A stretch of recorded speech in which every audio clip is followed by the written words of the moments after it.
I didn't realize I was muted. My apologies. Rossi tries the lob, but will be pulled down by Jacob Taff. And Rossi will be immediately excluded in the backcourt. And 6-on-5 opportunity here for Channel Islands. Cut the ball across. They're going to go 6 in here with number 4. Obando taking it in. Finds the 2-post diving in. That's going to be number 23, Asher Smith, with the goal. Channel Islands lead by 3 once again, this time with a score of 5-2.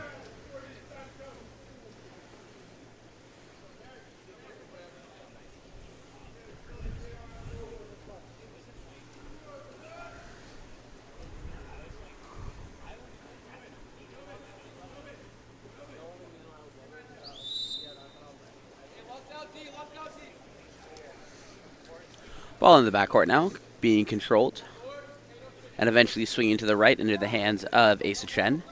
Chen goes down line. They have they have Ramirez set to them, but the entry pass will skip wide. Ball turns back over into the hands of Channel Islands.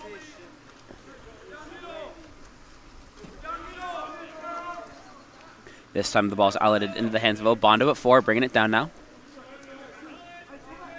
Obando attacking in, has center set to him, cuts it all the way across, trying to go for the catch and shoot from 1. Ball moves back up top. Into the hands of Obando once again, and a great near side shot by him with a little switch wrist action. Puts Channel Islands up by 4 now with a score of 6-2. Channel Islands starting off the quarter with 2 unanswered goals in about a minute and 45 seconds. Same way they started that first period, taking an early 3-0 lead. Ball going to be starting with that pass to Asa Chen at 4 once again. This time Sandoval is set to the 1-2 side, so Monarchy looking to move it that way, eventually finding it with the entry from Barnuevo. And that shot taken by Lucas Ramirez will be sailed wide of the cage, and the counterball comes in for Channel Islands once again. This time ball's outletted right to Hexter, eventually making its way down line to Fujikake, who's able to earn the ordinary foul at 5. Looking to swing the ball now to try and work for Smith in 2 meters. Ball now in the hands of Fernay up top, still being pressed away, goes down line. Swings back into the hands of Fujikake. Stepping center, tries to go near side, but will be pulled down by Crichton. 4 minutes left to play. Monarchy still looking to get something going on offense here this quarter. And Crichton will outlet into the hands of Lucas Warner. Warner sends an entry pass in, but great goalkeeping by Jacob Taff. Okay, so great steal by Taff, but as he tried to absorb pressure and protect the ball, his hand did come high and hit the neck of his defender. And will be a goal there from number 4, Jordan Hanna, going top bins. Monarchy trail by 3 once again, 6-3 with 3:57 left to play. Could be the start of a momentum swing as we saw in that last quarter where Monarchy went up 3-0. CIU went up 3-0, but then there were 2 immediate goals from Monarchy. Very much a game of swings right now. So if Monarchy can get a stop, they're putting themselves in a great position to try and claw their way back after trailing by 4. Ball goes out to Hexter. Hexter being pressed away at 4, sends it down line. That's going to be Fujikake, has more set to him. Ordinary foul is earned by Fujikake. Goes catch and shoot with Hexter, but that ball skips wide of the cage, off the back of the pool and back into play. Christian controlling. Backcourt exclusion will be called against number 8. Correction, but will be called against number 6. So that's going to be Tobin Fujikake heading to the exclusion box, and another 6-on-5 opportunity here for Monarchy. Ball up top now to number 8. Now it's going to be Barnuevo attacking in. Goes one pocket. That ball did go to Hana, but will be turned away and eventually recovered by number 8. That's going to be Bishop eventually getting it back into the hands of Taff after the ordinary foul. Taff goes out right to Fernay once again. Fernay sends the long swing.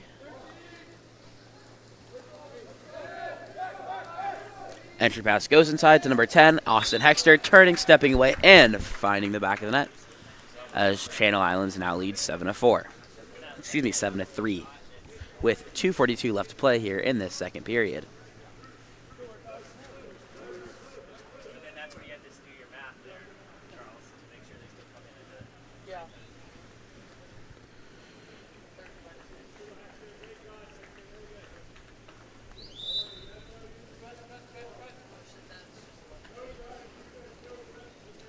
Ball will be outletted to this right side of the pool.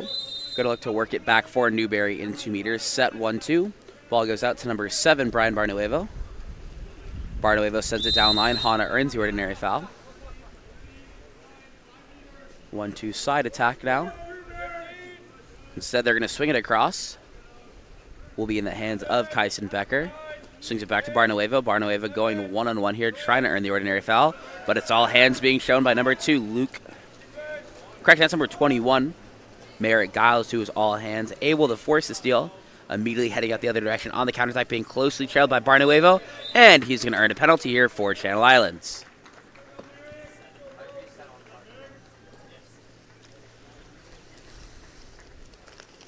And lining up to take the penalty will be once again number 5, Nico Fernay.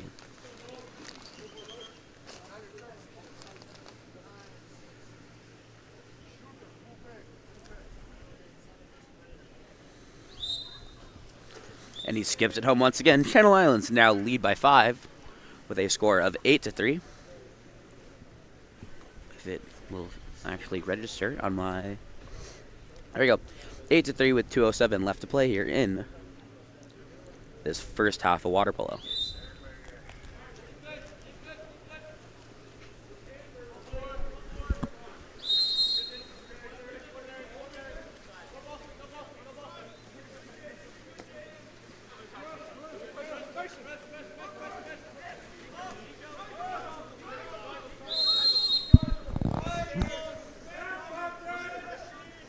Double post now being played by Monarchy. Ball being attacked in with at 5. Trying to find the driver. That was number 8, Dante Desa, whose pass goes long. Eventually find its way back up top into the hands of Jordan Hana. His skip shot will be 9. It's a 2-on-1 counterattack the other direction now for Channel Islands. Ball's going to be outletted right, starting with Merritt Giles. Giles attacking in, goes across the pool into the hands of number 15, Owen Fanua. And he skips it home to give Channel Islands a 9-3 lead now.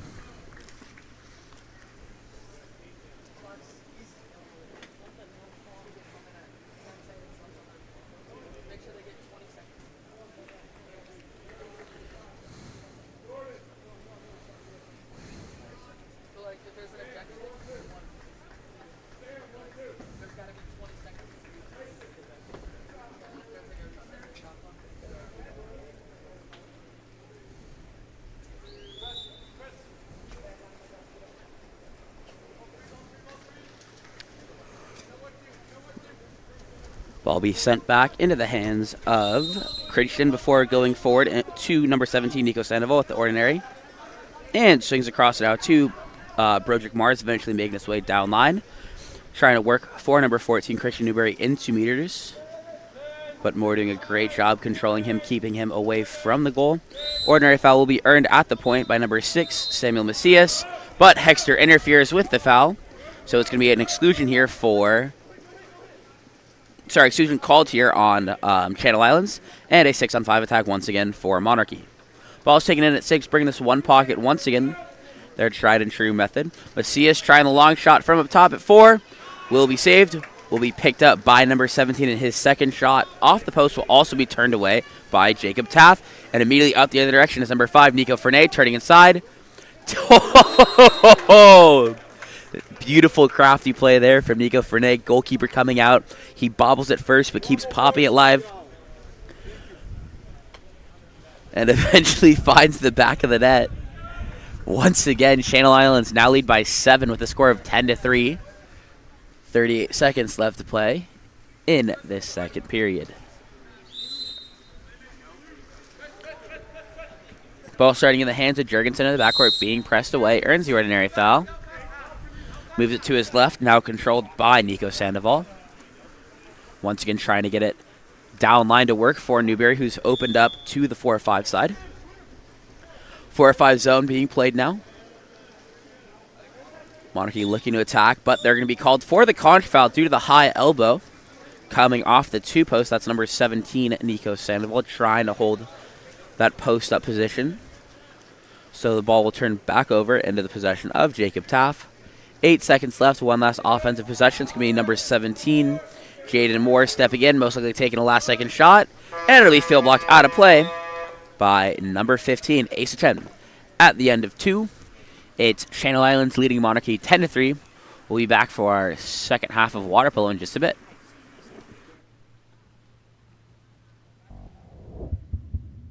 You never know where the next Olympian might be coming from, but it could be water polo.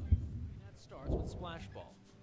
Splash Ball is a program for children. To elevate your high school, club, or tournament events, Game On Live Studio can stream a single game, a tournament, or your entire season. With Game On Live Studio, you can take your events to the next level by live streaming them to a global audience. Goals can stream any event from any location.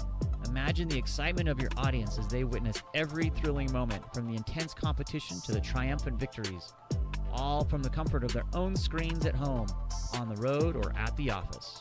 Our cutting-edge technology and professional production team ensure top-notch video quality, crisp audio, and expert commentary, making each live stream an unforgettable experience. Forward, pass is coming, Reese is going to fire and hits to bring us tied. Don't just take our word for it. Our clients rave about our seamless streaming, engaging graphics, and the ability to connect with fans like never before. Don't miss out on this game-changing opportunity. Book Game On Live Studio today and let us transform your event into an unforgettable live broadcast event. Game On Live Studio. You play, you race, we live stream.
Welcome back. As we're ready to start our second half of action here, that second quarter was won by Channel Islands 6-1.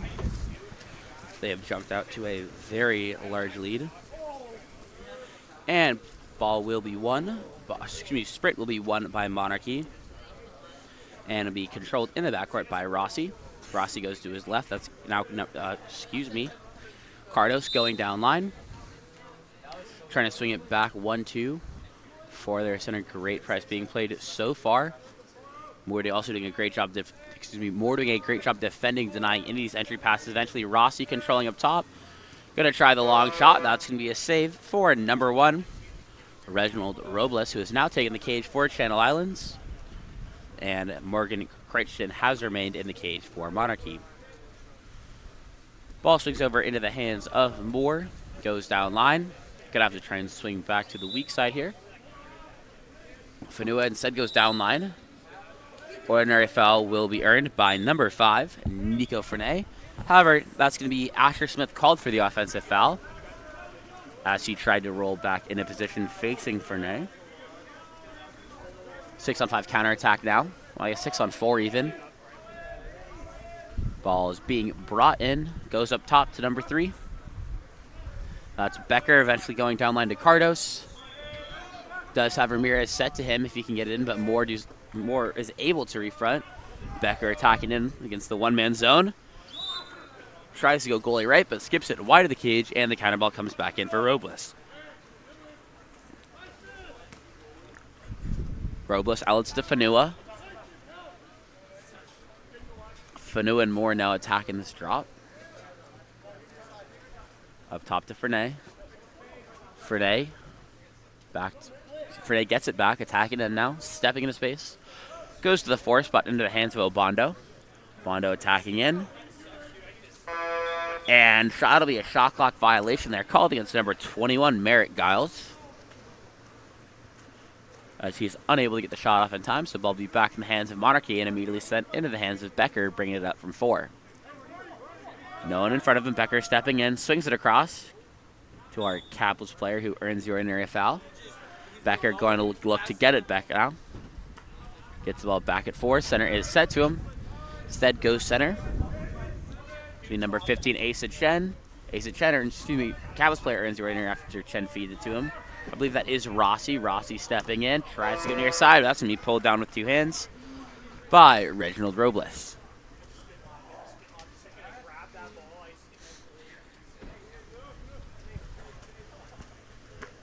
This time Robles goes left to number 15, Fanua. Fanua earns the ordinary. Up top in the hands of Frenet. Now stepping in, one-man zone being played. Loses it on the fake. Will be picked up by Rossi.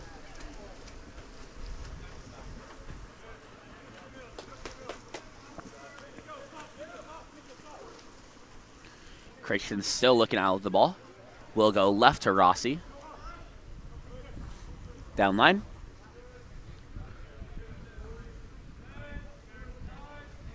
Back up top to Rossi. And a great steal made by number 15. That's Owen Fanua, eventually given back to Robles. And a timeout will be called by Channel Islands to try and stop this submit as we've gone scoreless for the first half of this third quarter. We'll be back in just a moment after the timeout.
Timeout play here for Channel Islands. As the ball be attacked in with Obando. And that's going to be a beautiful backhand from number 23, Asher Smith, going bar down. Assist credited to number 4, Mateo Obando. Goal credited to number 23. That's Asher Smith. And substitutions being made. But then we'll be ready to underway once again. As my screen is freezing. Apologies.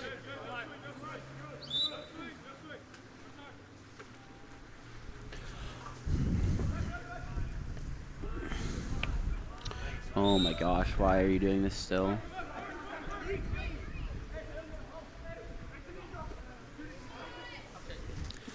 Cross cage shot taken there by number 17, Nico Sandoval. Also skips wide of the cage, so Robles gets the counter ball. And will outlet left into the hands here of Rene. Rene pops live, moves it center into the hands of Moore. Once again attacking for their center. This time will be Luke Burns who receives the entry, trying to get a shot off, but steal will be forced by 4 crashing defenders, and I would credit that one to Schaefer. He was the last one to eventually tip it away and get it back to the goalie. Now it's outletted to number 10. Ethan Cardos. Cardos cutting the cross. And beautiful shot taken there by number 15. Correct, so that was number 15, Asa Chen with the goal, going for a near side skip. Monarchy trail by 7. This time score is 11-4. 2:35 left to play here in this third period.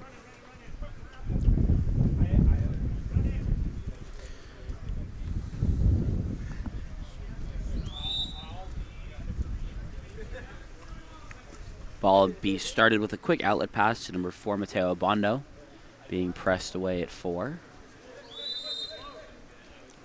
Obando earns the ordinary, now swings across to Neuron. Neuron attacking in. He earns the ordinary at 6 meters, has the direct, tries to take it but bobbles it, kicks it back out, receives it again, and goes for the entry pass but will be stolen away by number 19, Noah Jurgensen, who had maintained his position on that high shoulder. Now the ball will be outletted to number 4, Jordan Hanna. Sends it down line to number 15, Asa Chen. Chen swinging it across. Ordinary foul earned by Desa at the 4 spot. Goes down line to Schaefer. Schaefer stepping in. Kicks it up top into the hands of Jurgensen once again. Jurgensen back to Desa. Shot clock running down. Desa going to try the long one. And he skips it wide of the cage.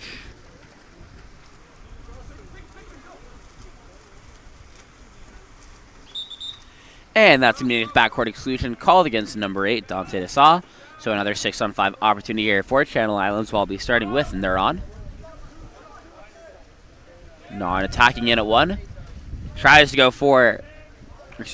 find Luke Burns inside for the tip. But Burns redirects the wrong direction. So ball will be once again in the hands of Monarchy, as they are currently playing with a man down. As Desa is still working to get to the exclusion box. Monarchy comes even, 15 seconds left in their possession. We'll probably end this one with that 5-on-6.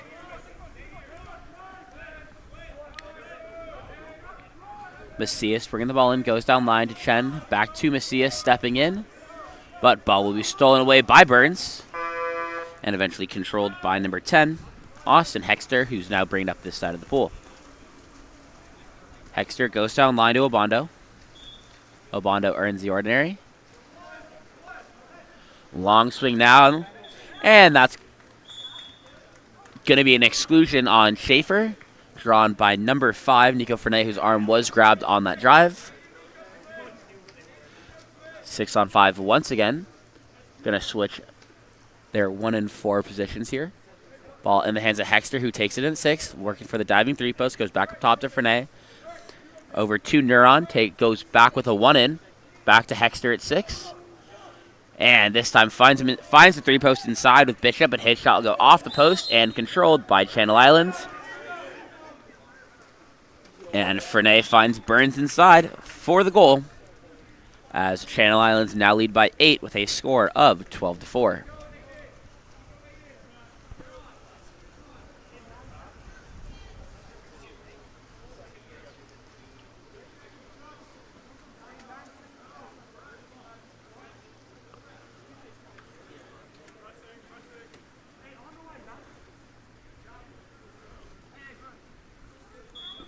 Nine seconds left here for Monarchy. Ball moves to the left into the hands of number 4. Jordan Hanna tries to go 1-on-1 and work for the foul, but his shot will skip over the cage. So at the end of 3, score is 12-4 for Channel Islands. We'll be back for our 4th and final quarter of action in just a moment.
And the 4th quarter sprint will be won by number 3. That's going to be Kyson Becker, who takes the sprint, and an immediate exclusion will be called to number 12, Christian Sotelo, as he swam over Becker's head. Becker up top into the hands. Becker taking it in, up top to Cardos. Cardos stepping in from 5, goes center, number 7, Barnueva. Barnueva going down line, swings back into the hands of Becker. And the shot taken up top by number 10, Ethan Cardos. Will bar out. Will be controlled by number 15, Owen Fanua, before giving it back into the hands of Robles, who now outlets left to outlets right to Mateo Obando. Obando bringing the ball up the right side of the pool. Now swings it across, number 15, Fanua. Fanua once again to Sotelo. Makes its way back to Obando. To Sotelo. Tacking in, goes to his left into the hands of Bishop, who earns the ordinary outside. Tries to take the direct and will be field blocked away. Field block credited to number 18, Lucas Ramirez.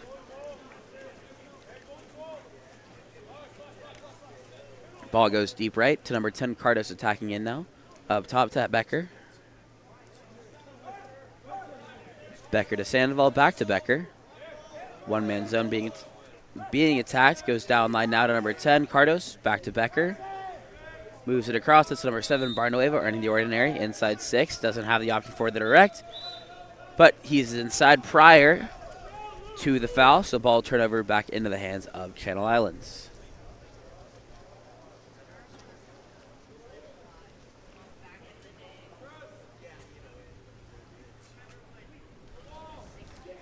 Ball eventually makes its way down line into the hands of Hexter. Goes inside to Burns. Burns trying to turn.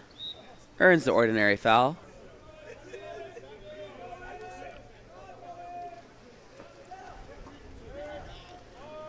Tries to find Fanua on the drive. And Fanua loses the handle on it, so it's going to be picked up by number 17, Nico Sandoval. And controlled in the backcourt by Crichton.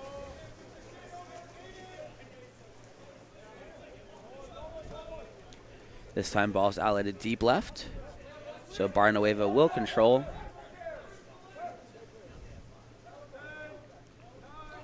Now Becker. Becker goes inside to Ramirez. Turning, stepping, hit shot over the cage. So the counter ball will come in once again for Robles.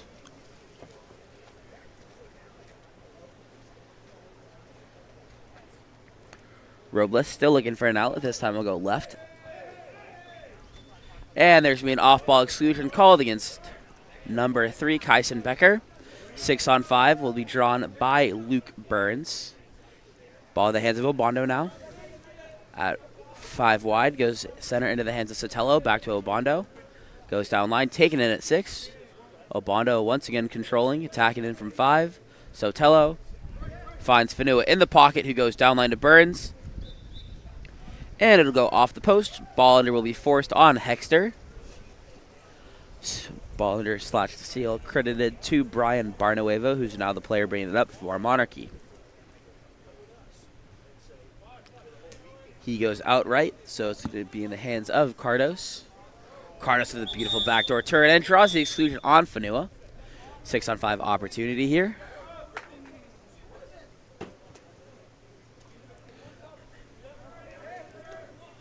Ball will be in the hands of Sandoval. Back up top to Rossi. Rossi stepping center. Cardos. And they find number 18, Lucas Ramirez, diving in on the 3-post for the first goal of the quarter. And Monarchy's 5th of the game as they trail by 7 once again.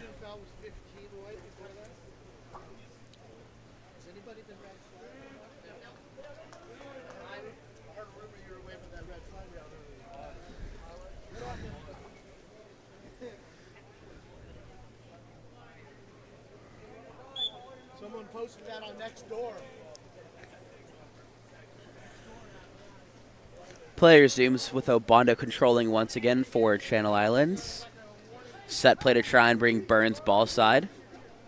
They don't throw it in, instead attacking on this weak side of the pool by swinging it across to Sotelo, now wrapping up in the pocket, going for the lob, but will sail over the cage.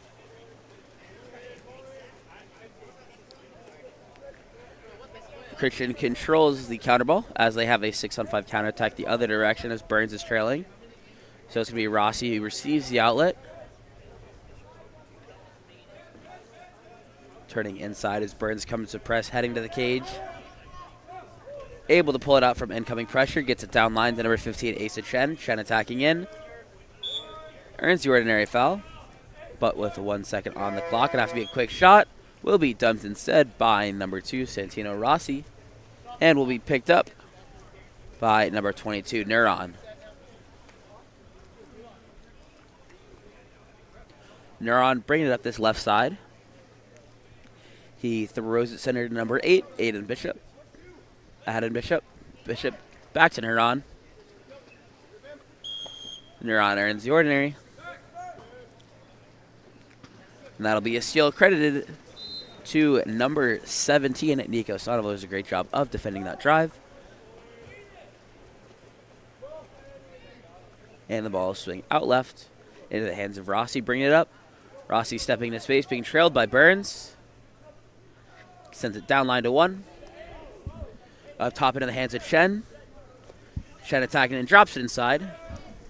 And the shot taken out of 2 meters by number 14, Christian Newberry, will go wide of the cage and hit the lane line, and a timeout will be called by Channel Islands. We'll be back after the timeout in just a moment.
Timeout play for Channel Islands. We'll start with the ball being thrown center to Moore, eventually making its way inside. And that'll be an ordinary foul earned by number 23. Asher Smith being kicked out to Hexter, and he's going to be called for the offensive foul because he was leading with his head, trying to earn the ordinary, and he'll be immediately excluded the other way for kicking off. So it's going to be a 6-on-5 opportunity here for Monarchy. Ball in the hands. I believe that's Dante DeSaio's cap is jumbled up after that encounter with number 10, Austin Hexter. And Howard tries to go.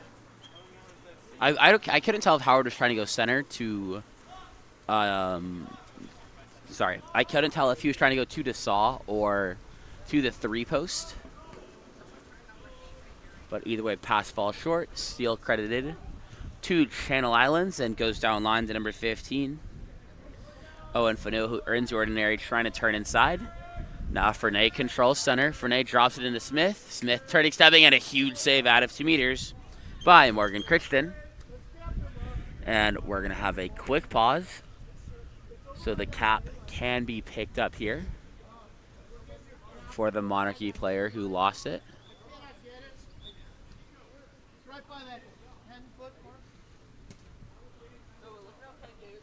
34 seconds left to play here. Challenge likely just going to try and use the rest of this clock, and they'll be the ones taking the first win of the day here.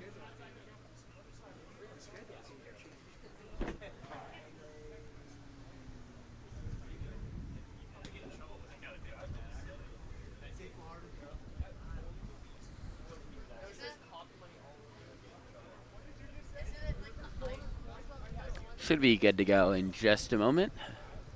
Dasaw's cap is back on. Ball is dropped back in to number 21. Merritt Giles, who's going to start with possession, goes up top to Neuron. Neuron to Fernay.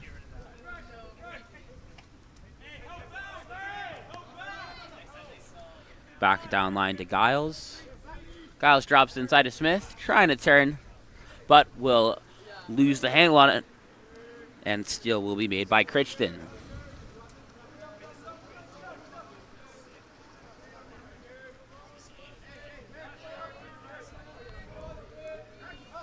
Crichton taking the last second shot here for Monarchy, and it'll skip wide of the cage. At the end of the game, it's going to be Channel Islands taking the win over Monarchy 12-5. We'll be back with our next game in just a few minutes. See you then. You're sticking around.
5 years.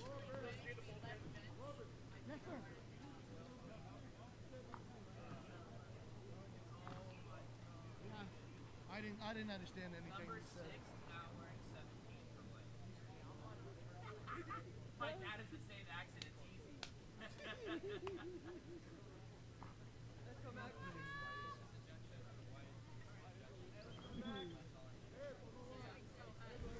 Welcome back here to La Jolla High School as we get ready for our next matchup of the day in our Division I, Division II crossover weekend. Top 4 finishers from this weekend will move up to play Division I. And that sprint will be won by Foothill to start the game. Sprint was won by number 2, Max DiStasso.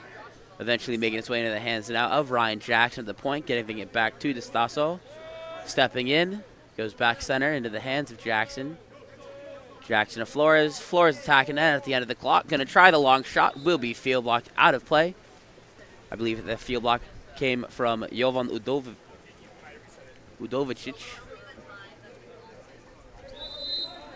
Ordinary foul earned at 1. Goes up top now to number 10, Winters. Winters swings across. Williamson stepping in from 6, working for the weak post. Instead goes to the near side post. And a beautiful turn and finish from Jovan Udovicic. Going full turn, pulling it away from the goalie. And sneaking into the back of the net, giving Pride a 1-0 lead. Ball will be starting with Foothill. Ball in the hands of Jackson, eventually going to his right. Will be controlled by Flores. Now going to have to swing it across to work for Carlson in 2 meters. Long swing now to DiStasso. DiStasso stepping in from 1. Going 1-on-1 here, trying to step into this pocket. Goes near side, off the bar, off the goalie's head, and into the back of the net. 2 spectacular goals to start the game here, as we're tied up at 1 with 5:43 left to play.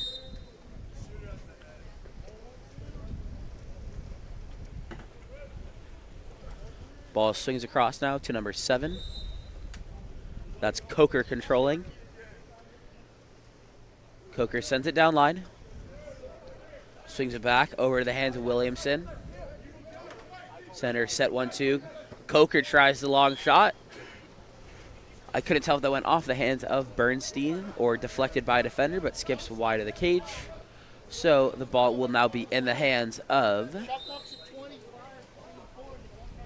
number 6, Jonah Aguilera, down at the 6th spot. Moves it up top, and that's going to be a steal for number 4, Max Bernstein. Pride head back to offense now. Bernstein looking to throw the ball across the pool. Goes into the hands of Williamson, bringing it up that right side. Williamson with plenty of space in front. And goes cross cage skip, finding the back of the net as Pride now lead 2-1.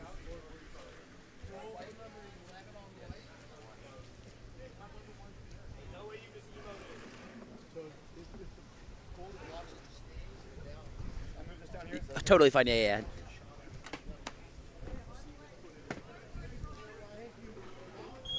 The score is 2-1.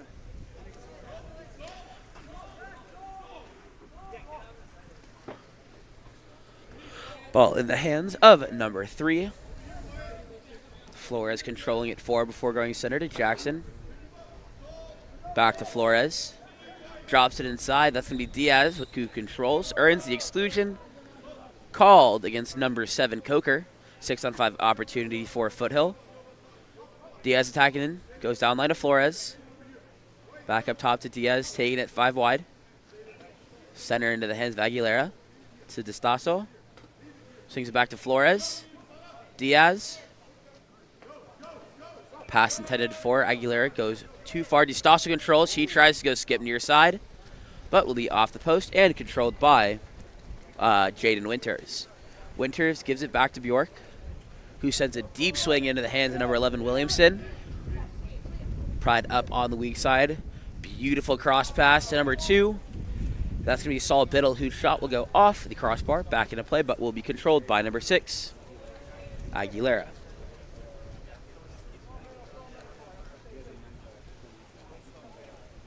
Ball will be outletted into the hands of Flores to start the front court possession here for Foothill.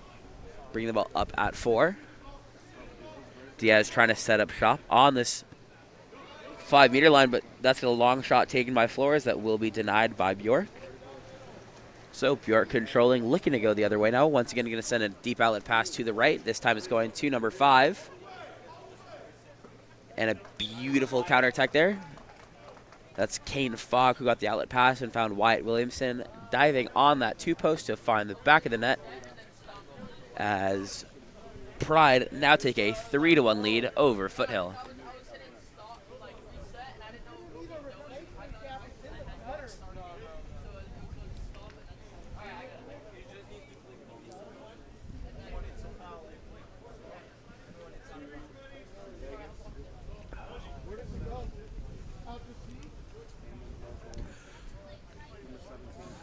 Gonna have to try and find a replacement cap here for one of the players, as his cap went into the gutter. But I think they're subbing him, so we should be ready to go. And he will try and figure that cap out.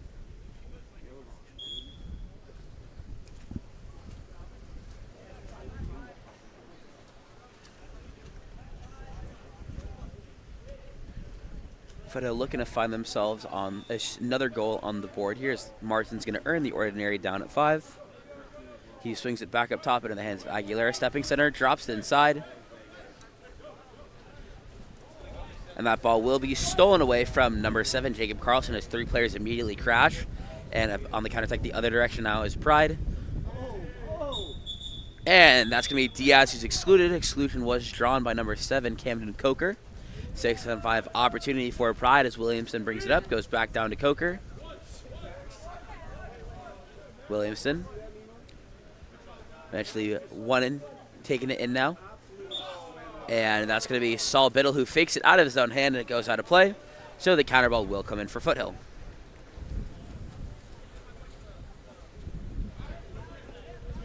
This time ball go outright to Diaz.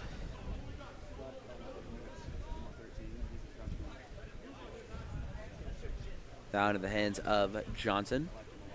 Correction. That was Aguilera who tried to go down line to Carlson, but once again, he has the ball stripped away. Going to try and press the goalie quickly. Instead, heads back to defense. And the ball will be outletted left.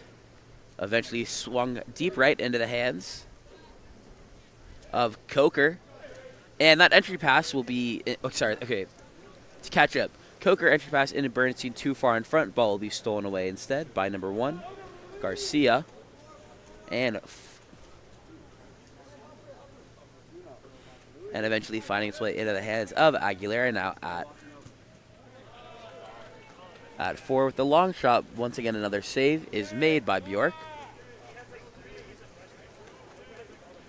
Carlson trying to press him here.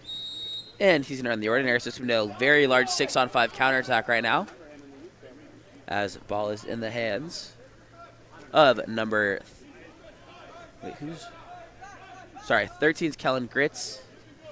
Now with number 17, which I believe is Kai Johnson. I think he was supposed to be wearing 6, but they don't have a 6 cap, so Kai Johnson is wearing 17. And that'll be a tip-in goal from Saul Biddle on the 3-post, as Pride now lead 4-1. I went way too far at the camera.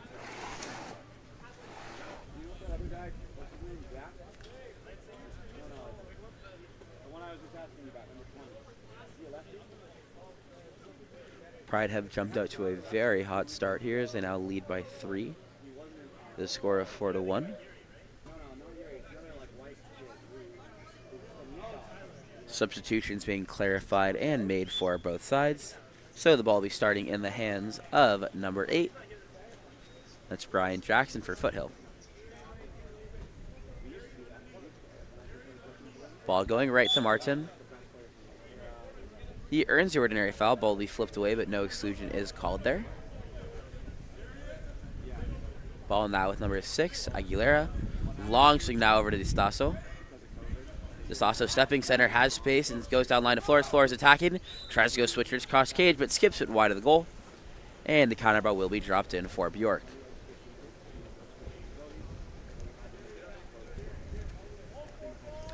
This time Bjork's going to outlet deep right. That goes to Darian Wang at 6. Wang drops inside. Turn, step, and a penalty there. Penalty will be drawn there by number 4, Max Bernstein. And lining up to take the penalty will be number 7, Camden Coker.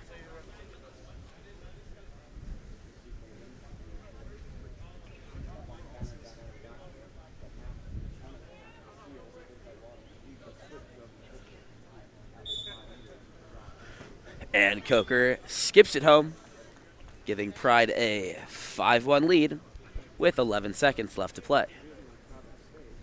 7 white ball. There you go, Cam. Ball starting in the hands now of Jackson once again. Throws it over to Diaz, who earns the ordinary foul up top. Goes for the spin lob that is just tipped enough by Bjork to send it out of play. And the counter ball will be dropped into the corner. And we'll be starting with Aguilera. Pops it live, goes for the shot, and pulled down once again by Bjork. So at the end of 1, it's Pride leading Foothill 5-1. We'll be back for our second quarter of action in just a bit.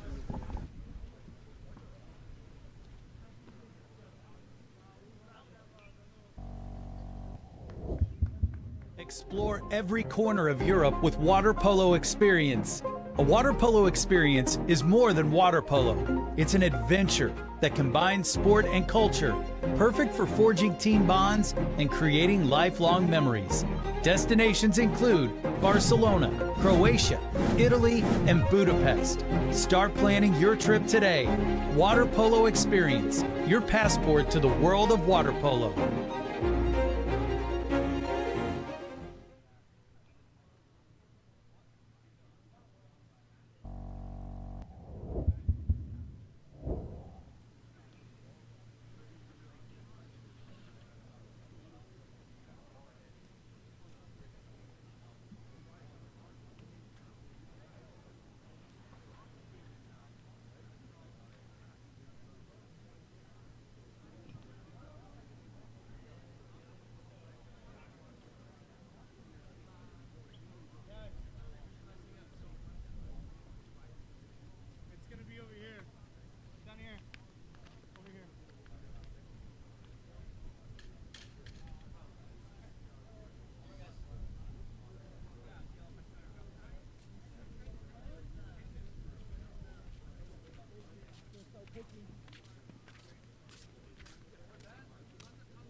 on, we have lunch, right? Tacos.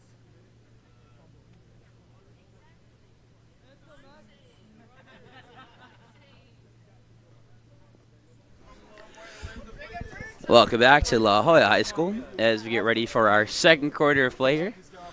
Pride has jumped out to a very fast 5-1 lead here. Back to 8 caps number. So switch again. 8, you found the caps. Let's go, Cam.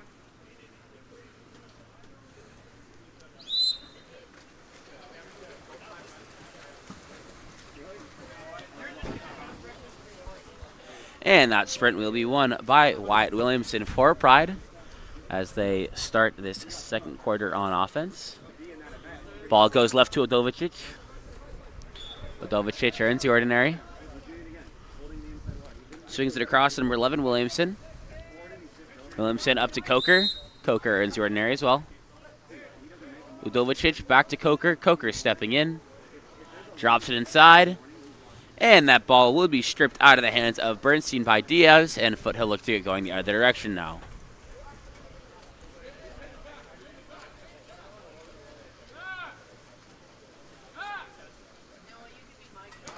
Ball goes out left to DiStasso. DiStasso up to Diaz. Diaz earns the ordinary foul. Pops live, goes across to Flores on the 3-post, but the pass will be too long, and a contact foul will be called as he Euro-slept, trying to maintain possession and step to the ball, but ends up, I believe, called for hitting the player in front of him. This time, ball will be allocated to Williamson once again. Went too far.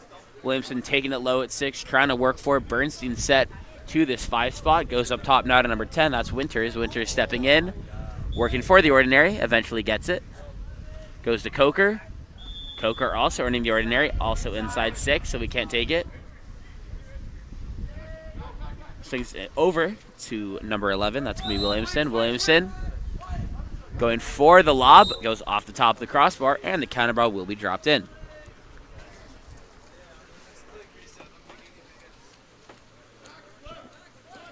Ball going out to Flores. Being pressed away. Goes down line. However, his entry pass was intended for number 6.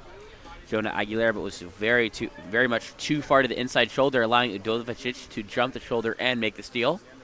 And the ball will be outletted deep left into the hands of Biddle, working for Udovicic. As he's coming in, heading across the cage, goes inside, but this time it's going to be Aguilera making the steal as he jumps to that inside position.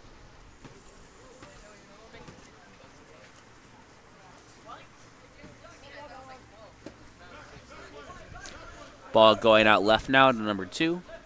That's DiStasso eventually giving it back to Diaz. Now swings over to Aguilera.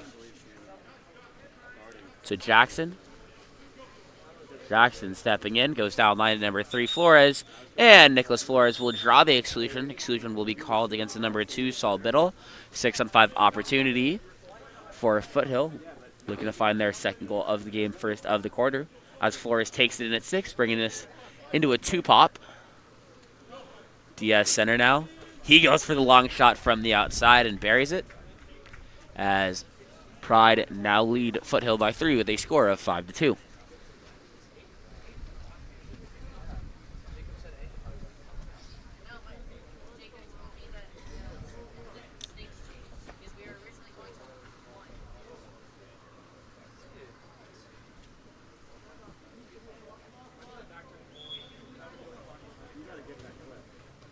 That ball will be starting at the 2 spot.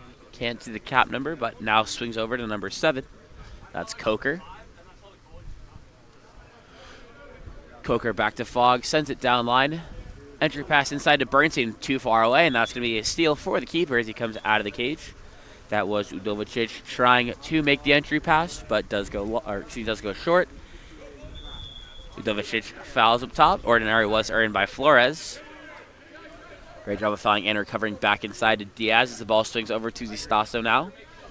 DiStasso in a one-man zone attacking, swings it across. And the long shot taken from the outside by Unkovic will go off the crossbar, recovered by Pride, and they head out the other direction on the counter now. Bjork is still controlling in the backcourt. He goes out right to number 17. I believe that is Kai Johnson. Johnson sending it down line, eventually find its way into the hands of Coker. Back to Johnson. Now in the hands of Coker once again. That is the number 5, Kane Fogg, attacking in, and he finds the back of the net with that near side shot as Pride leads 6-2.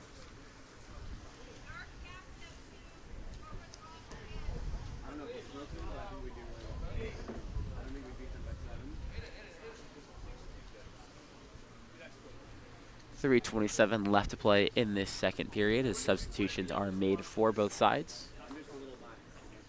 Pride leading by 4.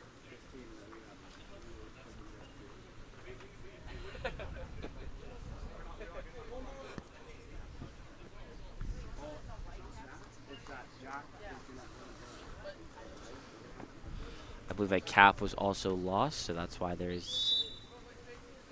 Never mind, the ref was looking in the gutter on the far side, so don't exactly know what happened.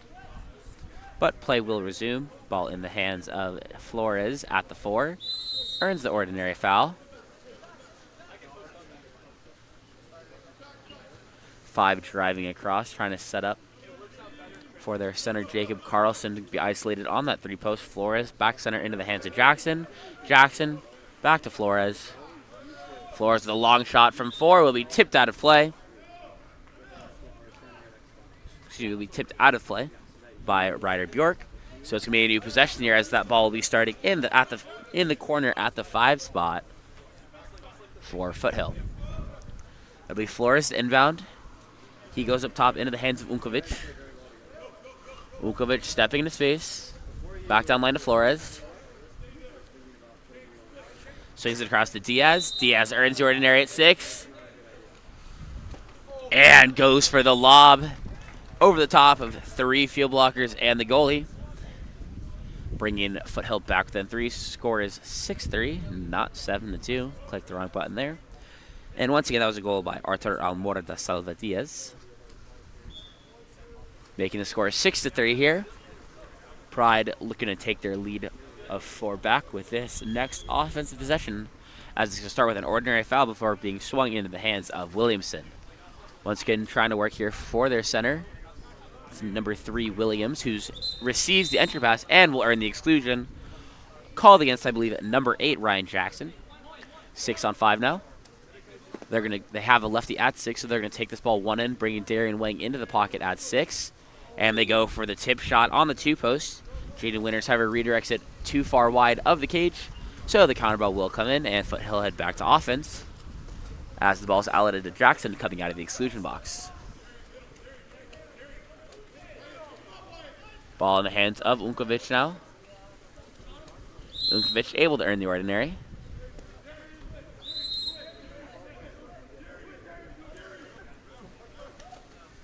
Diaz back to Carlson. He tries the long shot, and that's being knocked down with 2 hands by Bjork. And he's going to play it safe, not throwing it up to Darian Wang on the counter, instead going right into the hands of Williamson. Williamson has his center isolated to this 4-5 side, if I can move the camera far enough to show it. And that's a goal out of center by number 3, Samson Williams. Pride lead by 4 with a score of 7-3, 1:28 left to play.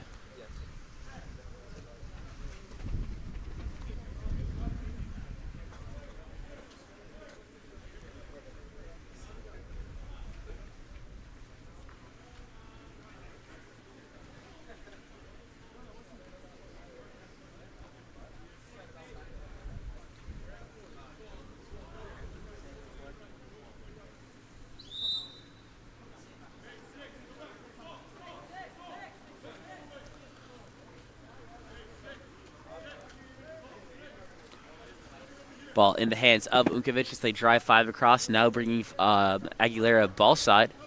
Back to Unkovic. Unkovic stepping in, and he buries it home near side, going through the hands of Bjork. As Foothill score their 4th of the game to trail by 3 at a score of 7-4 with 1:09 left to play.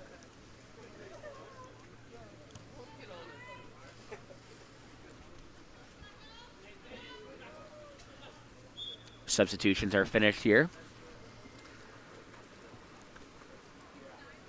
Ball will be starting at the 2 spot. Eventually swings over to number 7, Camden Coker.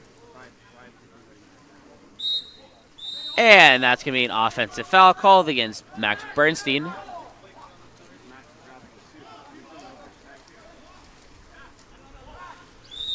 That's going to be Di Stasso starting with it for Foothill. He throws it down line into the hands of number 6, Aguilera. Goes inside to Diaz. Diaz turning on Coker. Stepping away. And a huge save there by number 1, Ryder Bjork. Turning that shot away. He's playing absolutely out of his mind right now. Let's go, Ryder! And it's going to be Coker now bringing the ball up here. Has the one-man attack with this zone with Bernstein. Bernstein ends up rolling to the others. No, Bernstein able to get back set to this side of the pool. Swings it across to Odovicic, but that shot will go off the post. And with 13 seconds left, it's going to be one last offensive possession here for Foothill. Ball's thrown center to Diaz, being clapped on by all sides. Here is the ordinary. Going to try the long shot, and that's another save there for Ryder Bjork. He takes the long shot, and it'll be knocked down. At the end of 2, it's Pride leading Foothill 7-4. We'll be back for our second half of action in 3 minutes.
And that first quarter, excuse me, the second half sprint will be won. First sprint of the second half will be won here by Foothill, eventually controlled in the backcourt. Making its way in the hands of Flores. Flores earns the ordinary before swinging it across to Diaz. Also earning the ordinary foul, is outside 6 to take the direct if he so chooses. Instead goes for the entry, but that entry pass skips for making it to number 7.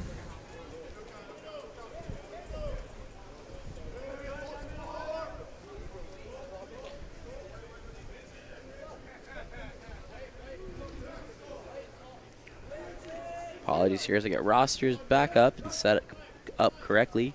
Coker sends it down line to Williamson. Tries to go inside to Bernstein for the quick step out and tip, but Bernstein's shot will be field blocked away.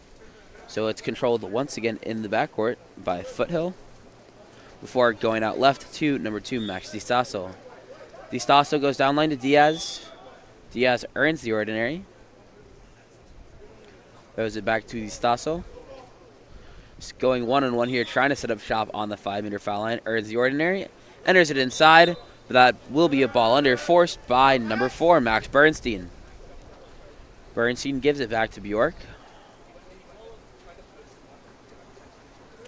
Now throwing it out to number 7, Camden Coker, bringing it up from 4.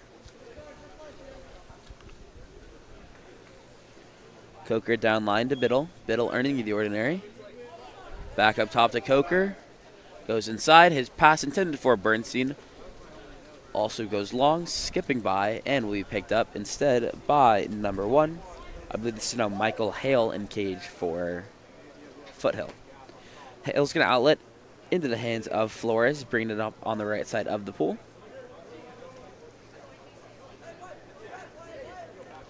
Flores goes inside. And that's going to be an ordinary foul, earned in 2 meters by number 8, Ryan Jackson. Pass intended for Diaz will be tipped by Biddle.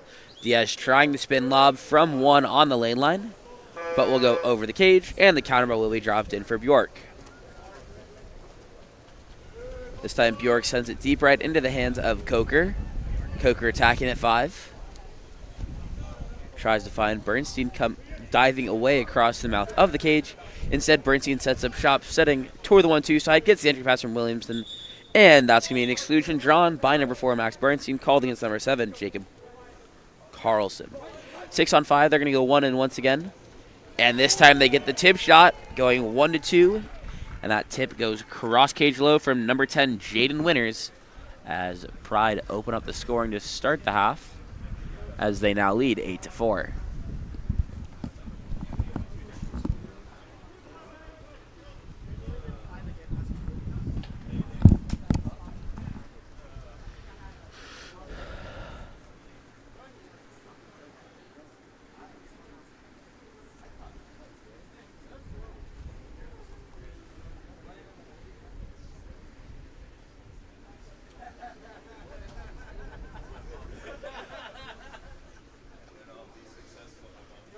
Not sure what the stoppage is here from the refs, but we'll be set to go in just a moment, I believe.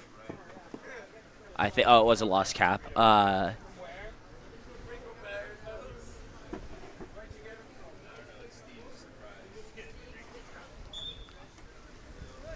And as play resumes, it will be controlled by number 8, Ryan Jackson, who's going to bring it up center.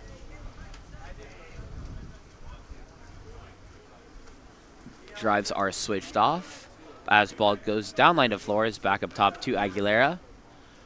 Swings all the way to 1. Now Diaz coming in ball side, being guarded by Coker. Aguilera attacking in once again, stepping in, tries to go cross cage. That's another two-handed save for number 1, Ryder Bjork, who has done a phenomenal job all game of just reading shooters, and so many of the balls he's gone to have just been two-hand pull-downs, no matter what side of the cage they're being shot from. And that goal right there coming off the hands of Diaz. He tries to flick it away on the entry pass, but hits it away too hard and ends up going over the head of Hale. So that will be a... I actually don't know how you credit that in water polo. I guess you would call it an own goal.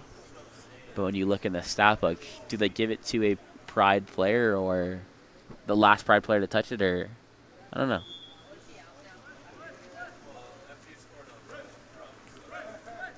Ball now in the hands of number 8, Ryan Jackson. Once again, Jackson going to Aguilera. Aguilera up top into the hands of Flores. Back down line to Aguilera. Aguilera earns the ordinary foul. He swings it across now. And Aiden Martin controlling up top. Goes back to Flores. Flores stepping in from 4. Tries to go cross cage, but loses the handle on it as it sails over and wide. So the counter ball will be dropped into the hands of Bjork.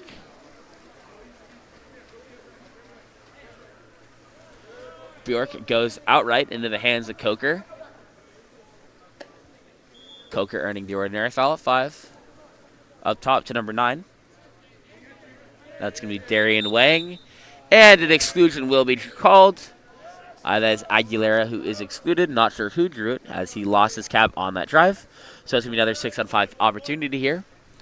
Ball in the hands of Darian Wang. Sends it to 1. That's Kai Johnson. Takes it in, bringing 6 in the pocket. Capless player. Coker. And beautiful little attack there by Coker before he sells the little hezzy/hitch.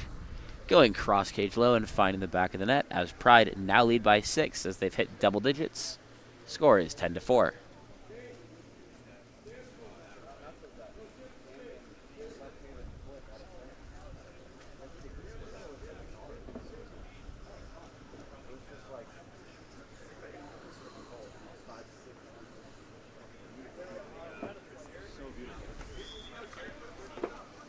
Pride makes their set of substitutions. And it's going to be starting once again with Jackson in the backcourt. Being pressed away off screen. He goes right to Flores. Flores sends it down line. Ordinary foul will be earned by Aguilera. Sends a long swing now working for number 7 Carlson, set to the 2 spot.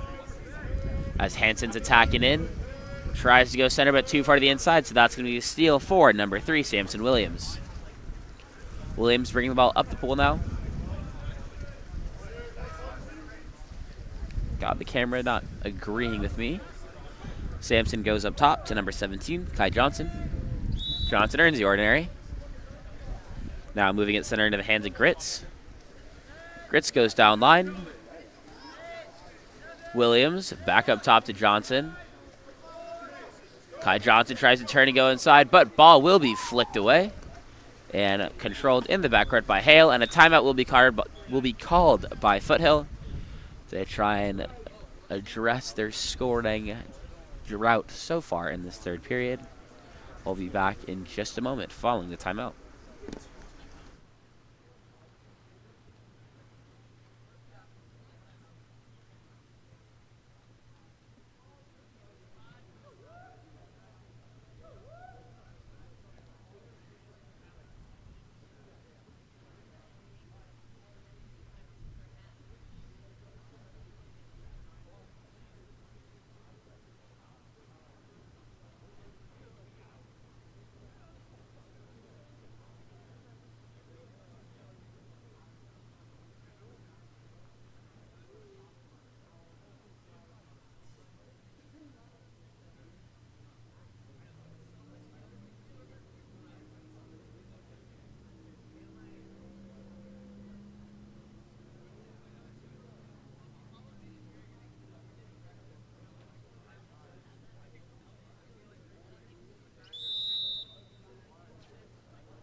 And Kai Johnson will be subbing out after losing his cap and being unable to find it. I think that's like our 8th loss cap in this game. But timeout play coming here. Starting in the hands of Martin at 4.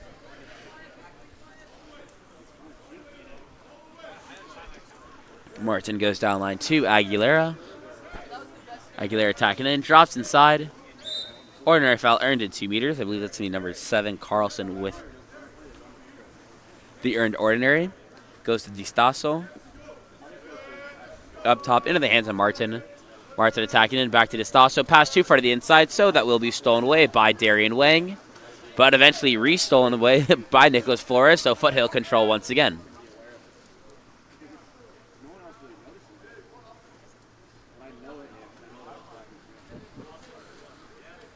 Distaso going one-on-one, turns inside, stepping to the cage. Attacking in, tries to go with that low skip, but will be once again saved by Bjork. His pass out is tipped away, but will be recovered by Pride, and eventually being brought up that right side of the pool by Wyatt Williamson. Williamson swings and cross. Trying to get it down to 1-2 attack for Williams set to this side. And Samson Williams will be called for the offensive foul as he had that high right hand trying to hold position. Prevent his defender from refronting. So now it'll be Diaz controlling. He swings it right to Distaso. Too far. And Distaso, the beautiful overpass to number 7. And that's a goal there for Jacob Carlson, who's diving away out of 2 meters to get that space and hammer it home. As Pride Pride hold on to their lead over Foothill with a score of 10-5. 20 seconds left to play here in the third. So it'll be one last offensive possession.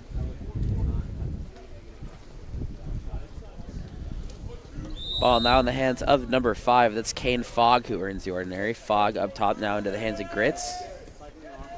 Grits downline to Wang.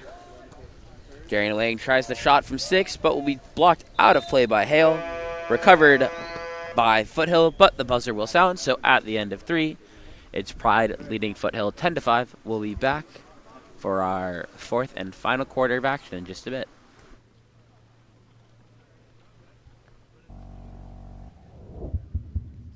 Look no further than Game On Live Studio. Introducing our exciting highlight reels and game content. Capture the most epic moments from your season with our professional highlight reel service. Our talented team of editors will transform your gameplay footage into action-packed, adrenaline-pumping reels that showcase your skills like never before.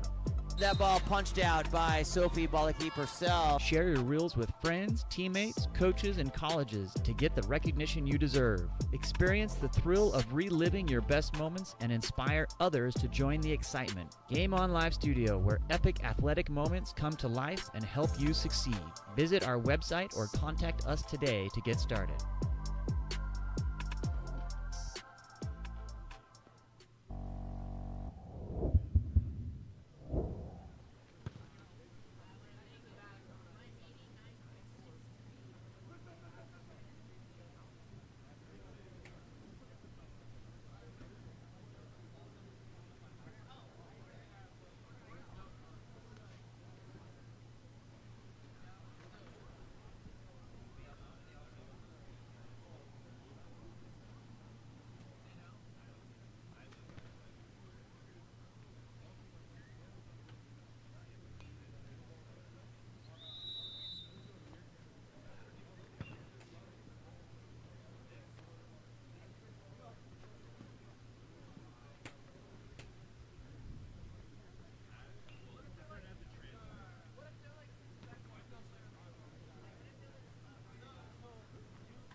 Welcome back for our fourth and final quarter here in the crossover matchup between Pride and Foothill. That sprint will be won by Unkovic and makes its way into the hands of Aguilera. Now center to Carlson as Foothill will start the quarter on offense. Carlson attacking in, sends it down line to Unkovic. Aguilera now going ball side from 4. Unkovic tries the outside shot, will go off the crossbar, and will be recovered after the ordinary foul by number 2, Saul Biddle.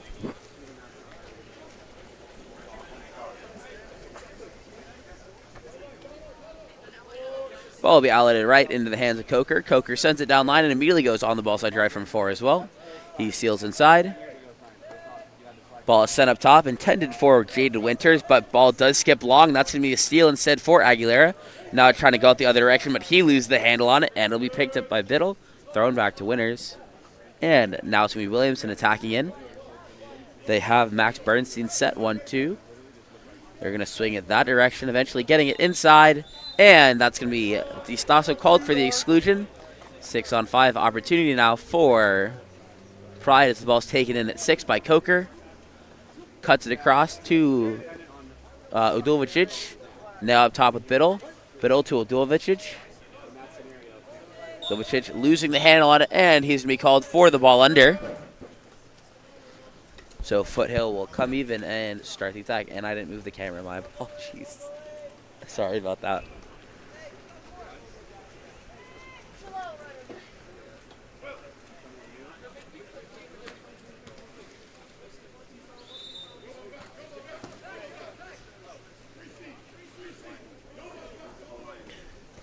And that long shot taken by number 7, Jacob Carlson, to go off the crossbar.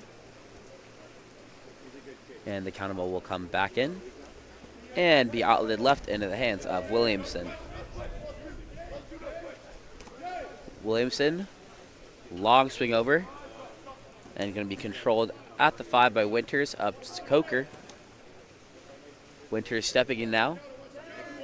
Has Bernstein set to him as they attack this 4-5 zone. Coker going to try the long shot.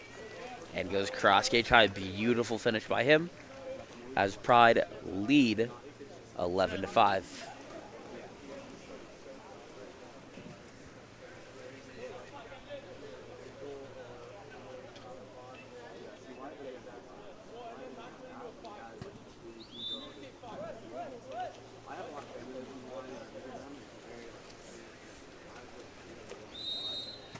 Dovicic fouls and trying to go for the steal, so the ball will be still controlled by Carlson. He sends it deep left to DiStasso, drops it inside. This number 12, Martin, trying to post up and tries to go for the near side lob. Almost catches Bjork jumping the wrong way, but he's able to recover in time. And now it's going to be a 5-on-4 counterattack now as the ball is outletted to Coker, bringing it up. He's going to have plenty of time to step into here. Ball to Williamson. Coker stepping in, goes cross cage high once again as Pride lead 12-5.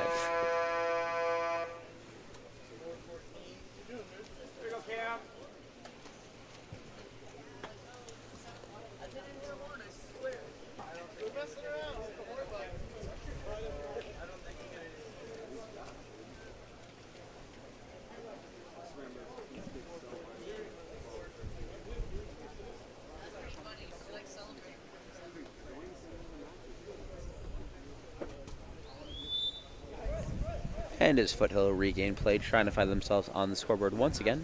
The ball will start by being passed right into the hands of Aguilera. Now put inside into the hands of Unkovic. Trying to go one-on-one at 6, and a beautiful cross-cage finish by him, going cross-cage low. As Foothill trail by 6. They score of 12-6, 4 minutes left to play.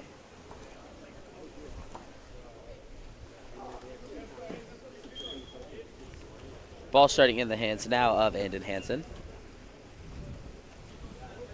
Swings over to Wang. Actually, it started at Fogg and swings over to Darian Wang. Samson Williams set to this 1-2 side. It's currently a one-man zone being played against Fogg. Instead, sends it down line to the 5 spot. Being pressed away, eventually moves. It finds its way back into the hands of Darian Wang, who enters it inside Williams, turning, stepping, but will lose the handle on it, trying to earn the ordinary foul. So the ball will be picked up instead by Diaz, who made the steal, and given back into the hands of Hale. Hale outlets deep left to Flores. Flores earns the ordinary. Throws it back center to Diaz. Diaz stepping into space. Earns an ordinary foul outside. Sends it down line. I believe that's going to be number 6, Aguilera controlling. And there's going to be an off-ball exclusion called against number 3, Samson Williams. 6-on-5 now. Correction, there's an exclusion number 19. And the 6-on-5 shot taken will go out of play. So the counter ball will come in once again for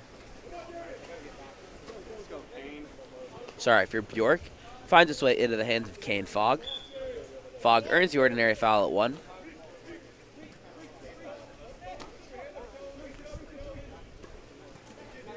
Now goes to number 17. It's Kai Johnson. Up top, Grits attacking in. Back to Fogg. Drops inside to Williams. But the crashes there is number 7. Jacob Carlson strips the ball and gives it back into the hands of Hale. This time Hale goes out into the hands of number 3, Nicolas Flores. Flores up top to Distaso. Distaso downlined into the hands of Unkovic. Has both Diaz and Aguilera set to his side. And he tries the quick shot near side. Will go off the post and be recovered by Bjork, who earns the ordinary. Pops live and looks to get it moving the other direction. But Coach Jack Coker will call a timeout to make a set of substitutions. We'll be back after the timeout in just a moment. Timeouts for White.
Timeout play here for Pride. Ball will be starting by going left to number 12. Entry pass inside to number 16.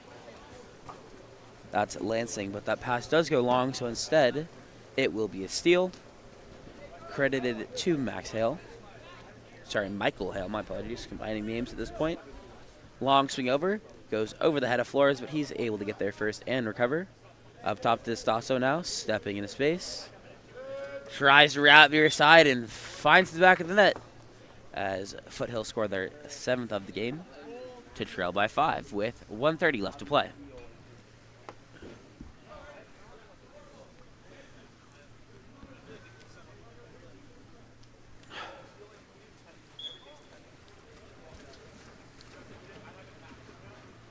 Ball will be starting in the hands of Grits here, going to his left. That's going to be double back to Grits. Oh, God. And that pass will skip long and out of play, so the counter ball will be dropped in. Hale controlling, this time outletting deep right into the hands of Unkovic. Unkovic trying to go across it. Wow, nice little finish there by number 6, Jonah Aguilera. Sinking underwater on his back, being pressured, but sneaks it near side and home as Foothill trail by 4 with a score of 12-8 with 1:11 left to play. Ball kicked back into the hands of Grits. Goes deep left to number 20. I believe that's Armstrong. Armstrong attacking in here. Long swing over to Darian Wang. And there's going to be an offensive foul called against number 16. That's Lansing. I believe the ref is saying his hands were too high as he was trying to roll into position at 2 meters. And it's going to be an immediate pass once again from Unkovic to Aguilera. And that's going to be number 6, Jonah Aguilera, who's able to earn the penalty. And it's going to be taken by Diaz.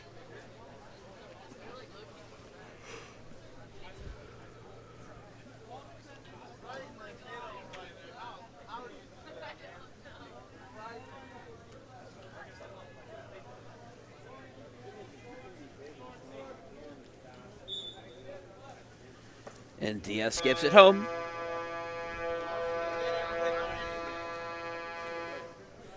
That's going to be Foothill's 9th of the game.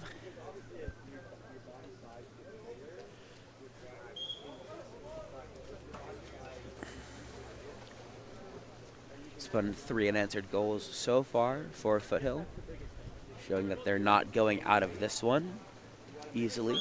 Ordinary foul is now earned at the 1 spot by number 20, dropped inside. Lansing kicks it out. And he's going to be called for the offensive foul due to the high left hand trying to hold position.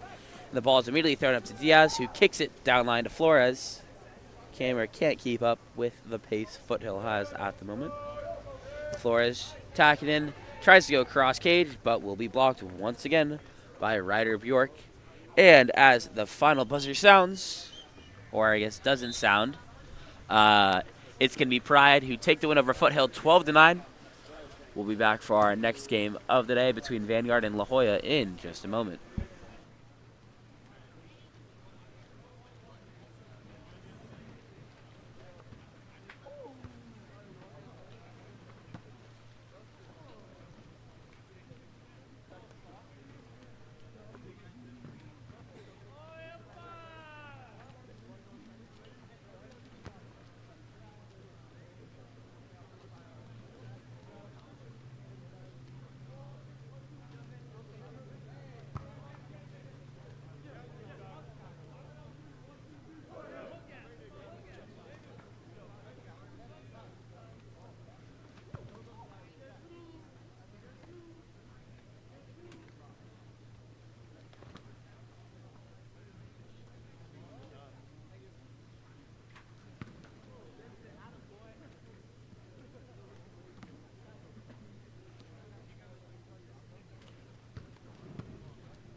guys good?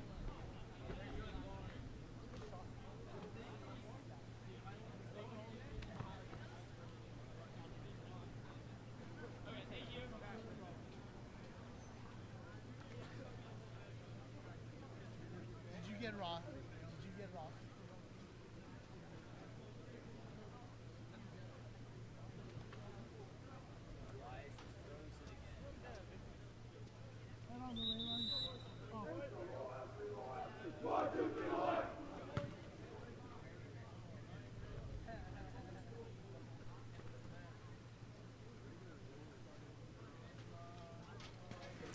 Welcome back to La Jolla High School as we get ready for our next crossover matchup between Vanguard in the dark, La Jolla in the white.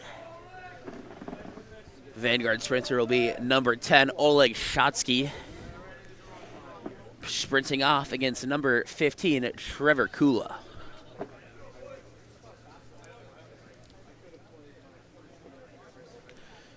Waiting to make sure the table is good. Whistle blows. Camera freezes. Ball drops.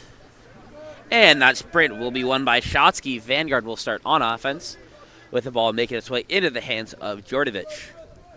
They have number 11, Corbin Stanley, in at 2 meters as they're going to try and work the ball to the 4-5 side for him. He gets it down line. That's Bonos. Bonos and Hammonds attacking this 4-5 zone. Drop it inside. And pass will go too far to that inside shoulder. So the ball will be stolen and makes its way back into the hands of number 1, Vincent Vega. Vega now looking to make an outlet pass here.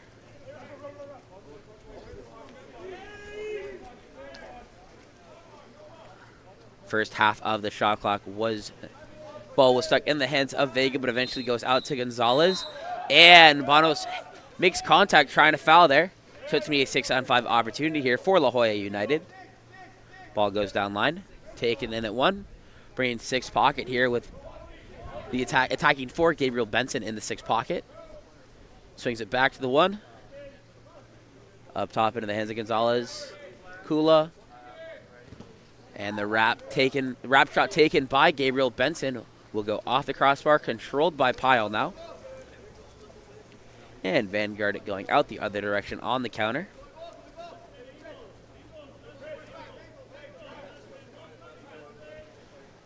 Ball going out to Hammonds. Stanley now set 1-2 as they try and work it to this left side of the pool with McGann. Down line to Shotsky, inside. Turning is going to be Corbin Stanley. He draws the exclusion called against the number 5, Roger Harrison. 6-on-5 opportunity for Vanguard. McGann stepping center. Goes down line to Shotsky. Hammonds taken inside. Swings back to Shotsky at 1. Back to 6. And they find number 2, Dusan Djordjevic for the dunk on the 2 post. Beautiful little setup 6-on-5 play there, going 6-1, 6 to the 2 after catching that X1 defender very high up. So Vanguard scored the first goal of the game as they now lead 1-0 with 5:10 left to play.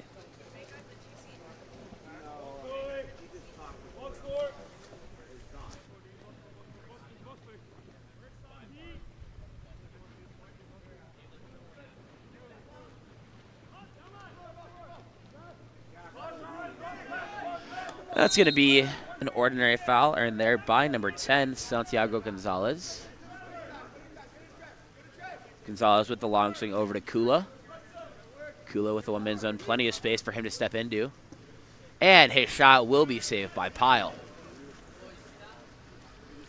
Pyle controlling the backcourt now for Vanguard. Pyle still trying to find an outlet, this time going out to Bonos. He sends it down line to Hammonds. Both Djordjevic and Stanley were set 4-5. They try to go to Shotsky on the drive, but that pass sails long. Well, I guess long and high. So ball will be back in the hands of La Jolla as they get it out into the hands of Benson at 5. Benson goes up top to Kula. Kula's bringing it in from 4. And that's an ordinary foul earned by Modzalewski. If I'm not pronouncing that, and you guys do know in the chat if you're watching from home, please type out the proper phonetic pronunciation. But I believe it'd be Modzalewski. As possession transfers back into the hands of Vanguard to be controlled at 5. Goes up top into the hands of Hammonds. Now centered to Shotsky. Shotsky stepping into space with the one-man zone. Tries the long shot from the outside, but an easy save there for Vega.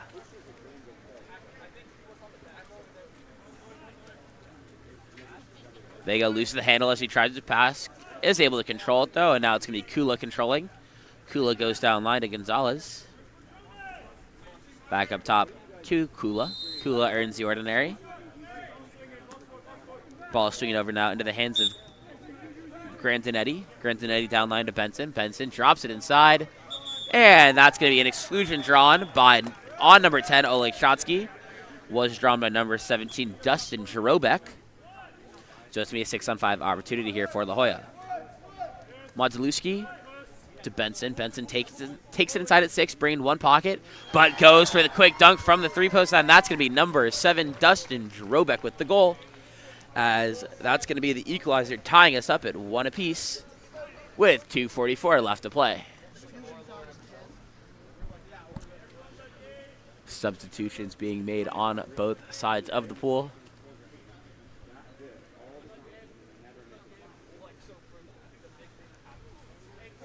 Ball starting in the hands of Ethan Spoon right now.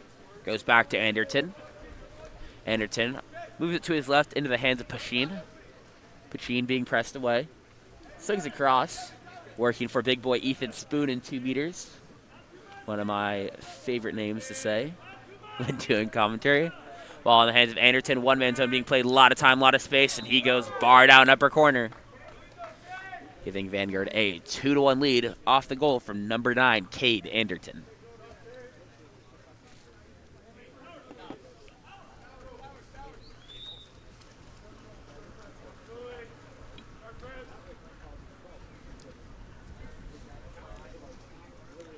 Vega goes out left to number 9. That's Parr who earns the ordinary. Ordinary foul also earned by Tyler down at the 1 spot. Goes back up top to Parr. Now Benson controlling before moving it to his right. That's Hogel who is now in possession. Center set back to the 1-2 side as they swing it across. Going to be number 12, Tyler, who earns the ordinary. Pops live. Goes center to Benson. Benson going to try and take a 5-meter foul here towards the end. Able to turn inside, but loses the handle on it, and it's going to be controlled by Anderton.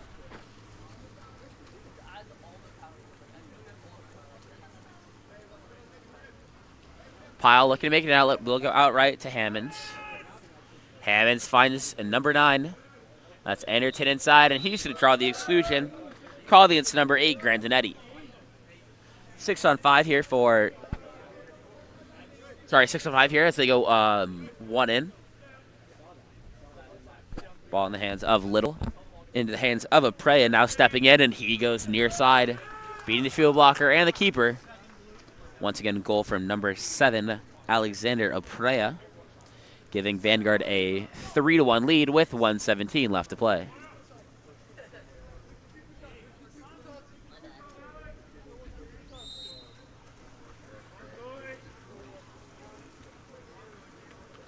Ball starting in the backcourt now. Goes out now to number 2. That's going to be Gabriel Benson with the ordinary. Center is set low to 5. He tries to get it moving forward, but ball will be tipped away by Pachin. And he's now bringing it up that right side of the pool. Spoon set 1-2 side, so they have to swing in. Spoon able to get underneath and inside, set down line to Pachin. Pachin earns the ordinary, pops live, goes up top to Hammonds. Once again, one-man zone being played off of Hammonds here. Now going to be a 3-4 zone being played. Hammonds attacking in from 3, stepping in. Skips very high. Almost looks like it caught a wake of how much that popped up there. So once again, Vega controls for La Jolla in the backcourt before throwing it short into the hands of number 2, Gabriel Benson, to bring it up. Benson sends it down line to Gonzalez. Gonzalez attacking in at 5 now. Back up top to Benson. Benson to Gonzalez. Back to Benson. And his shot will be field blocked by Ethan Spoon. 8 seconds left here. Ball in the hands of Aprea. Goes forward to Pachin. Shot clock dying. Takes the last second spin lob, but will be pulled down. So at the end of one, score is 3-1 for Vanguard. We'll be back for our second quarter of action in just a moment.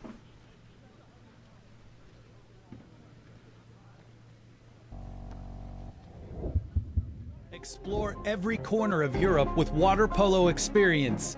A water polo experience is more than water polo. It's an adventure that combines sport and culture, perfect for forging team bonds and creating lifelong memories. Destinations include Barcelona, Croatia, Italy, and Budapest. Start planning your trip today. Water Polo Experience, your passport to the world of water polo.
Have a copy of the game schedule?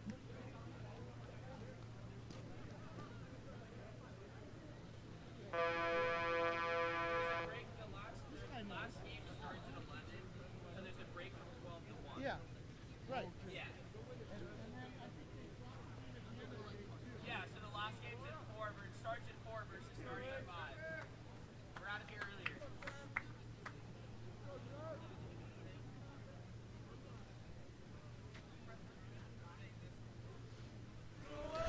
Welcome back. As we get ready to start our second quarter of action here, Alexander Pachin has been sent to some butterfly behind the cage after that spin lob attempt at the end of the quarter. His coach did not seem too happy about it. And ball drops on the sprint. Will be won by Shotsky, and Vanguard will start the second quarter on offense. Okay, Pachin just had to do a 50, I think. He's back on the bench. Hope to see him return to the game soon. Ball in the hands of McGann. Now being controlled by Djordjevic. Djordjevic to Anderton, eventually making his way down line. As Anderton is attacking this splitting zone here. Anderton, lots of space. He tries to go cross cage, but it sails wide. And La Hoya will start with the ball going out into the hands of Kula at 4. He puts it down line into the hands of Benson. Benson attacking in. Being pressed way back to Kula. Kula stepping into space, eventually finding number 5, Roger Harrison center. Kula receives it back, stepping in. Now to Benson. And Benson loses the handle on it. That ball will be stolen by number 6, Keegan McGann. And up the other direction is Corbin Stanley. Turns to the inside, sealing inside water, stepping away. And a huge save inside by Vega.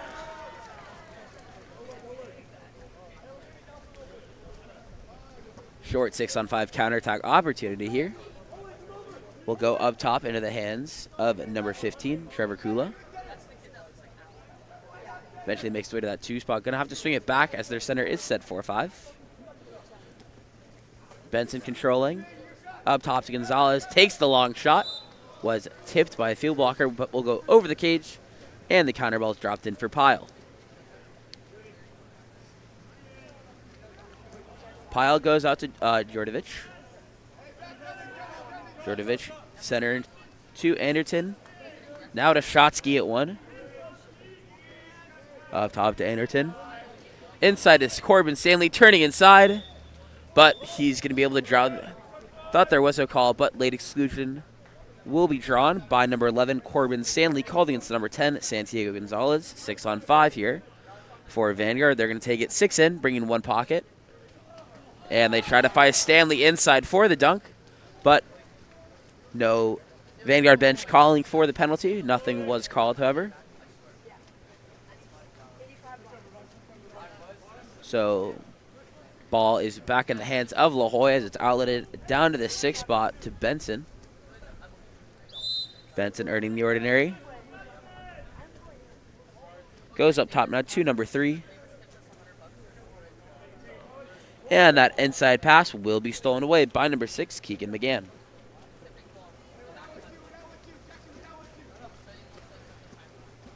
Beautiful pass by Pyle out to Shotzi on his hand. He's up on the counter. And he skips it near side for the goal, giving Vanguard the first goal of the quarter after just under 3 minutes of play. And Vanguard now lead 4-1 over La Jolla.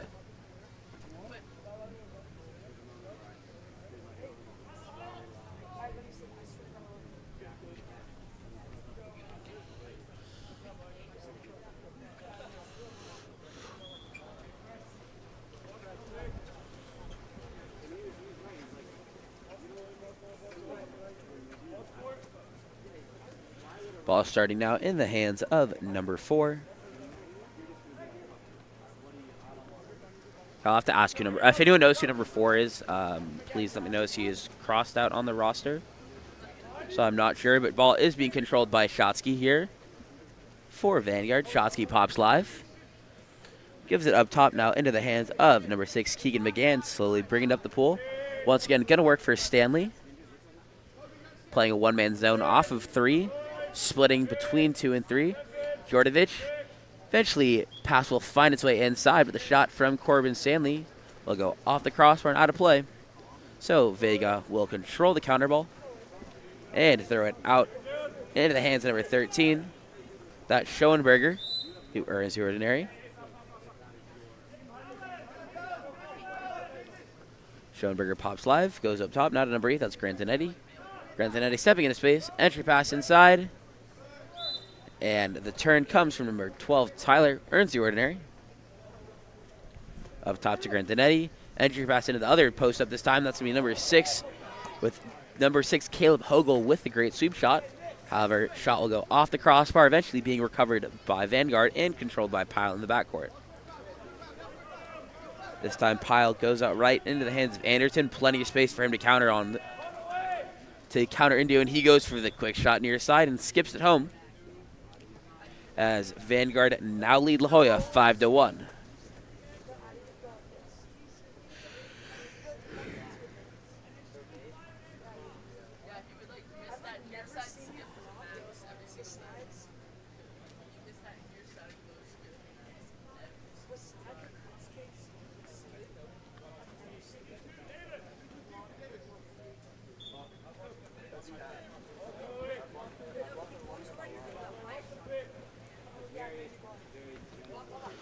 Vega throws it out right.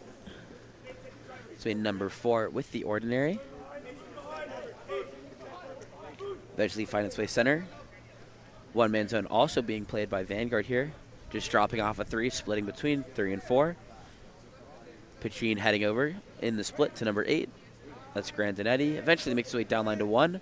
Entry pass inside. However, number 6, Caleb Hogel, can't get a shot off, so he's going to kick it out to the 1, who eventually dumps it. And Pyle heads to the corner to pick it up.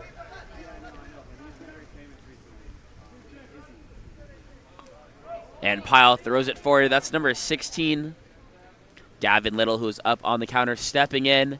And he's able to go near side high for the goal, as Vanguard now leads 6-1.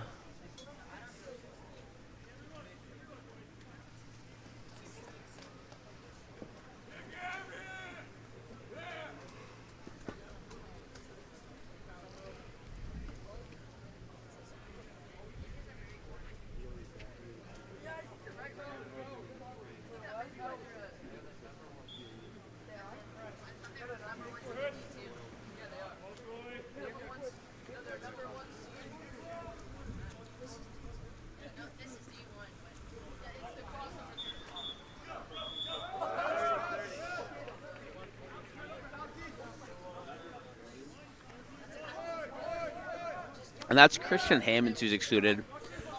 Exclusion drawn by Gonzalez. That's going to be a 6-on-5 now.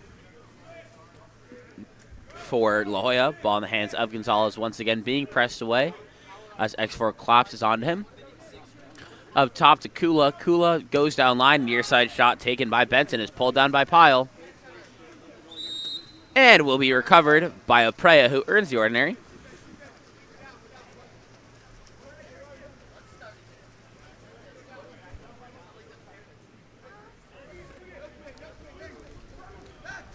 That ball was attempted to be swung over to Gavin Little from Anderton, but it's going to be picked off. Great steal made by Kula.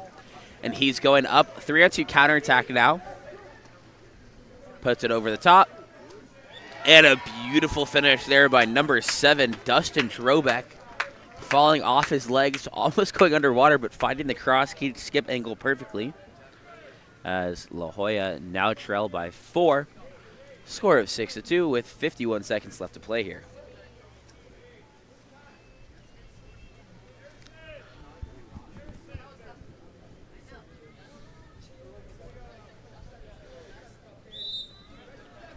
Ball is going to be kicked back into the hands, I believe that's McGann, before it moves over in the hands of Oprea.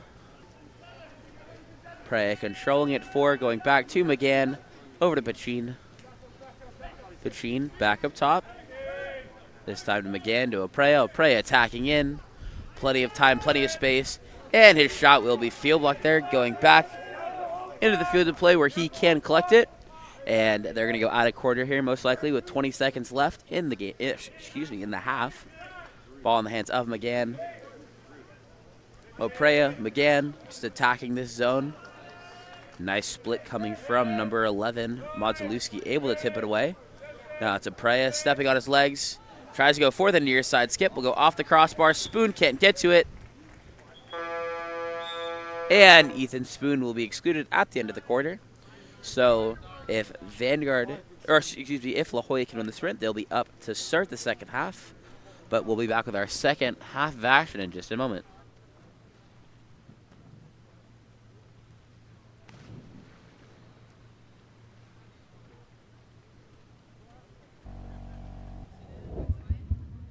Look no further than Game On Live Studio. Introducing our exciting highlight reels and game content. Capture the most epic moments from your season with our professional highlight reel service. Our talented team of editors will transform your gameplay footage into action-packed, adrenaline-pumping reels that showcase your skills like never before. That ball punched out by Sophie Bolaki-Purcell. Share your reels with friends, teammates, coaches, and colleges to get the recognition you deserve. Experience the thrill of reliving your best moments and inspire others to join the excitement. Game On Live Studio, where epic athletic moments come to life and help you succeed. Visit our website or contact us today to get started.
Sorry, I didn't realize I was muted. Alexander Pachin wins the sprint for Vanguard, so they will come even. He eventually gets the ball back. This Corbin Stanley gets ready to roll into 2 meters here.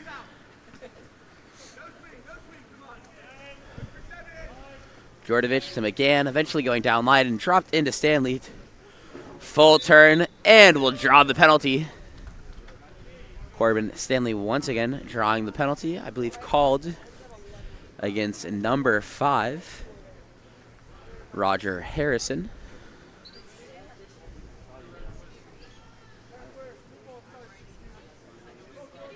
Trailing defenders are moved back and wider, and Stanley goes bar down on the penalty, making the score 7-2 as Vanguard to score the first goal of the second half.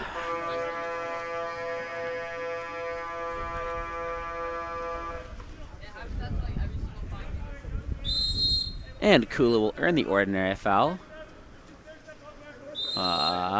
Ordinary foul also earned here at the point. Makes its way into the hands of Gonzalez, also earning the ordinary. Long swing now to Kula. Kula up top to Harrison, back to Kula. Beautiful pass finding number 2, Gabriel Benson inside, and he steps all the way in and finds the skip into the back of the net as La Jolla closed the gap to 4 once again, this time with a score of 7-3.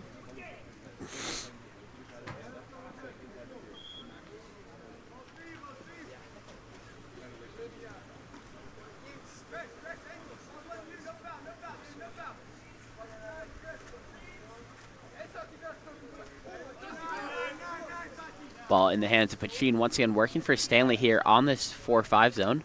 Instead, they find the driver. That was Shotsky on the drive, got to that inside water position, but as he stepped to the cage, he lost the handle on it. So ball is going to be in back with La Jolla. That's going to be Benson who earns the ordinary, eventually moving it into the hands of Harrison. Harrison Motzalewski up top now to Gonzalez, back to Benson, downline to Kula once again. They have Harrison set here. City goes for the driver, but that pass is a little too short and low, so it's going to be picked off instead by Oleg Shotsky. And Pavogi now in the cage for Vanguard is controlling. Pavogi goes out to his right. Controlled by Pachin over to Shotsky. Pachin stepping into space to Shotsky. Dropped inside to Stanley. And with the full turn and finish once again. Another goal tacked on the board by number 11, Corbin Stanley, as Vanguard jump out to an 8-3 lead here over La Jolla.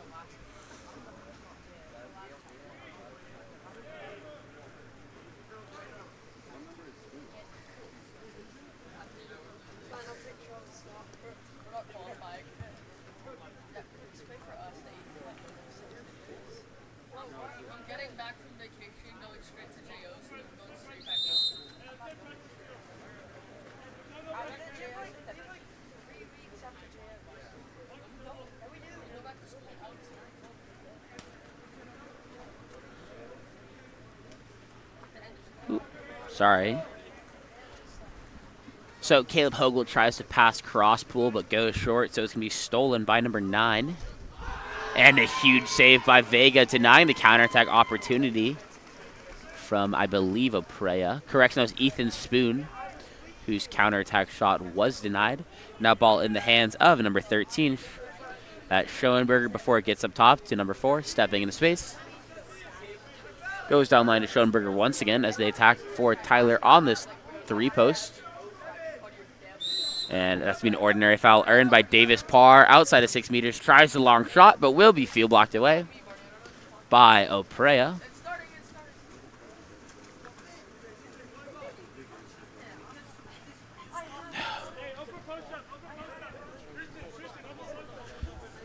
This time ball is outletted right to number 3. Goes down line to Oprea. Able to turn inside away from the crashing defender and earns the ordinary foul before the crash is able to take the ball away. Finds Spoon inside, and Spoon goes for the near side skip, finding the back of the net as Vanguard now lead 9-3.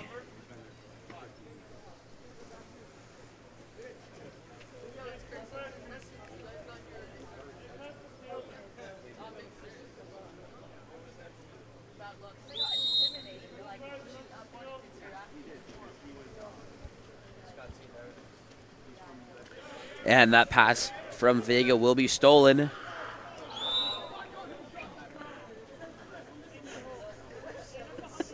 Long shot taken by Anderton after the steal. Goes over the cage. So La Jolla back on offense now.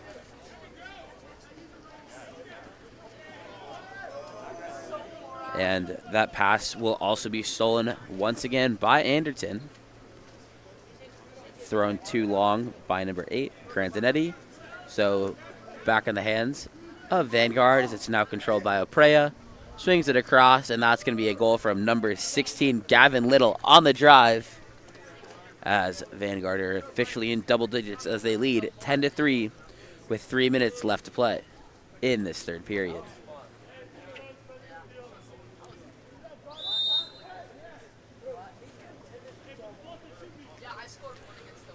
Ball on the backcourt with Vega now. Throws it out to his right to number 4. Now with Grandinetti. Over to Hogel. Downline to Lloyd. Lloyd earns the ordinary outside 6. Swings across.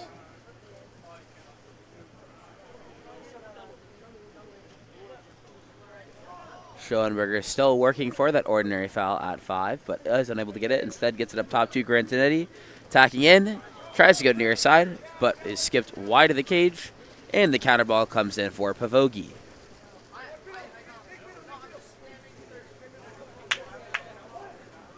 Pavogi still looking to outlet. This time will go deep left into the hands of Little. Little up top to Djordjevic. Djordjevic inside to Spoon. Spoon turning. But a great crash coming from number 3, Jackson Lloyd, to force the ball under. And Vega controlling once again. Vega looking to find an outlet pass. We'll go center into the hands of Lloyd. Lloyd to Hogel. Dropped inside to Benson. And that's going to be an exclusion drawn by number 12, Tyler Patty. And exclusion will be drawn on number 5, Ethan Spoon. 6-on-5 for La Jolla. Taking it at 6, going to bring one pocket here with Hogel at 1. Ball up top to number 4. Now to Lloyd. Lloyd stepping in, finds Hogel. Swings across to 6. Schoenberger goes inside. And the tip in from number 12. Tyler will go wide of the post. And the counter ball is dropped in once again for Pavogi. Corbin Stanley up out of the exclusion box. Attacking in. Swings across to Oprea. Oprea trying to go one-on-one now. Instead, keeps it safe by pulling it out. Goes up top to Djordjevic. Djordjevic now over. Gets it back. Djordjevic stepping in. Now up top to our capless player. Back to Djordjevic. And he goes bar down and out off that top crossbar from the skip. And will be recovered. Will be recovered and controlled by Vega once again. Vega looking to make an outlet.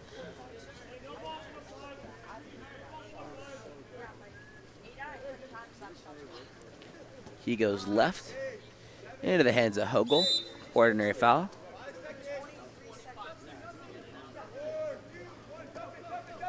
And that ball is going to be dumped.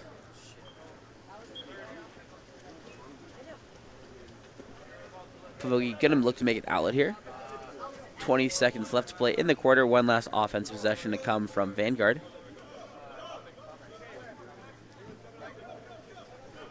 Pavogi going to be the one most likely to take this last second shot, swimming up with it as far as he can. Instead goes to our capless player, back to Pavogi, stepping in, goes to his left to Djordjevic, but that shall be after the buzzer. So at the end of 3, it's Vanguard leading La Jolla 10-3. We'll be back for our 4th and final quarter of action in just a bit.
And the fourth quarter sprint will be won by number 3. That's Christian Hammonds as Vanguard begin the quarter on offense. Ordinary foul will be earned at the 2 spot by Keegan McGann. Eventually moving it down line. A long swing over now to Hammonds. Up top to Djordjevic. Djordjevic attacking in. Drops inside. And that's going to be a step out and goal from number 11, Corbin Stanley. As... Ow. Sorry, as Vanguard now lead 11-3.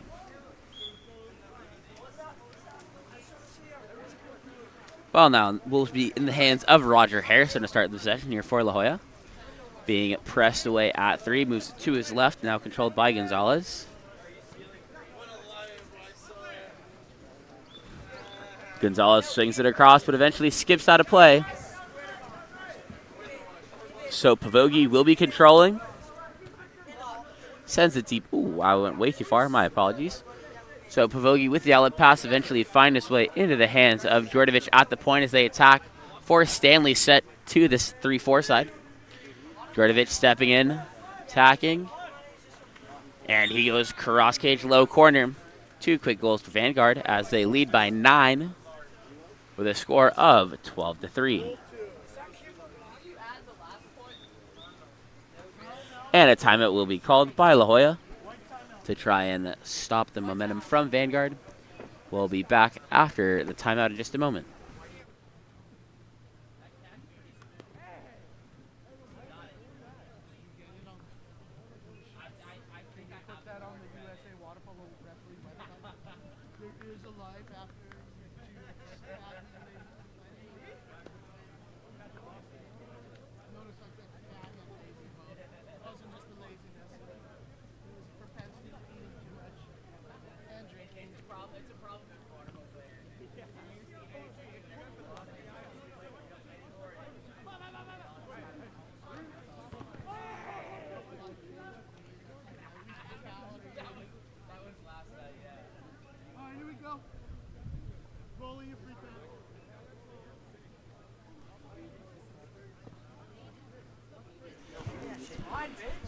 Timeout play coming here.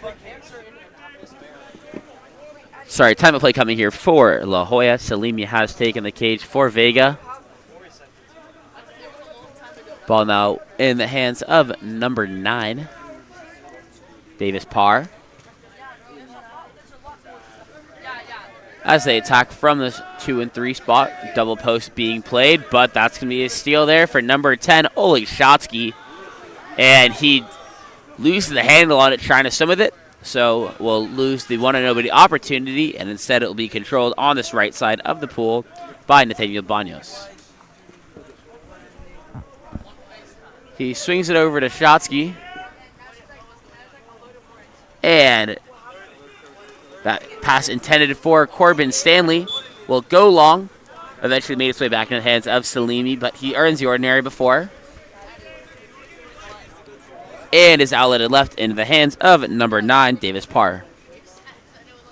Parr tries the lob going off the crossbar, but will be recovered by number 13, that's Schoenberger. Schoenberger's pass is tipped away and taken by number 6, Keegan McGann. And once again, up on the counterattack is Corbin Stanley. Takes it over, and the quick catch and shoot coming from Nathaniel Banos on the 2-on-1 counterattack. Will find the back of the net as Vanguard now lead 13-3.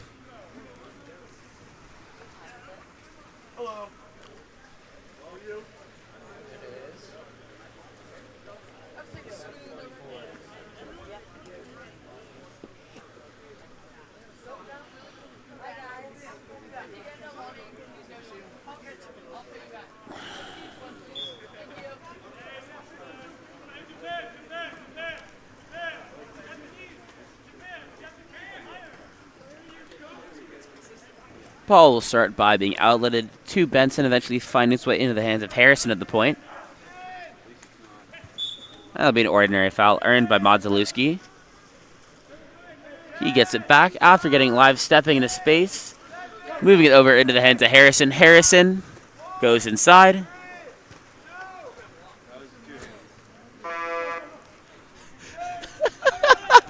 I don't know if you guys could see it, but there should have been a penalty there. One of the Vanguard players just blocked that ball with 2 hands in front of the cage. But there was also an offensive foul called against number 8, Nathaniel Banos. So it's going to transition back into the hands of La Jolla. Ordinary foul earned by number 7, Dustin Drobeck at 1. And there's going to be an exclusion on Banos now. 6-on-5 opportunity here for La Jolla. Ball going up top to the 4. Now 1 pulling it pocket. Once again going 6 in. Up top into the hands of Kula now. Pass over to Mazalewski is a little high, but he's able to recover. They try and throw it back to 4, but it's going to be Oleg Shotsky with the steal, and he's up on the counter, 1-on-2. And he earns the ordinary foul. Shotsky picks it back up. He's technically live because he's outside 6 prior to the foul, and he buries it home near side as Vanguard jump out to a 14-3 lead.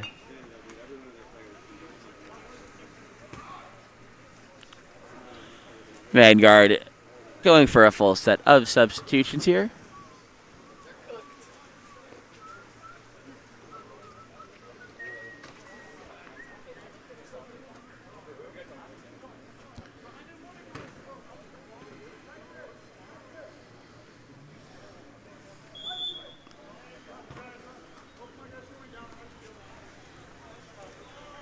Ball now in the hands of number 15, Trevor Kula.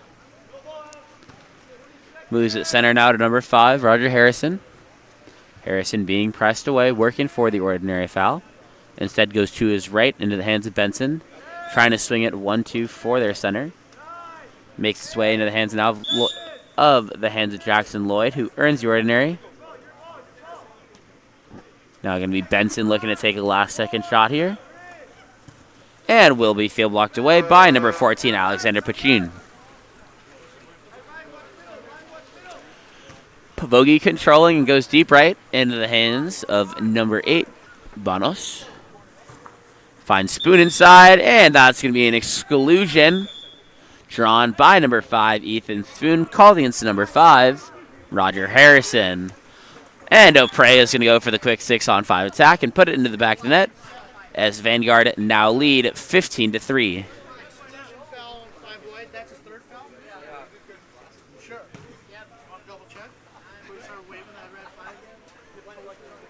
I'm trusting my guy. I'm trusting you. You're my guy. 7 dark. And ball in the backcourt. Ball under their curve. Nope, going to be an ordinary foul there for Benson. And there's going to be an off-ball exclusion called against the number 8, Banos. So it's going to be another 6-on-5.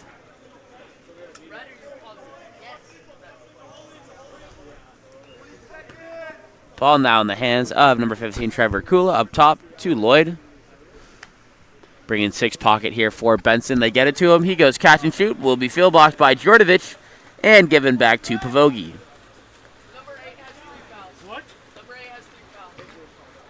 Pachin now up on the counterattack. Able to get the full turn through and draws an exclusion called against the number 11, Ryan Modzalewski. 6-on-5 now for Vanguard as the ball starts with Oprea. Moving over to Little. Back to Oprea. Goes down line as they take it one in. Oprea is centered cage now, stepping in, hanging on his legs, and going bar down cross cage. As Vanguard are now up 16-3.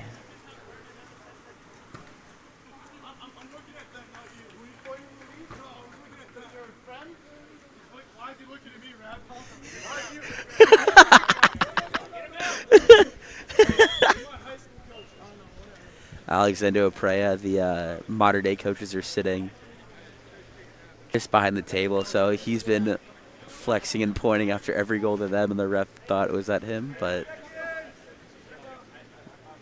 glad to see that he's able to have a good time here, and everyone is involved in the jokes at least. Lob taken there by number 8. Philip Grandinetti will sail over the cage, and the counterball comes back in for Pavogi. Pavogi goes out to number 9. That's Kate Anderton. Anderton earns the ordinary. Back up top into the hands of Oprea. He goes near side skip, going bar out, and the counterball will come in for Aiden Salimi. Salimi goes out right to Benson. Benson in the hands of Lloyd. Downline to Kula.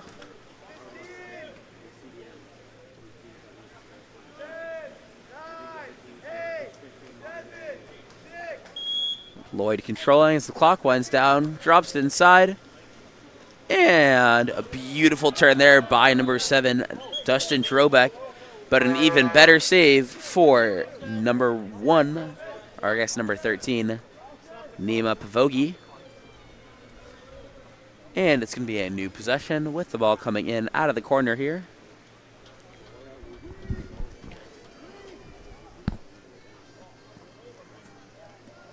Popped live by Drobeck, given up top to Benson. Long swing now to Grandinetti. He tries to go for the quick catch and shoot, but was field blocked, and another shot taken by Lloyd off the recovery. And the ball is recovered by Pavogi. Clock running down. Pavogi trying the late shot, sails over the cage, and as the final buzzer sounds, it's going to be a 16-3 win for Vanguard. We'll be back for our next matchup of the day in just a bit.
Welcome back here to La Jolla High School. Get ready for our next matchup of the day, featuring Trojan in the white and Monarchy in the dark. Trojan will win that first sprint. Ball eventually swinging across into the hands of number 11. Find its way down line. Eventually back up into the hands of Charles Johnson. And that's going to be inside the 2 meters, called against Colton Fine as he tried to set up in 2 meters. So the ball will be controlled in the backcourt by David Yakub. Yakub outs to Becker. Pass skips long, but Becker is able to maintain possession. He goes across to Barnuevo. They have their center set to this side. Ordinary foul earned by Sandoval. Gets it back up top, eventually into the hands of Becker. Down line to number 10. That shot taken by Ethan Cardos will be field blocked out of play. And the counter ball comes in for Tucker Tendofshate. If I do mispronounce any names and you are listening in the chat and know how to pronounce them, could you please let me know with the phonetic spelling of it? But as Trojan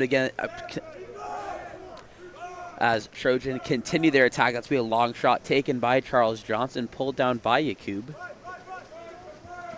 Heel outlet left into the hands of Barnuevo, going over the top. And that's going to be an exclusion drawn by number 17, Nico Sandoval. Excluded player will be number 6, John Fisher. 6-on-5 opportunity here for Monarchy. Becker across to Barnuevo. Back to Becker, who's going to take it in at 6 to try and bring number 17, Nico Sandoval, into that pocket. Barnuevo swings it back to 6. We'll have the 2-post diving here. Instead, goes up top. Now back to Barnuevo at 4. Takes the shot from the outside. Will be blocked by Tucker with the left hand and controlled before he throws it up. Intended for number 11, Charles Johnson. Small 3-on-2 advantage here as that's number 6, John Fisher, who has the lead on Rossi. Corrects us number 17, Taj Whitehead. He pulls out of the counter, however. Ball will go up top now into the hands of number 7, Ned Gennady. Over to Callis. Callis earns the ordinary. Goes down line. Johnson also earns the ordinary.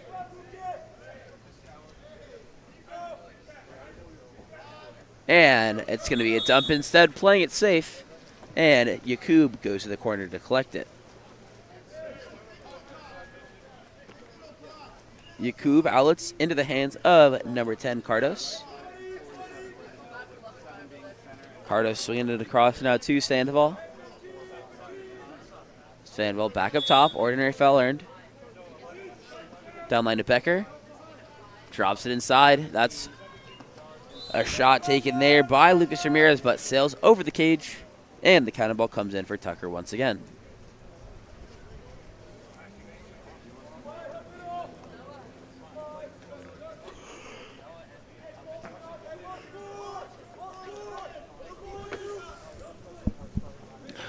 Ball down to Callis again. Going one-on-one, earns the ordinary foul.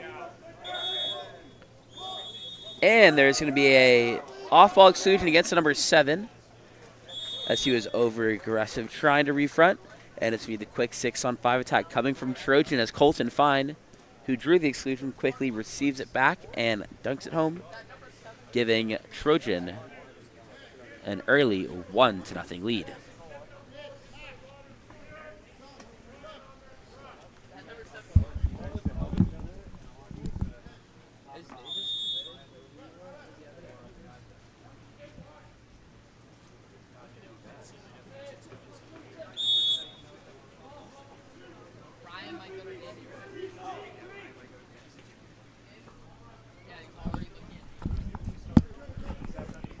Sorry about the pause. Sorry about the pause there. Had to throw a sweatshirt back on. It started to get cold here. But ball's in the hands of Cardos. Up top goes center to Rossi. Rossi stepping in now as they're dropped off of him. Tries to turn inside, but his arms hit, so ball pops loose. And in transition, that's going to be Rossi, who is excluded. So it's going to be a 6-on-5 here for Trojan. Ball will be in the hands of number 7. That's, should move the camera, shouldn't I? 6 on 5. Gennady goes down line into the hands of Denny. Eventually swinging all the way to 1. He takes it in, bringing number 5, Denny, into the pocket here. He's attacking, tries to wrap near side, but will be field blocked away by number 7, Brian Barnuevo. Now Barnuevo bringing the ball up here for Monarchy. He has a little bit of space, and he's going to be... Sorry, okay, he's able to draw the exclusion called against number 8. That's Flynn Gunther.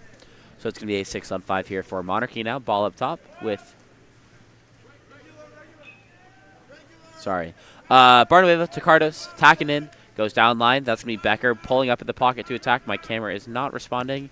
And the catch and shoot from number 7, Brian Barnuevo, is field blocked out of play. And the counter ball comes in. Trojan head out on the counterattack the other direction. This time, ball is outletted into the hands of Denny on the right side of the pool. Bringing it down line. He goes up top. Eventually swinging across to number 2, Nicholas Bull. Bull receives it back, working for Lee here in 2 meters. Now in the hands of number 14, Jake Lee. Lee earns the ordinary. He's outside 6, has the direct if he wants. Instead, goes up top to Gennady. Ned Gennady tries the long shot from outside and will skip wide of the cage. So the counter ball will be dropped in for Yakub as Monarchy try to find their first goal of the game with 1:30 left. Ball goes out center into the hands of Barnuevo, turning inside, able to protect it from incoming pressure. Goes to Becker. Becker back up top to Cardos. Now with number 17, Nico Sandoval. Drops it inside, and the backhand taken there by number 18, Luke Ramirez, is once again saved by Tucker. And the ball will be outletted up top, outright once again to Denny. Denny attacking in. I'll try and reset the camera after because it's not moving with me. Apologies once again. He goes inside, intended for number 7, Ned Gennady, but ball will be stripped away by his defender, and Monarchy will be back on the attack. They have a small counterattack advantage here as the ball is outletted into the hands of number 10, who's immediately taking it to the cage. And that's going to be a bar down there from number 10, Ethan Cardos, giving Monarchy their first goal of the game, as we're all tied up 1-1 with 31 seconds left to play.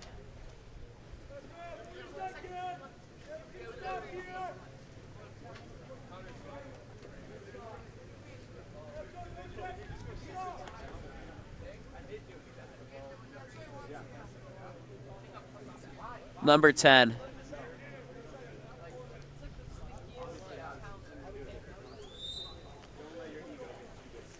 As play resumes, ball will be controlled in the backcourt by Colton Fine. 1 full possession left to play in the quarter. Trojan looking to take their lead back as the ball gets down line into the hands of number 11, Charles Johnson. Dropped inside, however that entry pass is too high, so it's going to be tipped away by Noah Jurgensen. And with 12 seconds left, one last chance here for Monarchy to potentially take their first lead of the game. Rossi controlling, throws it center. Ball stolen away instead by number 15. And long shot taken by number 11, Charles Johnson. It's pulled down. So at the end of 1, we're all tied at 1. And we'll be back for our second quarter of play in just a bit.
And the second quarter sprint is going to be won once again by Trojan,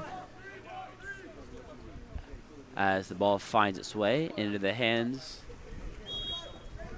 of Taj Whitehead, who earns the ordinary, pops it live. Going back 1-on-1 again. Swinging it into the hands of Callis. Inside, that's going to be number 15, Lucas Pierce, who draws the exclusion. And another 6-on-5 opportunity here for Trojan. Downline to Callis. Up top to Whitehead. Downline to 1. He takes it in. Trying to bring Callis pocket here at the 6th spot. Pass over is tipped, but he gets it back. Now with number 11, Johnson. Johnson stepping in. Tries to go with another wrap, but will be field blocked by Barnuevo. And a ball under will be forced by Trojan after the ball is recovered by Monarchy. So Trojan will get the ball back with a new clock. And have another full possession of offense here.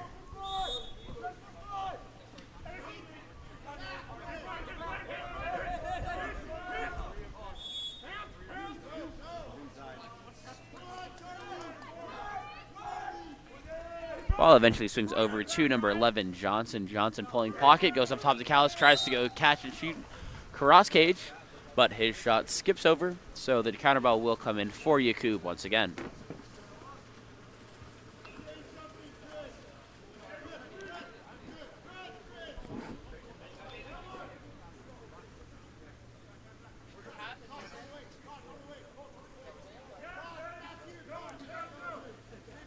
Ball up top with Asa Chen. Goes down line before getting it back, stepping into space, working for number 14, Christian Newberry. And a beautiful catch and shoot there from number 8, Dante DeSaw from the 5. Puts Monarchy up 2-1 with 5:33 left to play.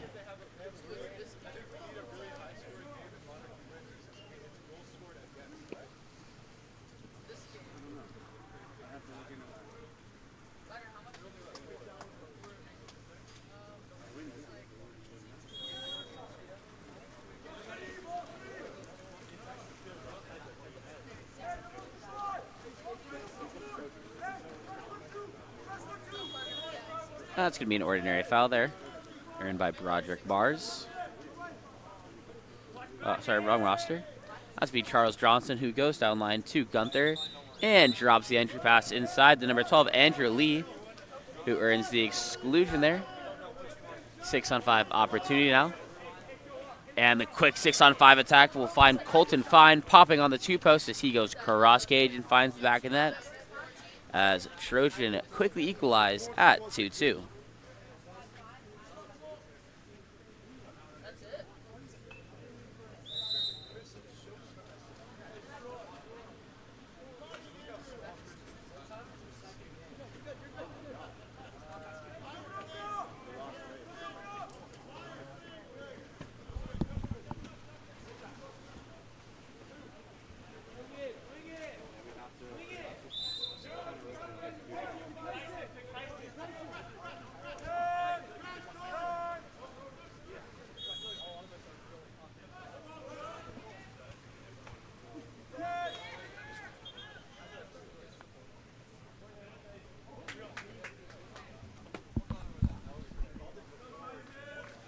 And that's going to be a penalty, I think, drawn by number 16, which is Lucas Warner on the drive, called against number 17, Taj Whitehead.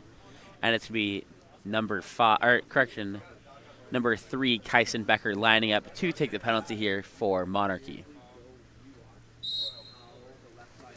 And he skips it home, so Monarchy will take a 3-2 lead here over Trojan.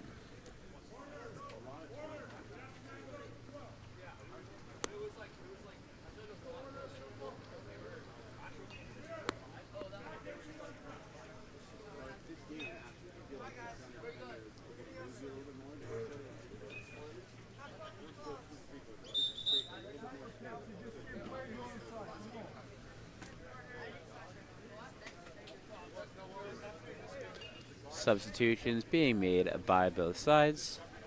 Caps being retied, and we're ready to go as the ball will be starting in the hands of Michael Ingram in the backcourt before he puts it over to Denny. Denny immediately goes down line to Callis, and he's able to draw the quick exclusion called against number 8, Dante DeSa. So once again, Trojan will be attacking another 6-on-5.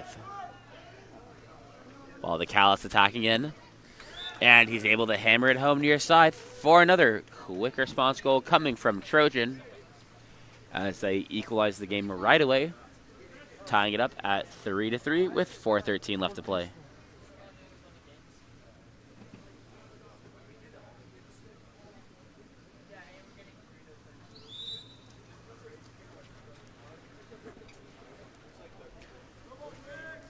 Monarchy back on the attack, ball in the hands of Becker up top. Going center to number 16, Lucas Warner. Back to Becker now. Swings it across to number 6, Samuel Macias, who earns the ordinary foul. 4-zone being played here. Going down line. Long swing over. Does go long, and there's Monarchy just going to elect to dump it as number 13, Tucker comes out of the cage to retrieve before throwing it center to number 5, Denny. Denny sends it down line to number 14, Jake Lee. Can this camera please move? Lee earns the ordinary foul, swings it across, and great defense being played by number 6, Samuel Macias, able to blindside him and make the steal. As Monarchy head back on the counterattack now, Yakub controlling in the backcourt. Instead, he's going to give us a Cardos who's swimming it up at 3. Over to Warner, back to Cardos. Gets it down line so they can work for Ramirez. Back up top to Cardos. Attacking in, tries to go near side. It goes off the post. Is recovered by Cardos. Getting his own ball back.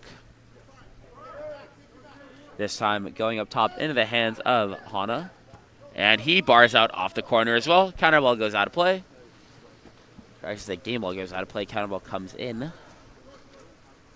And is immediately outletted right into the hands of number 5, Denny. Denny with the ordinary. Now looking to move it 1-2 to work for number 9, Ingram in 2 meters. Said Ingram will roll out as they work now for Jake Lee. Ordinary foul earned by Callis. Goes to his left. And the outside shot taken by number 7, Giannotti, will go off the post and is recovered by Monarchy and controlled by Yakub in the backcourt. And there's going to be an offensive foul, I believe called against number 4, Jordan Hana, for the kickoff, trying to get open on the counterattack. So it's going to be now controlled by Jake Lee.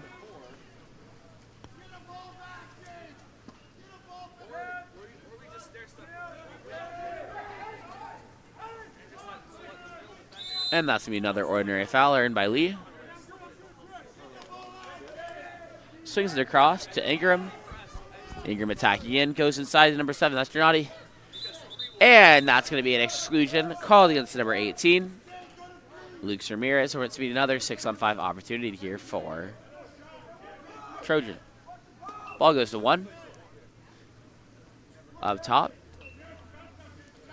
Now Callis stepping into space, hanging on his legs, attacking.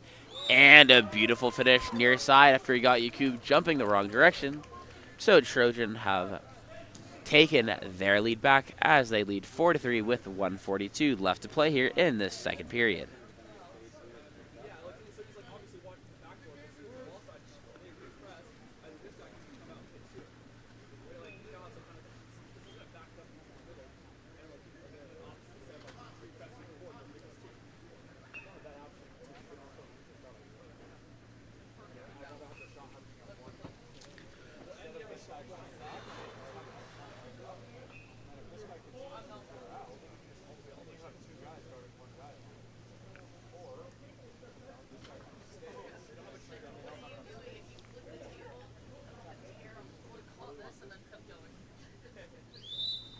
And after caps have been tied and substitutions made, we're ready to go once again. Ball in the backcourt being controlled by Rossi, earns the ordinary foul. Goes to Barnuevo. Barnuevo trying to swing it to this 4-5 side so they can work for Ramirez. But that's going to be a steal instead for Andrew Lee. Doing a great job of getting to that high shoulder, forcing the steal. Pops it live, sends it deep right, now in the hands of number 8, Flynn Gunther. Flynn Gunther one-on-one with the keeper. Bars out. And will be... Ooh, so, okay, was recovered by number 18, Lucas Ramirez, but then it was interfered with after the foul was called by Charles Johnson. So it's going to be a 6-on-5 for Monarchy, and they call a timeout so they can try and set up and attack it. We'll be back after the timeout.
Timeout 6-on-5 for Monarchy. Going 4-6 in. Getting the ball all the way to 1, now to 6. And they're working for the 2-post. Barnuevo going for the quick catch and shoot from number 17. That was Sandoval taking the shot, but will be tipped away by a field blocker.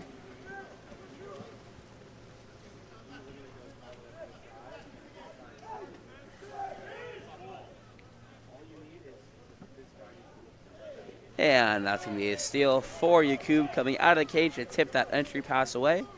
Giving Monarchy 18 seconds here to try and find the equalizer before the end of the first half.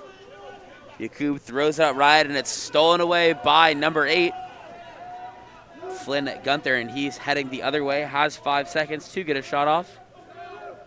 Pulling out, hanging on his legs, tries the off-speed shot, but it's another save for Yakub. So at the end of 2, it's Trojan leading Monarchy 4-3. We'll be back for our second quarter in just a bit. Sorry, second half.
And Trojan will win this first sprint to start the second half.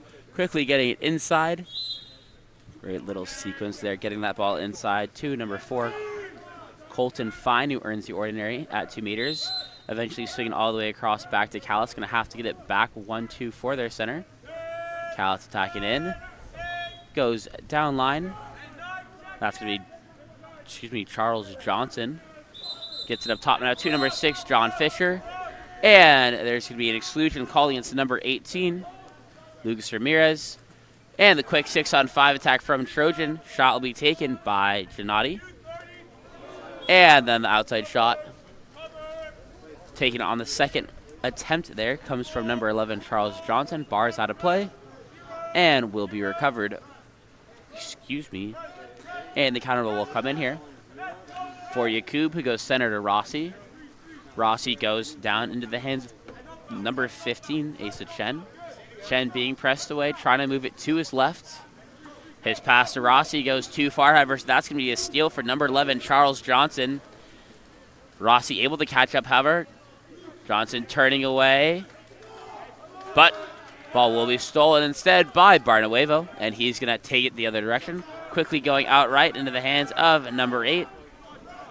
That's Dante Desaw attacking in with it. Goes back to Barnuevo. Barnuevo stepping into space. Goes up to Rossi. Now over to Chen. Chen attacking in, trying to look for Barnuevo on the drive. Instead going for the direct shot, but it's going to be pulled down to 2 hands by Goldstein. Goldstein outlets. Intended for 11, Charles Johnson. That's a steal instead for Rossi. And immediately sent down the left side into the hands of Barnuevo. Barnuevo swinging across to Chen. Chen earns the ordinary. Center is set to his side, so they're going to attack this 4-5 zone now. Downline to Chen. Back up top into the hands of Desaw. Desaw attacking in to Rossi. To Barnuevo. Barnuevo earns the ordinary, but is inside 5. To Desaw. Desaw stepping into space and goes for the outside shot, going cross cage low for the goal as Monarchy equalized at 4-4.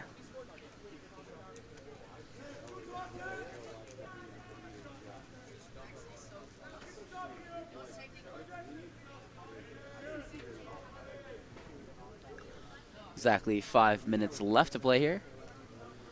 Substitutions made for both sides. Ball will be starting with number 12, Andrew Lee here with Andrew Lee. Sends it over into the hands of Callis, and before going left to number 6, John Fisher. Fisher being pressed away now, earning an ordinary foul before swinging it back to Callis. He goes for the full turn, but earns the ordinary foul. Entry pass inside, and the ball will be stolen away from Andrew Lee before he can do anything with it. And that's going to be a contra foul called against the number 8. So that's a 3-on-2 counterattack. Callis attacking in now, and a huge save there by Yakub. Now it's immediately out the other direction now with a 6-on-5 counterattack for Monarchy. Ball in the hands of number 8. Quick shot taken there by Dante Desaw. Will be turned away and immediately outletted into the hands of Callis. Plenty of time. He can try to go one-on-one, but he also has Andrew Lee coming up late. And Lee will be able to draw the penalty. Called against the number 15, Asa Chen. And it's going to be number 3, Christopher Callis, lining up to take the penalty for Trojan.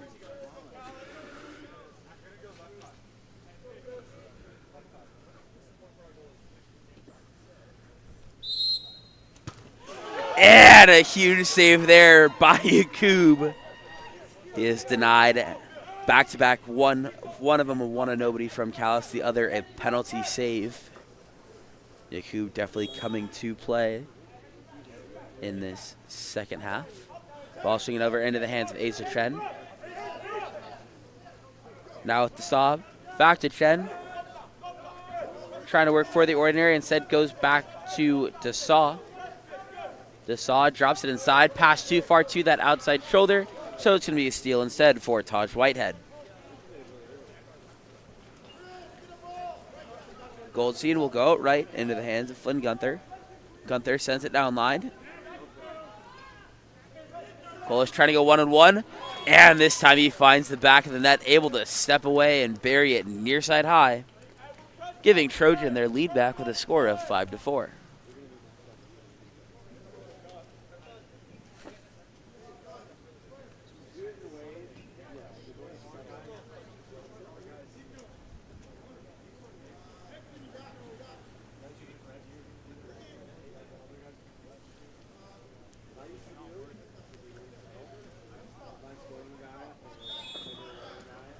Monarchy looking to find another equalizing goal here. Jurgensen just going to give it back to Yakub and head into the front court. Yakub will outlet into the hands of Becker at 4. Moving at center, trying to work 1-2. Jurgensen attacking the one-man zone now. Sandoval goes back to Jurgensen, stepping into space. And Sandoval immediately heading on the drive. Goes down to 1, but that's going to be a steal there for number 7, Ned Gennady. And it's going to be I'd say a 5-on-4 counterattack here, as Gennady still trying to bring the ball up, working for something, but he has Ingram wide open on the weak side. Ingram goes over the top, finding number 16, Jack Swenson, but another massive counterattack save for Yakub, keeping this game within 1.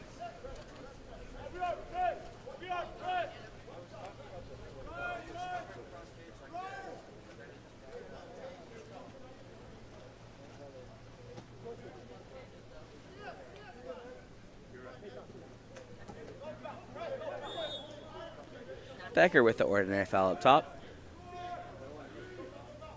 I believe that is...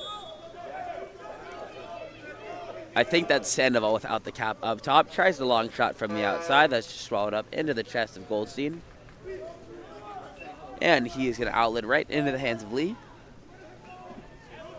He has number 9, Michael Ingram, coming ball side. Doesn't get it there in time, so instead it'll go up top into the hands of Gennady. Gennady goes back down line to Lee. Back to Gennady stepping in. Back to Lee. He tries the quick catch and shoot, but it's going to be another save made for Yakub.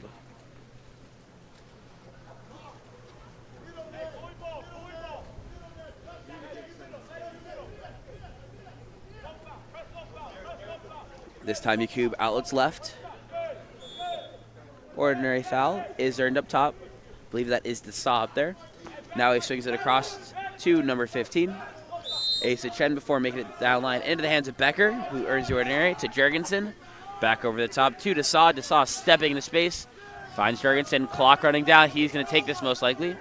Instead goes down line to Sandoval. His shot, field blocked away, and controlled by Goldstein.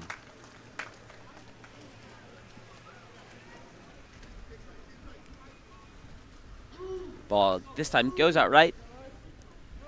Deep into the hands of Jake Lee. Immediate ball side drive coming here from the 3 spot. Instead goes up top to number 7, Gennady. Gennady and Lee once again going to attack this zone. Gennady goes for the entry pass. Gunther kicks it out to Lee. And Lee's shot turned away from 5 once again. 35 seconds left to play here in the 3rd. Trojans still leading by 1. Last chance for Monarchy to potentially equalize at the end of this quarter. Becker up top. Goes over the top to number 8, Dante DeSaw, who earns the ordinary. DeSaw swings across to Chen. Chen tries to find him inside. Instead goes for the outside skip. That goes over the cage. Clock running down. Final seconds. Going to be a last-second shot here. Goldstein going to throw it out. Trying to get the last second, but shots after the clock. And at the end of 3, it's Trojan who lead Monarchy 5-4. We'll be back for our 4th and final quarter of action in just a moment.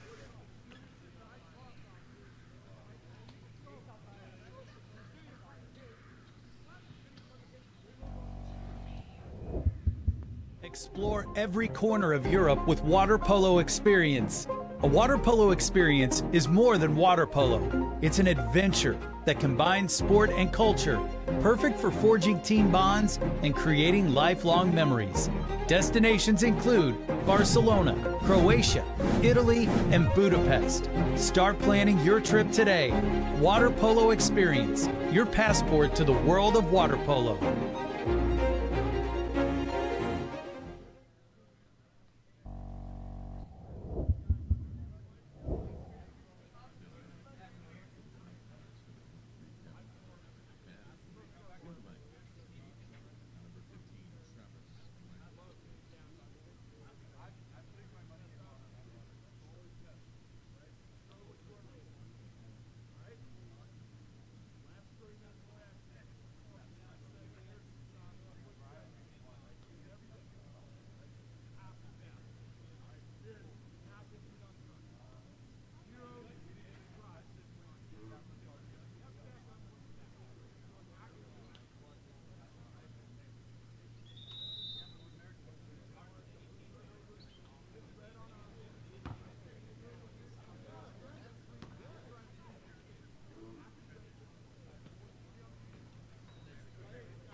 Welcome back as we get ready for an exciting fourth quarter here.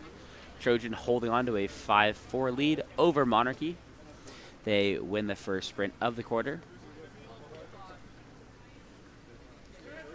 They win the final sprint of the game.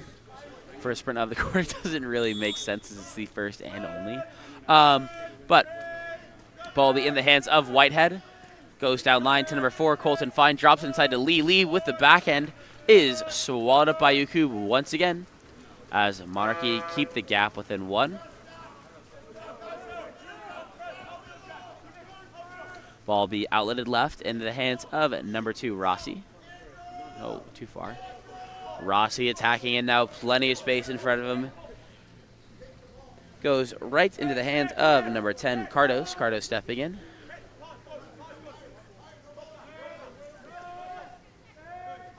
Cardos still being pressed away. Tries to go near side, but that's going to be another save for Goldstein as he blocks it off the post. And he controls, looking to make an outlet pass here. He has Whitehead up on this left side, and he's able to get it there in time. Attacking in, goes inside. And an ordinary foul will be earned inside by Fine. Kicks it back out to Whitehead.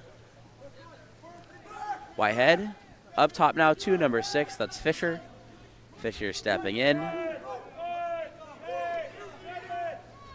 And he tries to go near side, going off the post again. So Yakub controls once more here for Monarchy. Yakub outright into the hands of Cardos. Being pressed away, it earns the ordinary. Swings over to Rossi. Rossi also earning the ordinary foul.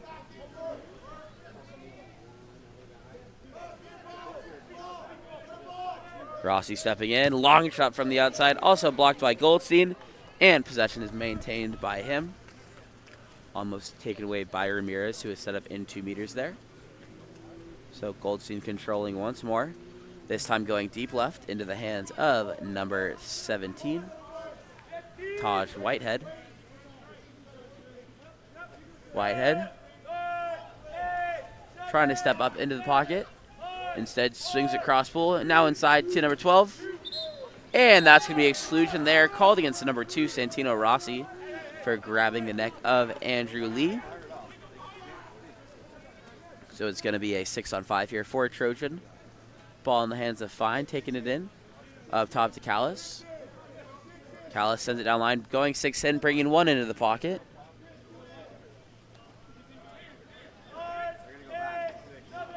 Callis stepping in and tries to go with that 5-2, but Whitehead's going to be called for being inside 2 meters, so there's going to be no goal.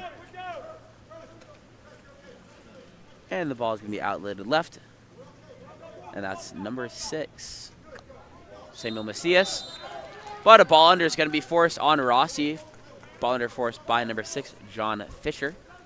So Trojan immediately back on the attack, starting with an outlet pass to Whitehead. Able to get there in time before it makes contact with the lane line. Steps up with it in the pocket. Has fine set to him, but Whitehead tries to direct, sending it over the cage. And the counter ball will come in for Yakub. 3.5 minutes left to play. Trojan still leading by 1.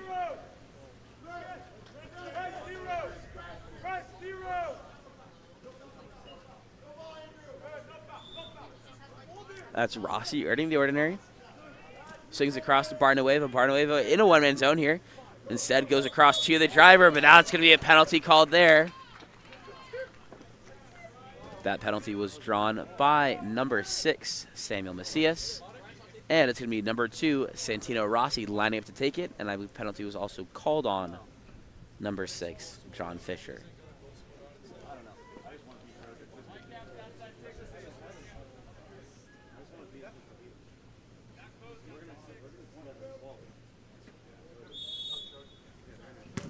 And a huge save there for Goldstein, keeping Trojan ahead by 1. And he's going to get the ball back after the penalty. He goes outright to Fisher. Lee going ball side now, trying to post up. And a backhand attempted by, by Callis, very wide of the post. Coach Haley does not look too pleased with that one whatsoever. But his player resumes, ball go outright. That's going to be number 10, Cardos, who earns the ordinary. Goes over the top to Rossi, and he's going to earn the ordinary foul. Rossi goes inside, but will be stolen away immediately by Cardis and controlled by Goldstein. And I forgot to move the camera. My apologies. Goldstein still holding on to it. Goes deep left. That's number 4. Colton Fine with the ordinary. Pops live.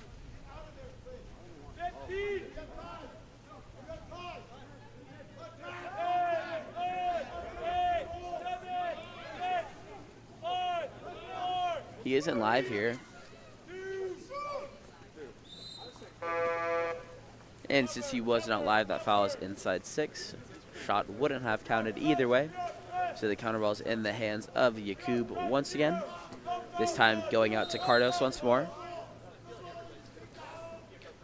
Swings it across, and that's going to be number 7 now. Brian Barnuevo before he throws it back to Cardos. Once again working for Ramirez, who is set to this 4-5 side. They get it down line to number 6, Macias. Macias earns the ordinary. Up top to Cardos once more. Cardos stepping in to Barnuevo. Barnuevo going one-on-one, trying to earn a foul outside of 6. No foul called. This time he gets it. Takes it direct, and that's field blocked away by Lee. However, it's going to be recovered by Sandoval, so new 30 seconds of offense here for Monarchy. Cardos with the ordinary. Goes down line with Macias. Back up top to Cardos. Over to Barnuevo. Cardos once again. Down line to Macias. Macias taking it in. Tries to go to Rossi. And that's going to be a goal scored by number 2, Santino Rossi, getting it cross pool, able to maintain possession and sneak it home near side. That's going to be the equalizer there for Monarchy, as we're tied at 5 with 1:12 left to play in this 4th period.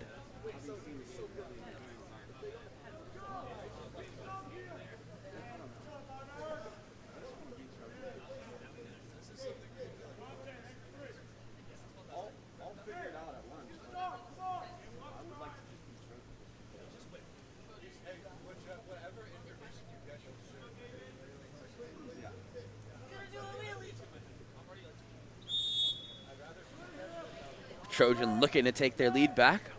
Ball will be starting with number 7, Ned Giannotti, eventually moving over to the hands of Gunther, going down line now.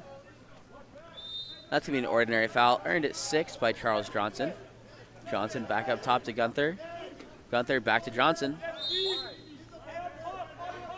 Oh, shoot. Now it's going to be entry passes thrown inside. But 3 crashing defenders able to take the ball away from Lucas Pierce before he can make a move with it. And an immediate timeout called by Monarchy, as there's 47 seconds left on the clock. Here's their chance to take the lead and hopefully the win if they can put this one away with 47 seconds left to play. We'll be back after the timeout in just a moment.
And here's the chance for Monarchy to take the lead and hopefully the win. 47 seconds left to play. Timeout play for them.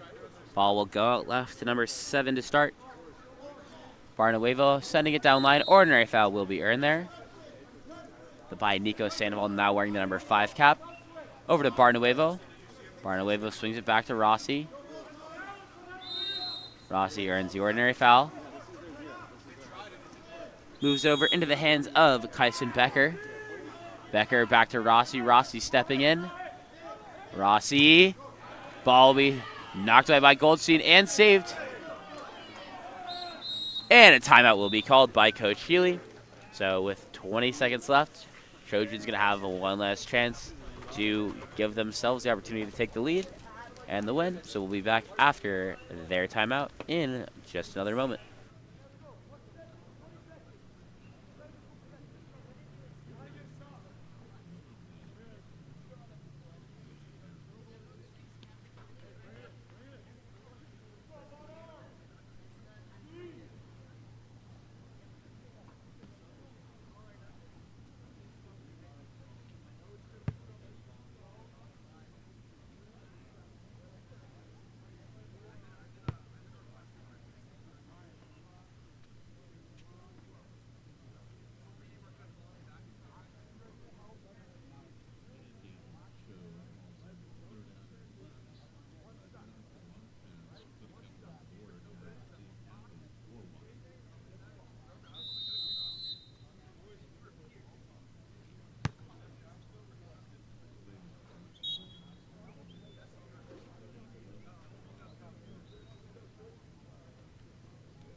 And here we go.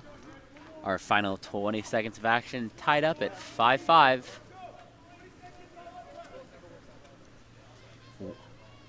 Trojan just need a goal and they'll take the win.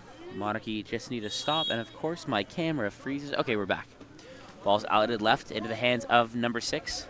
Swings across to Carlos. He goes down line into the hands of Johnson. Johnson goes inside. That's going to be number 17, Taj Whitehead, but the ball's stolen away. Rossi controls. He's almost blindsided. Ball in the hands of Cardos to Yakub. And no shot will be taken. So we're going to a shootout.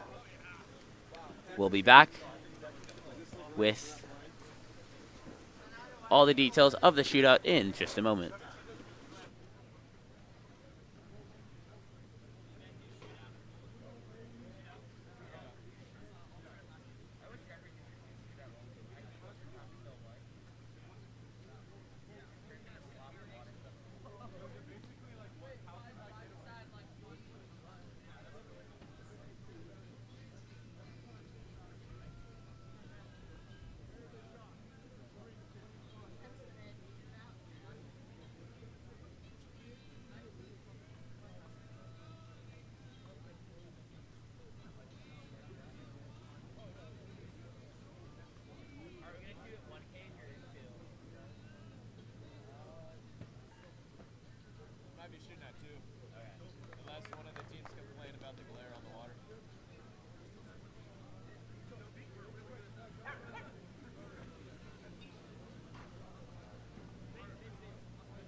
We're ready to begin our shootout here between Trojan and Monarchy. Our it'll be Monarchy shooting first. First shooter will be number 7, Brian Barnuevo. And he skips it home, so Monarchy take a 1-0 lead in round 1. Now it's me, number 3, Christopher Callis, shooting for Trojan. He missed one earlier in regulation. Can he make up for that and equalize here at 1? And he skips it home as well. We're all tied up after the first round.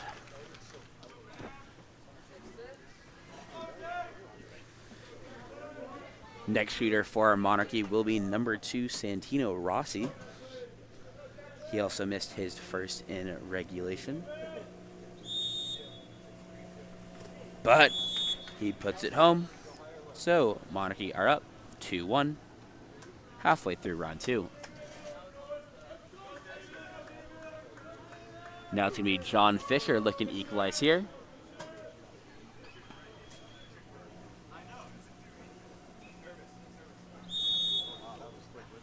And he skips it home as well. All tied up once again at 2.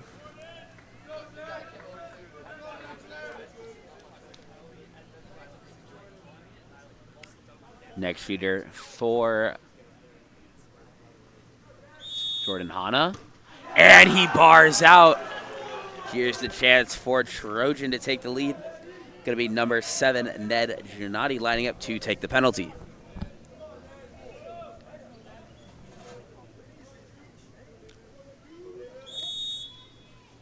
And he puts it home, so Trojan take the lead at the end of the third round, 3-2.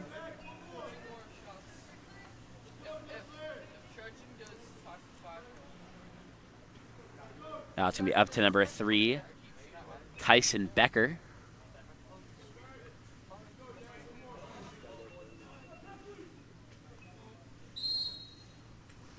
And Becker skips it home.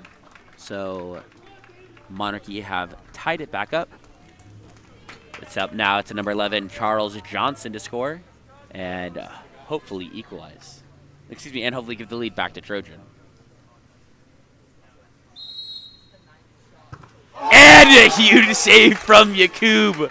Read it the whole way through. We're tied up once again after round 4. And starting off round 5 for us will be number 10, Ethan Cardos.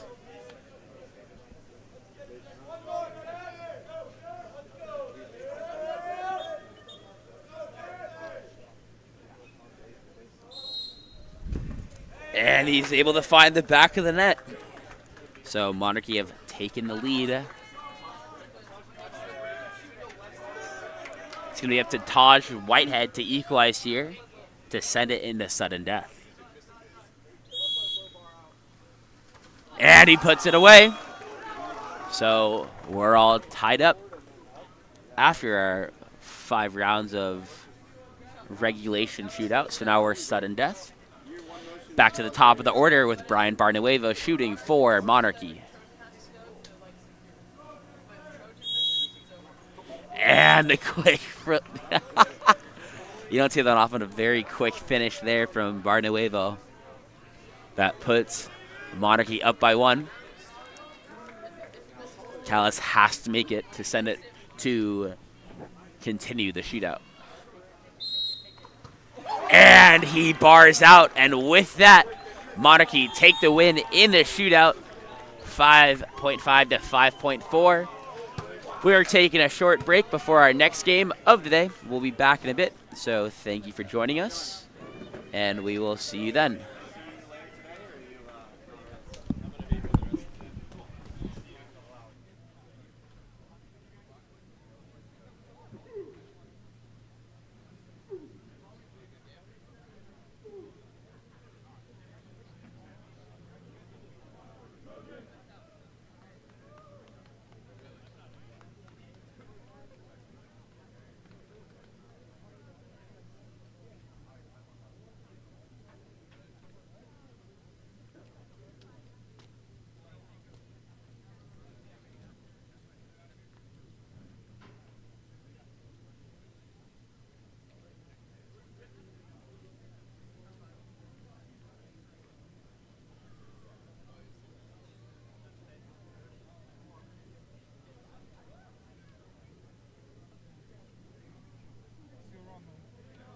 guys.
22 grand slam for Hank Hansen.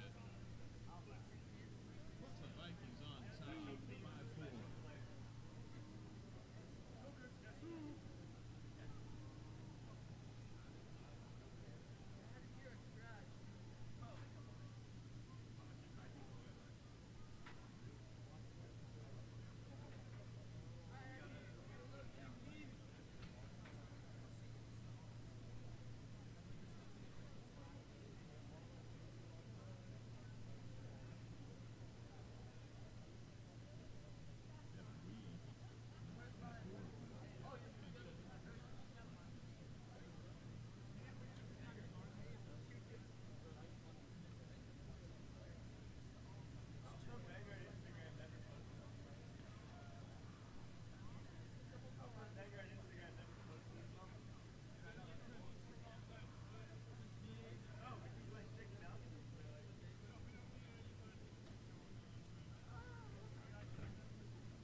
Mark through here.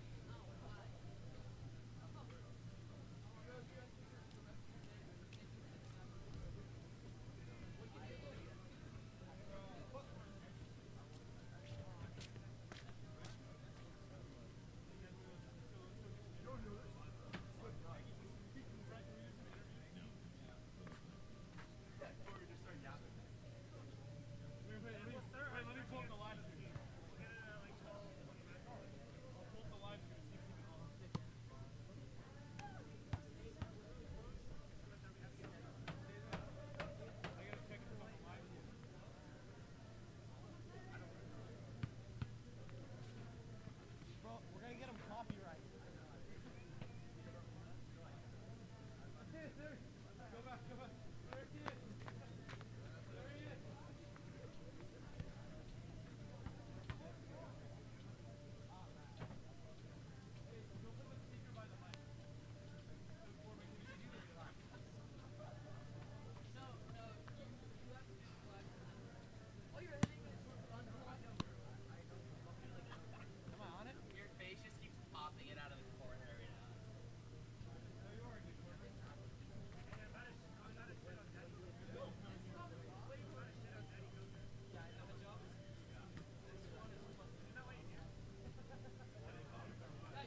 Okay, we should be good now. I was muted and didn't realize. But welcome back, everyone, to our next game of the afternoon, featuring Vanguard in the dark, Pride in the white. Vanguard won the first sprint.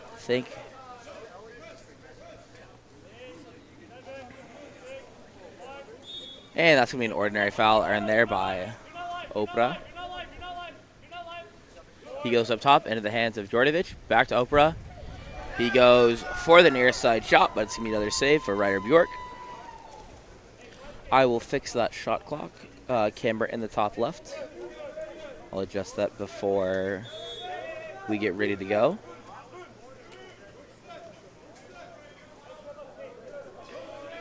Ball in the hands now of number 10. Jaden Winters over now to Coker. Coker attacking in, goes down line. That's Williamson controlling at 6. Back up top to Coker. Coker stepping in. Earns the ordinary outside 5. Right, outside 6. And a beautiful lob there from number 7, Camden Coker. And immediately told to be quiet from the ref. That gives Pride an early 1-0 lead.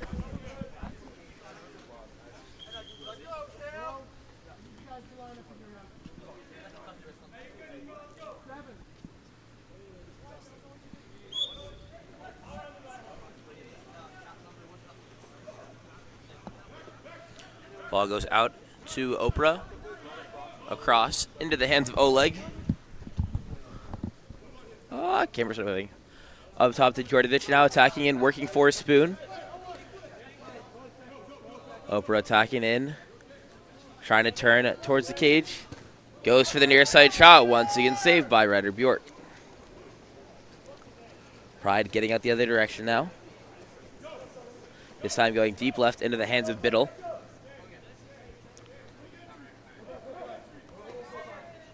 Biddle up top. Over to Coker. Down line. That's going to be number 11, Williamson controlling again. Back to Coker. Coker. Winters. Back to Coker. And Coker tries to go near side, but hits the outside of the post and goes out of play. Counter ball comes in for Pavogi.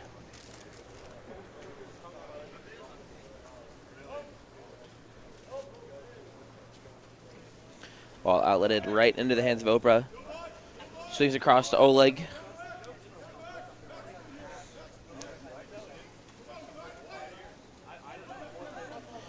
Now controlled in the corner by Anderton. Oleg walking in.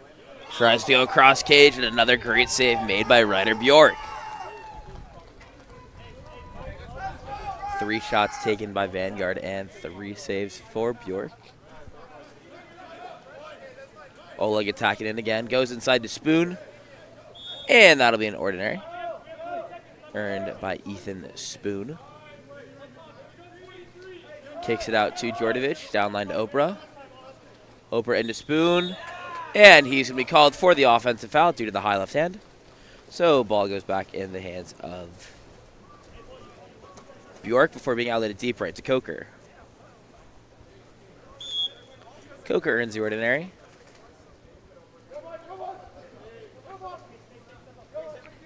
Up top to Williamson. Ordinary foul earned. Swings it across, so that's going to be Udolvovic. And he tries the long shot going wide of the cage, and Pavogi gets the counter ball again.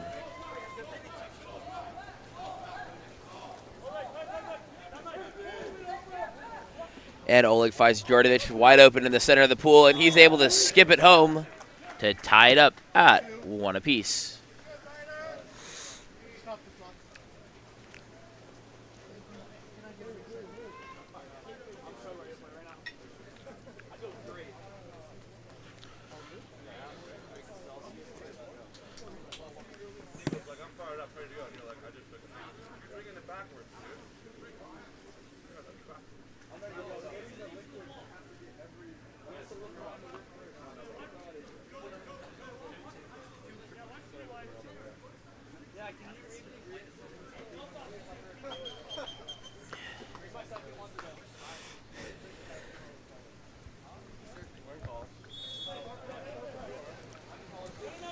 As play resumes, ball will be starting with Kane Fogg before going over to Coker. Eventually finds his way down line to Darian Wang. Wang earns the ordinary. Back up to Coker. Coker tries to step forward with it, but loses the handle on it, but gets the ordinary foul. Goes over to Fogg, makes its way down line. I believe that's number 6. That's 17. Well, number 6 wearing number 17, Kai Johnson.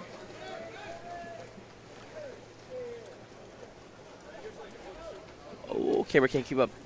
And that's number 14 up on the counterattack the other way. Alexander Peachin going for the full turn and draws the exclusion on Coker. Peachin gets it back quickly, attacking in.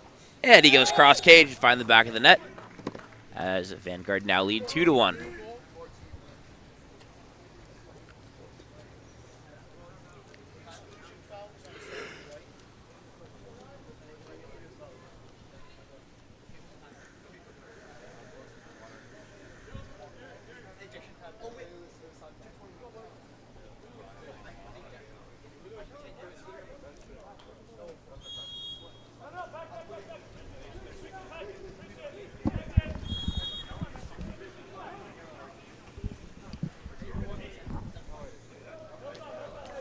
Apologies, running the some errors. Coker gets the ball up top, goes down to Williamson, who earns the ordinary. Gonna have to work it back to the 1-2 side for their center. Eventually getting it into the hands of Fogg, who earns the ordinary outside 6. Gathers his legs, drops it inside to Bernstein. And that's gonna be an exclusion called against number 9, Kate Anderton. So it's gonna be a 6-on-5 here for Pride.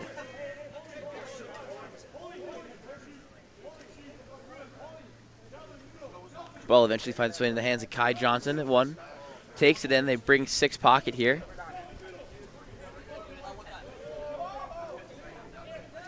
And that shot taken by number 11, Wyatt Williamson, will be field blocked. I believe field block will be credited to Corbin Stanley. So Pavogi will control in the backcourt, this time going out into the hands of Gavin Little. Little moves it center to Christian Hammonds. Hammonds to Anderson, back to Hammonds. Now taken inside at 6 by Bonos. Eventually making its way into the hands of Peachin. Entry pass into Stanley, turning away from 2, and the goalie and finds the back of the net. Giving a 3-1 lead to Vanguard now.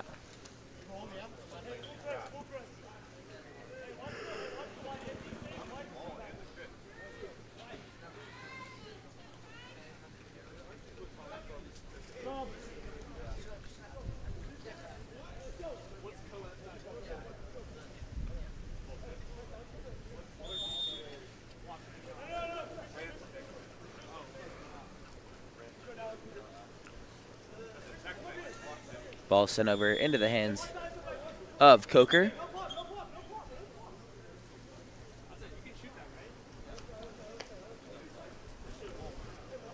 Ooh, sorry. Biddle back to Coker.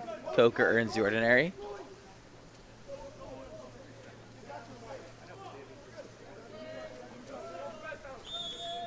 And that's going to be an ordinary foul earned by Udovic. Udovic down to Biddle. Ordinary by Biddle. To Coker, but will be stolen away. And an exclusion will be called in transition on Max Bernstein, drawn by number 11, Corbin Stanley. So it's going to be a 6-on-5 opportunity here. Ball in the hands of Little. Little attacking in at 1, up top to Jordovic.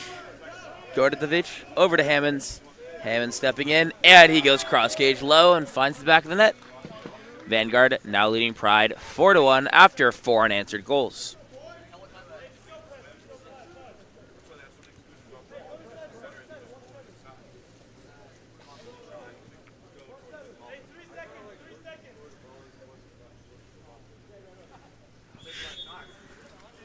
Last second shot taken by Coker, and it skips wide of the cage. Pavogi taking one of his own, also goes wide of the cage. So at the end of 1, Vanguard lead Pride 4-1. We'll be back for our next quarter of action in just a moment.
Welcome back as we get ready for our second quarter here between Vanguard and Pride. It's going to be Oleg Shatsky sprinting off against an also number 10, Jaden Winters. And Winters takes the sprint, gets it to Williamson, eventually finds its way into the hands of Coker at the point.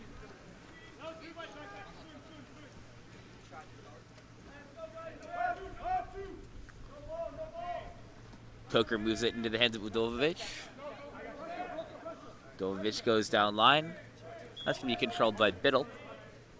Back up top to Udovic. Udovicic. And now with Coker. Coker shot will be field blocked out of play by Dusan Djordjevic.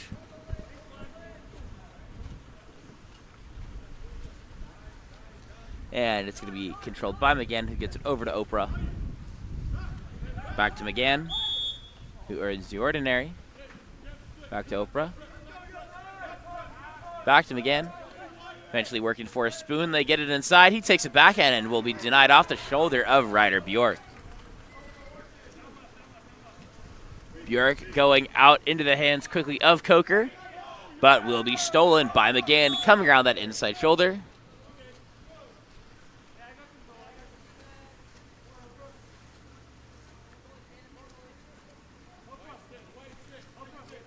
Pavogi looking to make an outlet pass now. Goes short to McGann. And that's me, Oprah, who earns the ordinary foul outside. Back up top to McGann. Goes to Oleg Shatsky. And once again, it's another save for Ryder Bjork.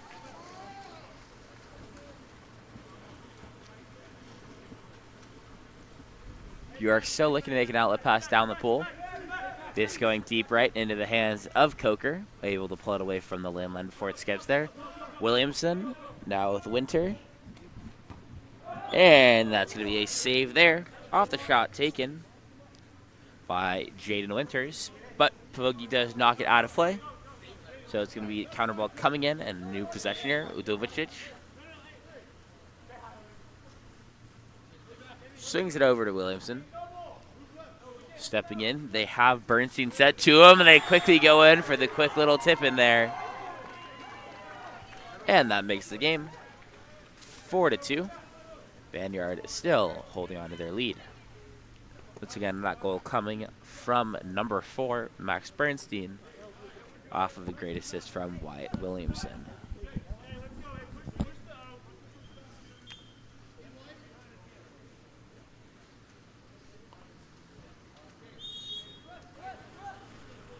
As play resumes, it's going to be controlled by Djordjevic.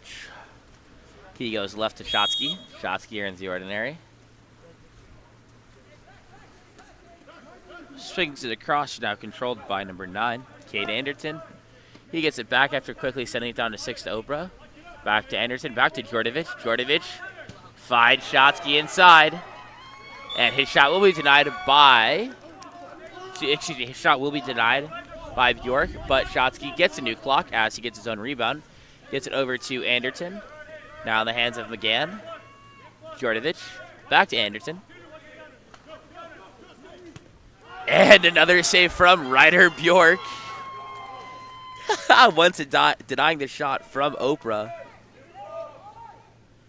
And some physicality there in the corner afterwards. But everything is reset. Oprah gets the corner throw. Goes up top to Anderton. Now Djordjevic playing an M zone right now. And there's been an off-ball exclusion called against number 10, Jaden Winters, drawn by Ethan Spoon. So it's going to be a 6-on-5 opportunity. They're going 6 in. They're going to bring Shatsky in the one pocket. Anderton controlling at 5. Now Shatsky plenty of time. Swings it back. And that's going to be Dusan Djordjevic called for being inside the 2-meter line as he went ahead of the ball. One of the harder parts about having a lefty playing 6 is that lefty has to go so much further, and because Oprah didn't do it, ends up being inside the 2. So the ball is back in possession of Pride. Working for Coker. Tipped, but he's able to get it still on the drive. And he tries to lob, but is pulled down by Pavogi.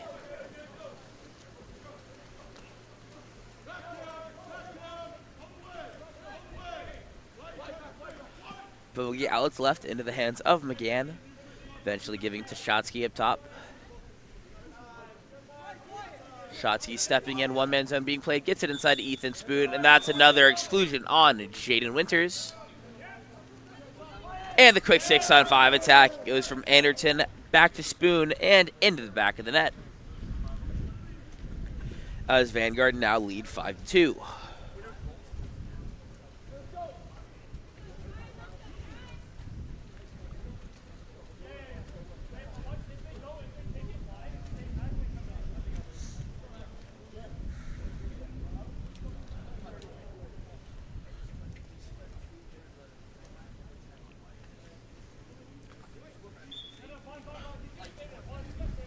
Ball being controlled by Fogg at 2. Slowly bringing it up now in the 3 spot, trying to go over the top to Coker going on that 4 drive. Coker ends up getting it at 5 and earns the ordinary foul. He swings it all the way across, intended for Saul Biddle, but goes long. Biddle able to get to it first. Back center to Fogg, attacking in. Goes near side, but will be blocked out of play off the skip by Pavogi. So counter ball will be dropped into the corner, and it's going to be number 2, Saul Biddle, to inbound. Biddle to Fogg. Fogg working for the ordinary. Eventually gets it, goes center to Coker. Coker being pressed away. Goes to his right, now controlled by number 13. That's Grits, but entry pass is stolen away by Alexander Pachin, coming all the way back to make the steal. And now Pavogi sends it deep right into the hands of Hammonds. Camera's not moving fast enough. And that's a counterattack goal by number 3, Christian Hammonds, as Vanguard now leads 6-2. I'm going to take a quick second here just to zoom out the camera, make it easier to go cross pool. So apologies when I pop in front of it real quick.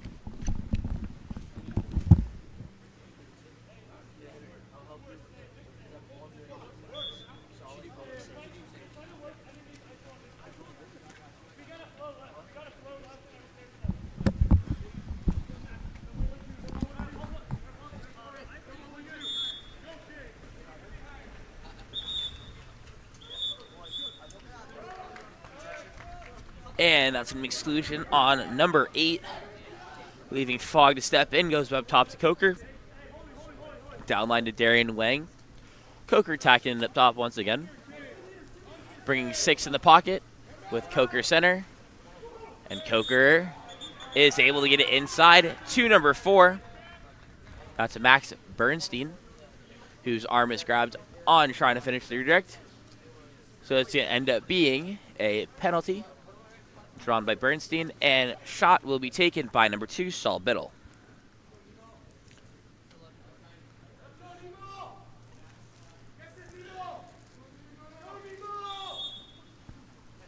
And that's a huge save for Pavogi.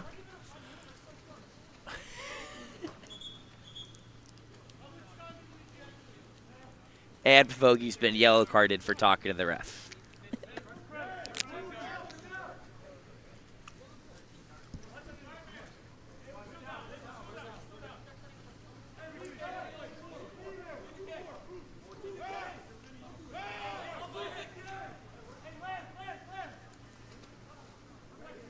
Wang to Fogg to Biddle, now in the hands of Coker, back to Fogg. Trying to work inside here. Bernstein is set this way. And the shot taken late off the post on the 6-on-5.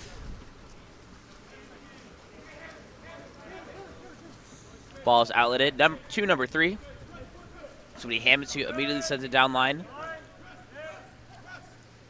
And they go back over the top to Hammonds for the counterattack goal, as Vanguard now lead 7-2.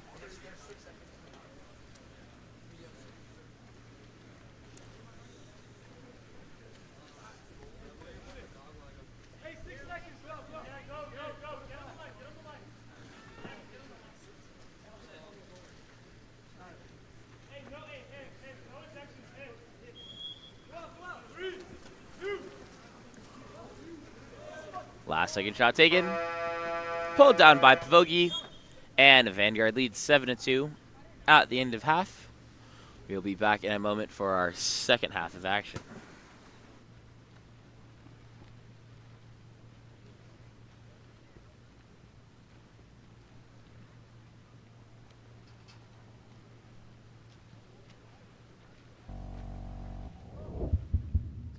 Look no further than Game On Live Studio. Introducing our exciting highlight reels and game content. Capture the most epic moments from your season with our professional highlight reel service. Our talented team of editors will transform your gameplay footage into action-packed, adrenaline-pumping reels that showcase your skills like never before.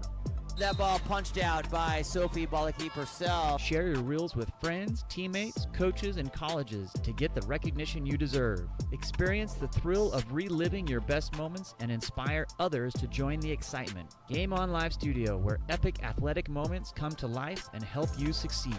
Visit our website or contact us today to get started.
Welcome back.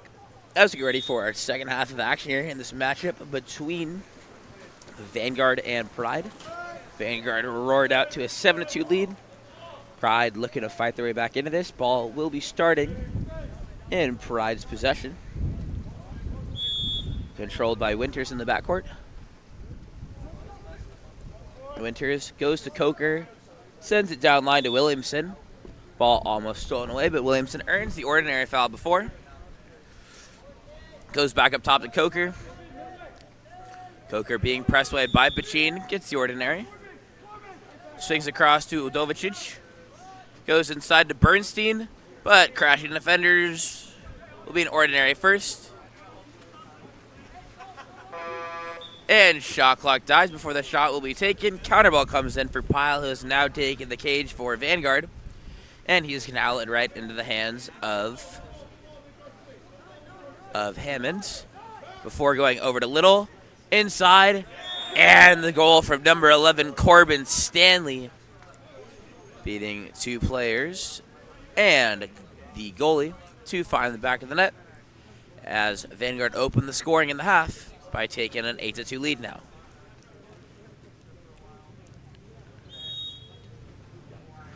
Ball will be starting once again with Solid Biddle here.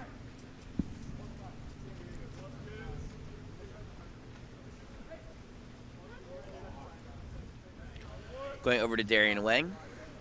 Coker wrapping back up center after his drive. Goes down line to Winters, working inside for Bernstein once again. And that's going to be a goal from number 10, Jaden Winters, with a quick little skip near side, sneaking it underneath the arms of Pyle. And he makes the game 8-3. Vanguard is still holding on to their 5-goal lead they started the half with.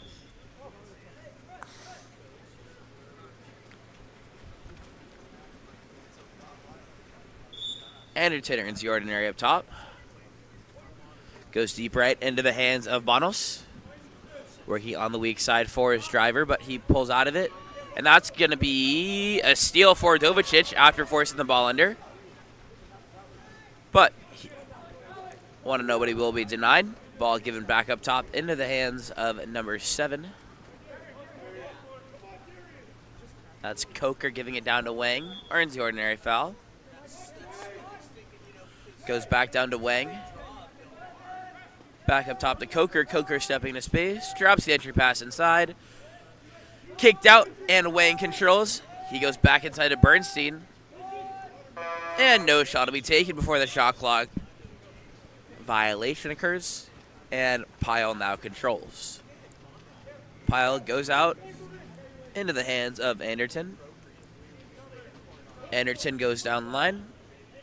Swings it back up top, into the hands of Pachin. Drops it inside. And they false the ball under on Stanley. So it's controlled by Pride in the backcourt once more. Bjork looking to make an outlet pass. Goes center into the hand of Winters. Winters sends it over to Biddle. Biddle attacking in, drops it inside. And that's going to be an exclusion drawn by Dovicic. Drawn by number 9, or drawn on number 9, Kate Anderton. And a timeout will be called for Pride to set up and attack this 6-on-5. We'll be back after the timeout.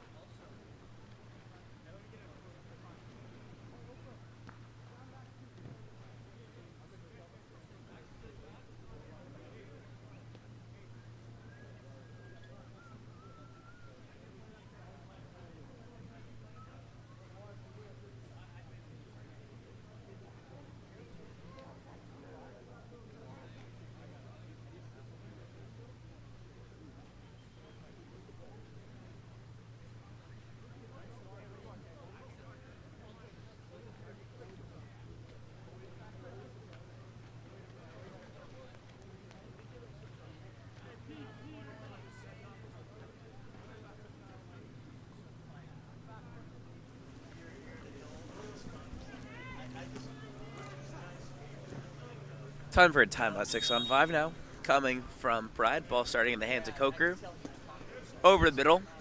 Down line to Fogg. Fogg attacking at 1. Biddle. Coker. Intended for Williamson, but goes wide. 2-post push and getting ready to dive. Coker eventually finds his way to Fogg. He tries to go catch and shoot at 1, but will go off the post. And eventually controlled in the backcourt by Pyle. Pyle goes deep left to Peach and up top into the hands of Shotsky. One of my favorite names that I've learned how to say, I'm not going to lie. Shotsky attacking back in, goes to Pachin. Back to Shotsky. Shotsky stepping in. Back to Pachin. Goes down line. And that's going to be McGann trying to go for it, but goes off the crossbar, falls on the goal line, and no goal. So it would be controlled by Bjork in the backcourt.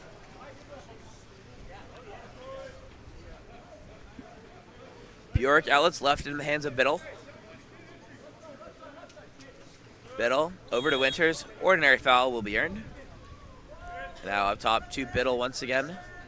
Biddle stepping in, drops it inside, passes too far in front of Bernstein, so it's going to be tipped away by Pyle, and he now maintains possession.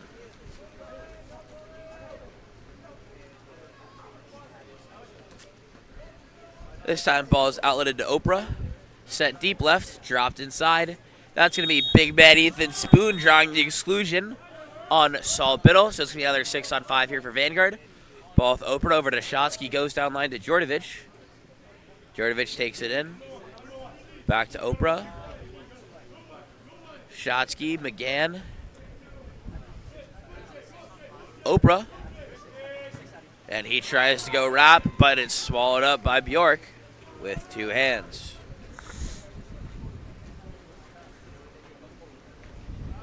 Bjork controls in the backcourt, this time sending it deep into the hands of Coker.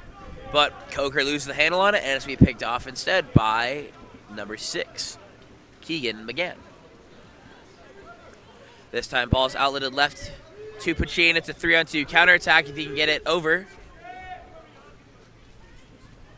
He gets it to Djordjevic, and he hammers it home near side as Vanguard now lead 9-3.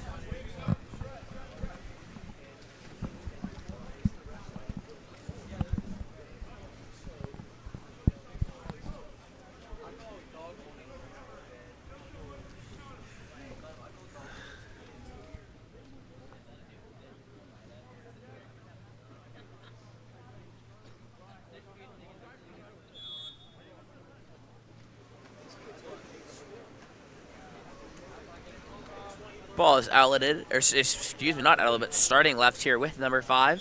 Gets it over to Coker. Coker earns the ordinary. Pops it live. Moves it over to Darian Wang, sends that down line. Now Coker trying to get the ball back, but that pass is going to be too short, so it'll be picked up instead by number 6, Keegan McGann. And Vanguard to go back on offense the other direction. Ball's outletted directly to McGann. Inside to Oprah. Oprah going for the turn. Will earn the ordinary. Spoon kicks it out to Djordjevic. Djordjevic to Little. Back to Djordjevic. Trying to get it back inside to Spoon. They find Shotsky diving in. He goes down line. I believe that's McGann who earns the ordinary. Yep. McGann intended to throw it to Djordjevic, but Djordjevic started swimming in, so it's going to be picked up instead by Fogg. Fogg still controlling in the backcourt here.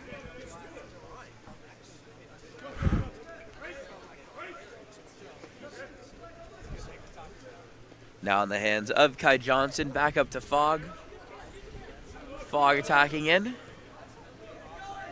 And a beautiful cross-cage finish there from number 13, Kellen Gritz. And that makes the score now 9-4 for Vanguard.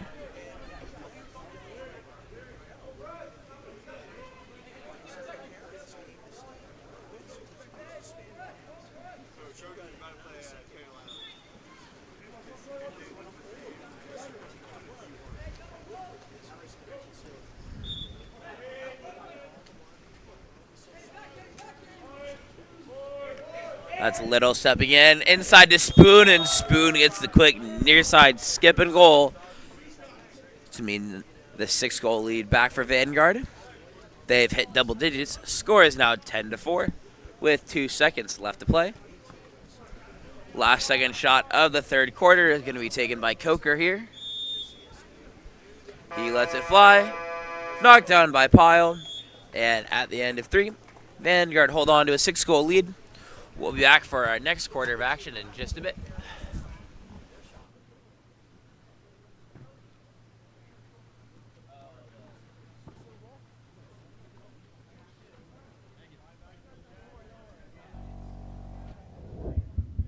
Explore every corner of Europe with water polo experience. A water polo experience is more than water polo. It's an adventure that combines sport and culture, perfect for forging team bonds and creating lifelong memories. Destinations include Barcelona, Croatia, Italy, and Budapest. Start planning your trip today. Water Polo Experience, your passport to the world of water polo.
Guys ready?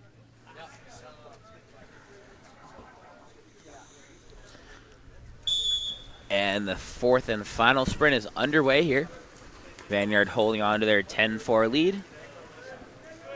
And Govicic will run the sprint here for Pride. Being controlled in the backcourt by Winters. Eventually makes its way down line to Williamson. He goes up top to Coker, back to Williamson, attacking this 4-5 zone, trying to get it inside to Bernstein. Now with Coker. Coker's shot will be field blocked away by number 9, Cade Anderton.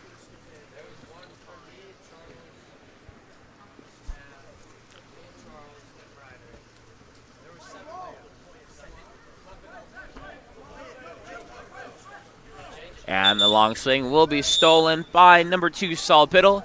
And in the backcourt, it's going to be number 8. That's Nathaniel Bonos, who is excluded. So it's going to be a 6-on-5 now. Ball in the hands of Biddle. Goes up top to Williamson. Williamson swinging it across. Gets it up top now. Bringing one in the pocket here.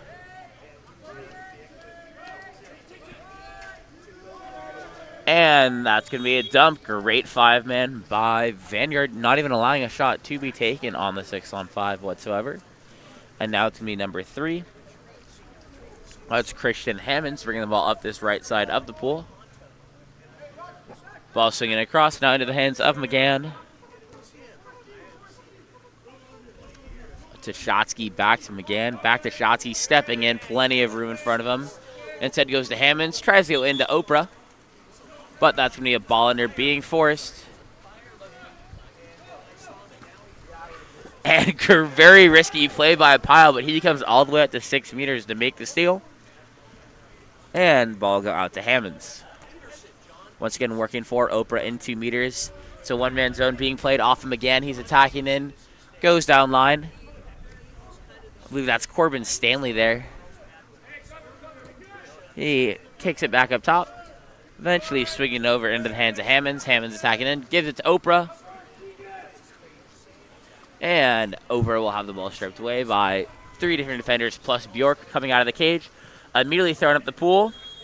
And that's going to be an exclusion drawn by number 7. That's Coker. He's trying to get it live. Pulls it out. Exclusion was on number 6, Keegan McGann. So yes, Keegan McGann. Biddle. Up top. Goes over to Coker. Back up. Sends it down line to Udovicic. Udovicic has his shot. Field block away by Shotsky. And ball is controlled by Pyle once again.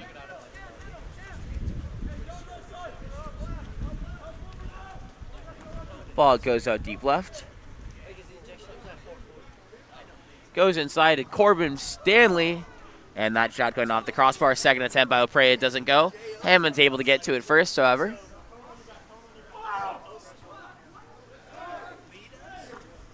And that's a goal there for number 10, Oleg Shotsky.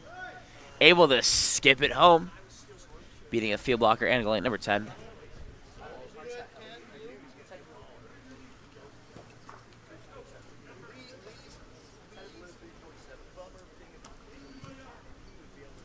And full set of substitutions being made here for Paride.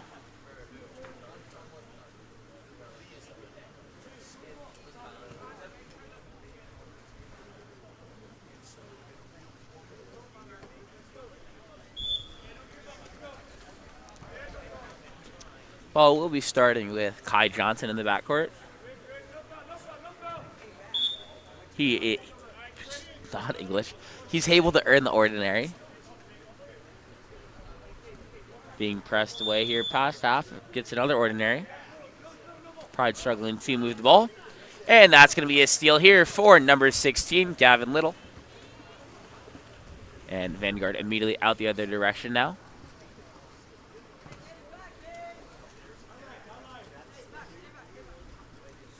Goes up top.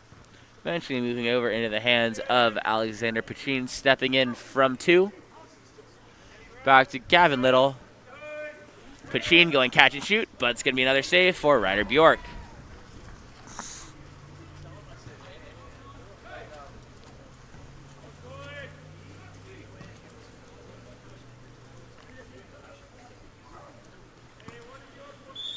Outlet pass to Kai Johnson will result in the ordinary foul. Trying to work for number 3, Samson Williams, inside 2 meters here. They do get it to that 4 or 5 side. He's holding low. Now they swing it across for Fogg wrapping up in the pocket. And that's going to be Hams excluded. Exclusion was drawn by Kai Johnson. So another 6-on-5 opportunity here. They're going to be bringing 6 pocket here based on having Darian Wang come center. Or they go for the double rotation. Now Fogg stepping back center. Goes down line to Johnson. Johnson stepping up in the pocket. Back to Fogg. And his shot will be tipped away by a field blocker first, I believe. It looked like it redirected it back into Pyle's chest after he lunged to that left side of the cage to try and block it. Now the ball will be in the hands of Vanguard once again, getting it inside to Corbin Stanley. He's able to flick it out and maintain possession. And it's going to be the shot taken by McGann, trying to hang on his legs, but will be pulled down by Bjork. And he controls in the backcourt. This time, ball goes out right into the hands of Kai Johnson. He has outside 6 to take the directive he chooses.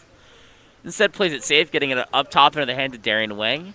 Over to Fogg. Fogg earning the ordinary. If he can get it down to 1, he'll have his center. He pops it live.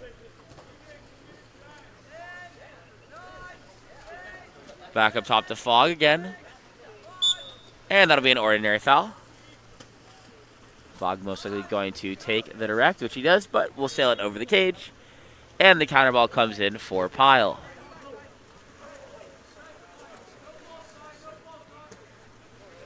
Ball outletted to Anderton on the right side of the pool.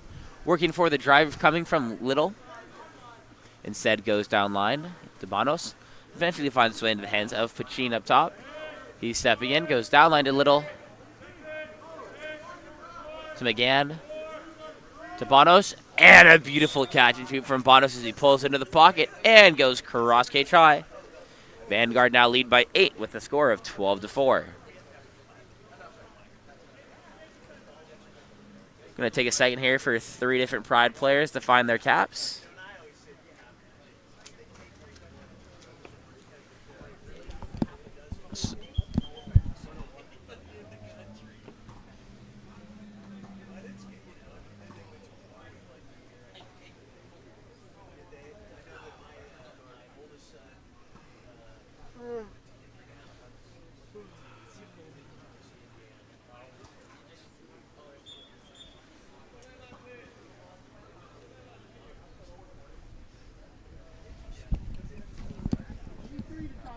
All caps are on. 1 minute left to play here. And the ball will be starting with Darian Wang at 4.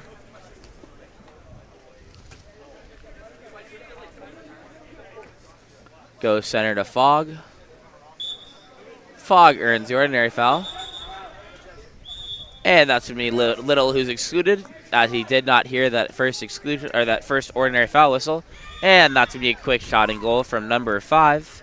Kane Fogg makes the score 12-5.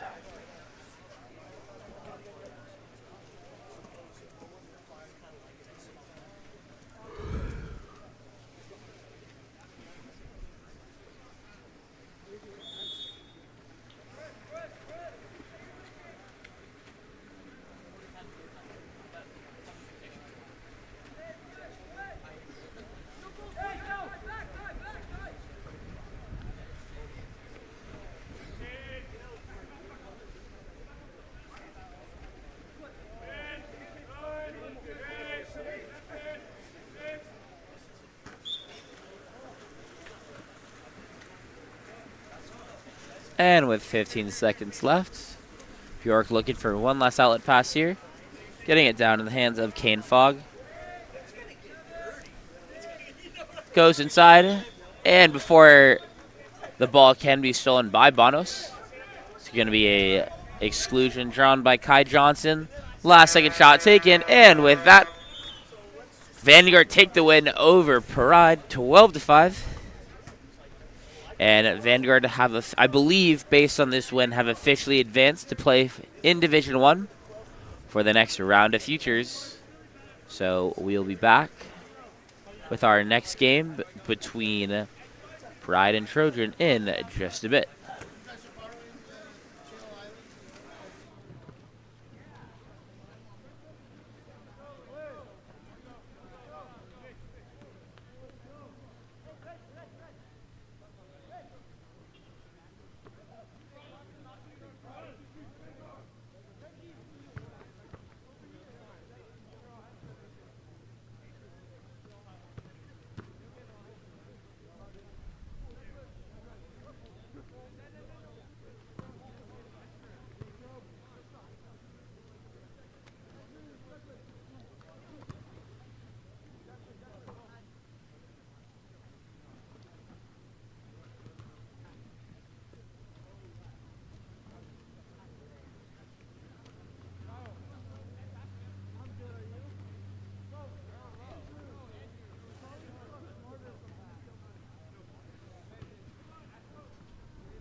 And that first quarter sprint is won by Trojan as they start this game on offense.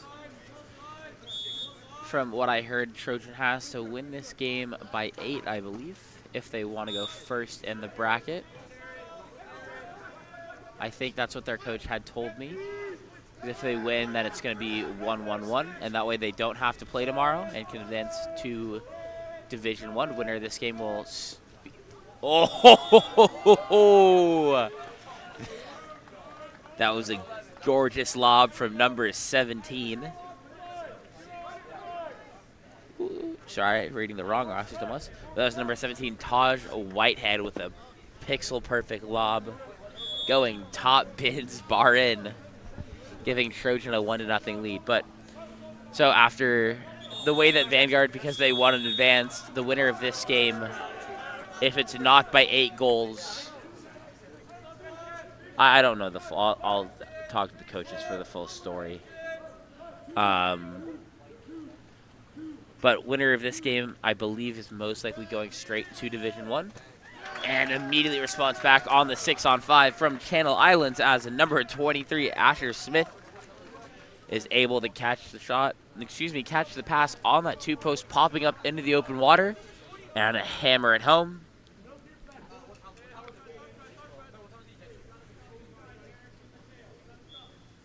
.622.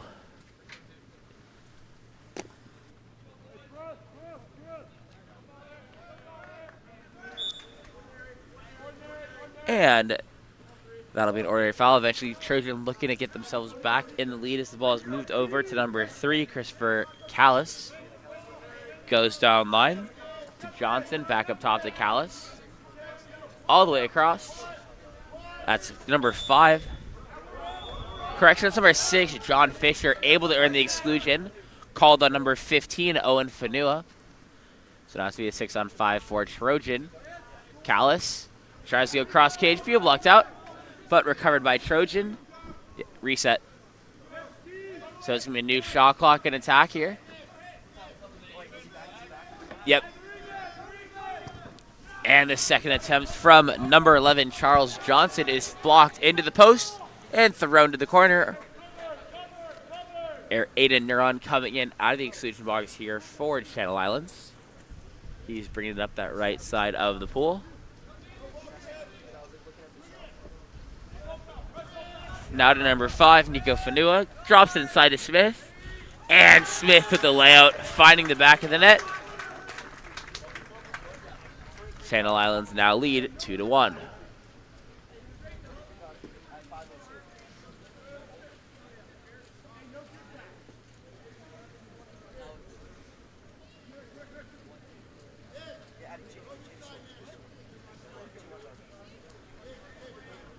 Trojan make a large series of substitutions.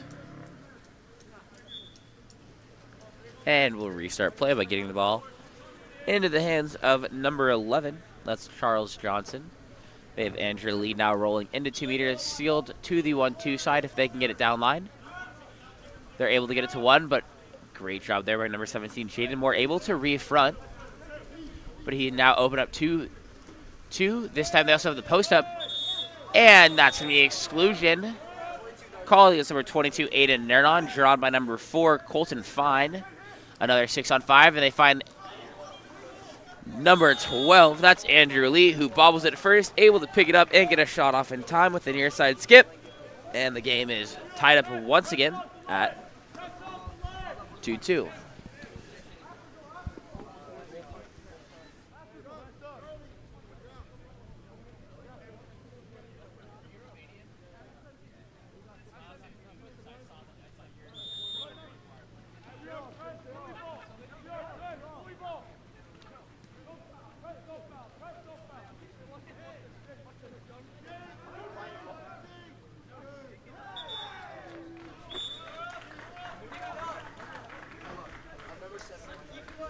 Sorry about that. Ran into some technical difficulties, but we should be back. Ball's up top 6 in the 6-on-5. Fanua swinging it all the way across, taking in at 1, and they go for Smith on the 2-post for the dunk, but it will go off the post. No goal.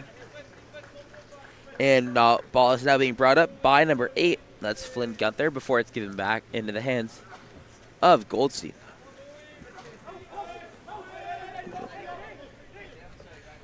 Jake Lee eventually sends it to the right.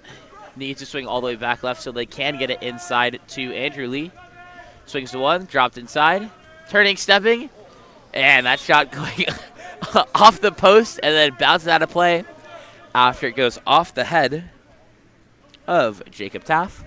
So it's going to be a new possession of offense here for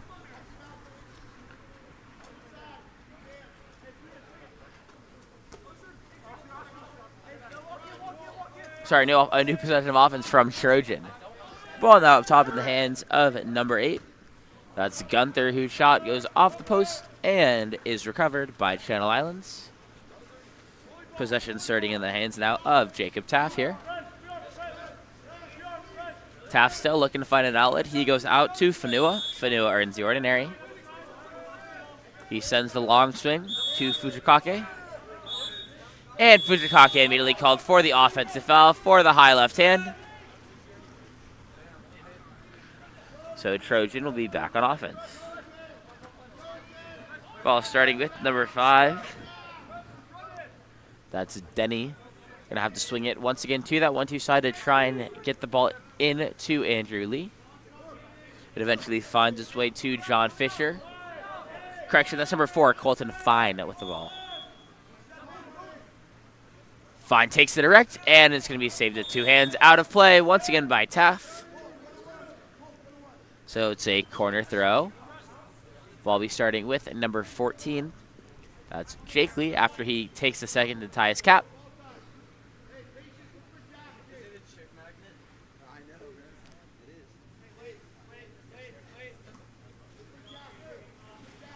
Jake Lee pops live. Goes up top into the hands of Gunther. Gunther swings it across to Denny. Ordinary foul. Pops it live. Stepping to his left now. He is live to shoot. Instead goes inside to Andrew Lee.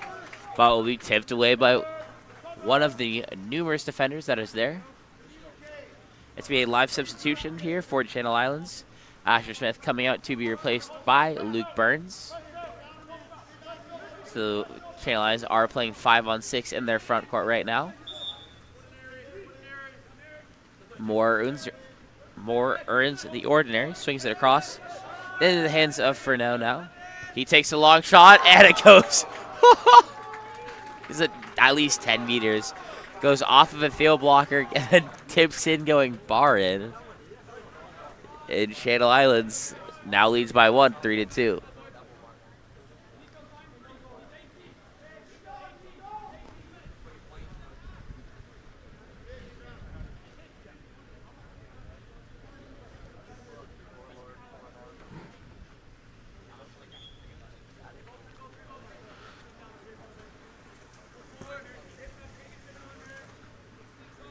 Ball is controlled in the backcourt now by number 11, Chris Johnson.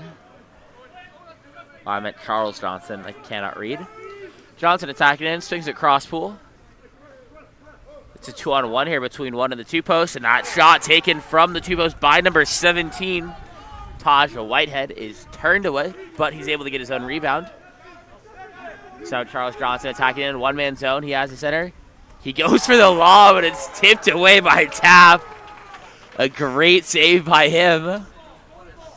Turning away yet another great scoring opportunity from Trojan. Ball eventually makes its way down to Fanua at 1. Fanua pops live and starts moving towards the cage. Now up top.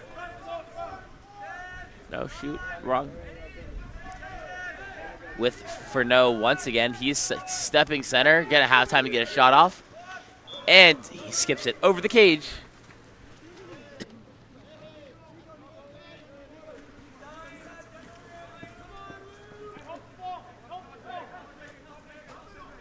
Ball will be outletted to the right side into the hands of Gennady before it goes down line to Christopher Callis. He takes the quick shot, misses off the outside of the post. And it's going to be a counterattack the other direction now as Callis is beat. But his teammate's able to cover up for him. Ball in the hands now of Luke Burns. Sends it over to the 5 spot. That's going to be an ordinary errand by Merritt Giles. Now with number 5, Nico Furneaux. Earns the ordinary. And a huge field block coming off the hands of Callis. And it's going to be a late shot from Charles Johnson. It goes in, but shot was after the buzzer. So it's going to be a 3-2 lead for Channel Islands after 1.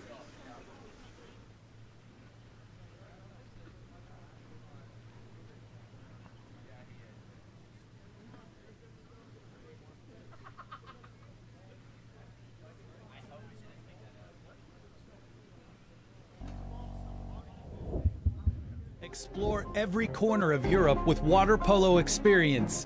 A water polo experience is more than water polo. It's an adventure that combines sport and culture, perfect for forging team bonds and creating lifelong memories. Destinations include Barcelona, Croatia, Italy, and Budapest. Start planning your trip today. Water Polo Experience, your passport to the world of water polo.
And we're ready to get underway for our second quarter of action here. I don't know.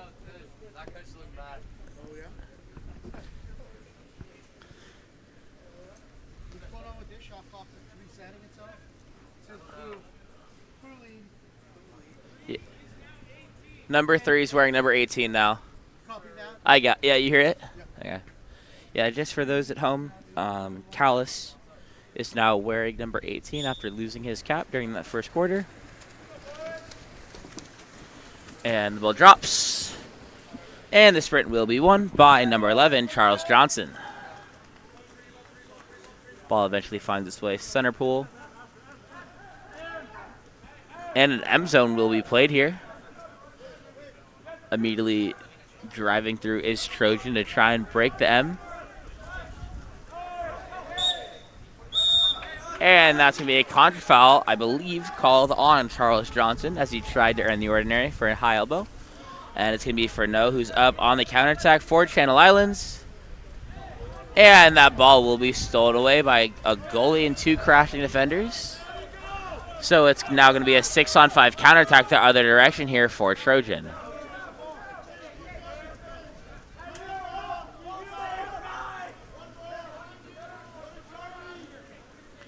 Ball makes its way into the hands of Johnson once again. He steps up, trying to work it inside, but that's going to be Flynn Gunther who loses the handle on it. So the ball ended up back in the hands of Taft.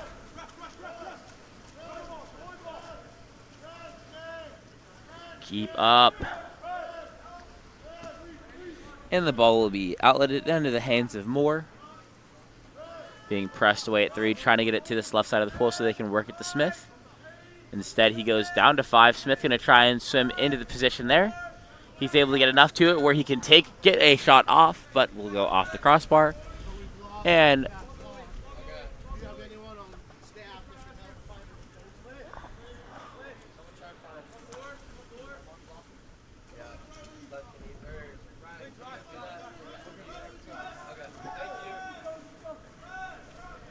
entry pass going into the post up from one. That's going to be an exclusion drawn by number 6.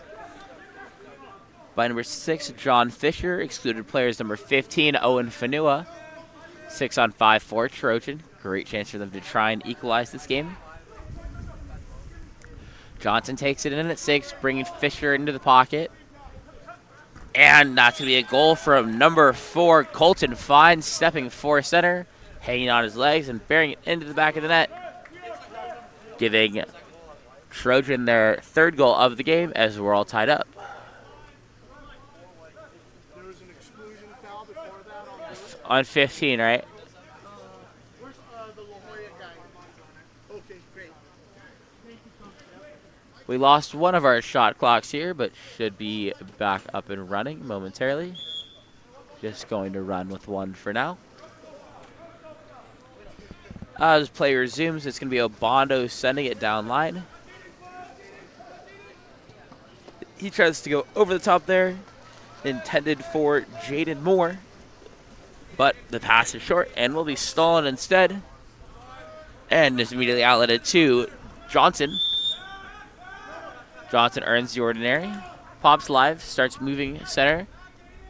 Long swing over to Fisher. Fisher up top into the hands of Donati. Donati going center. And Fisher going ball side on the drive for one. And that's going to be exclusion called against number 4, Mateo Bondo.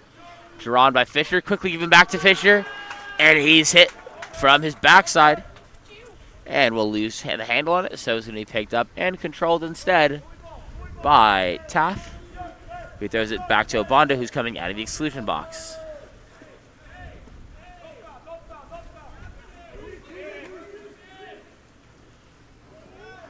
And that's a beautiful pass from number 21, Merritt Giles, to find Aiden Neuron on the drive to draw the penalty. And I believe the penalty was called against number 17, Taj Whitehead. Lining up to take the penalty is going to be number 5, Nico Furneaux.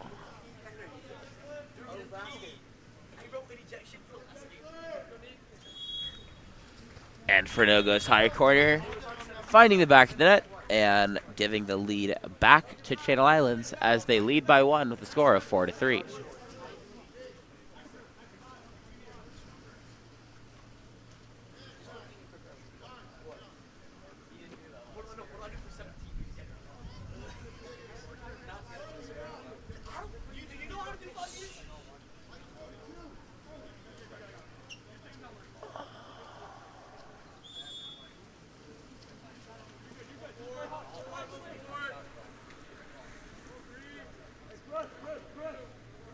Ball in the hands of John Fisher, goes over to Ingram, swings back to Denny. Denny being pressed away.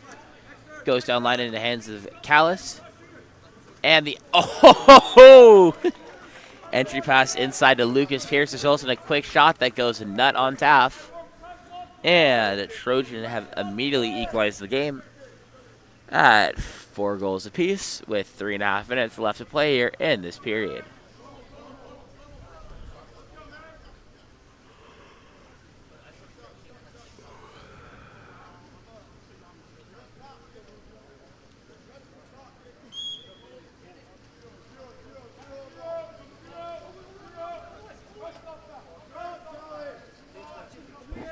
Ball is in the hands of Giles, being pressed away, trying to swing at 1-2 slide right now to try and set up Smith.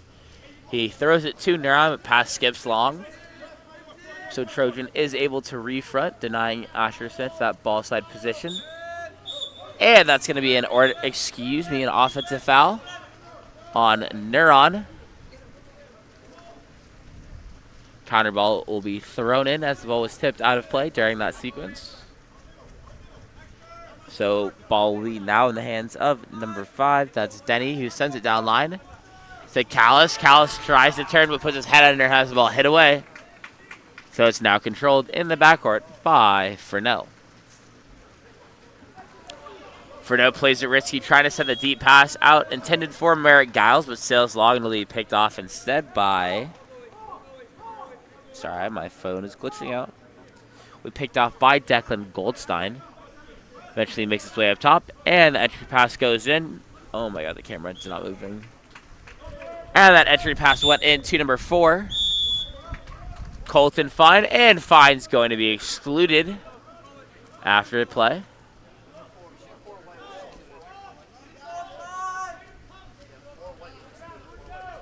Six-on-5 opportunity now here for Channel Islands.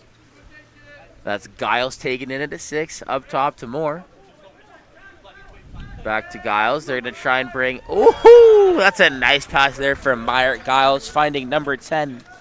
That's Austin Hexter popping on the post, hanging on his legs, and going cross-cage low at the skip to give Channel Islands a 1-goal lead with 2 minutes left to play in the first half.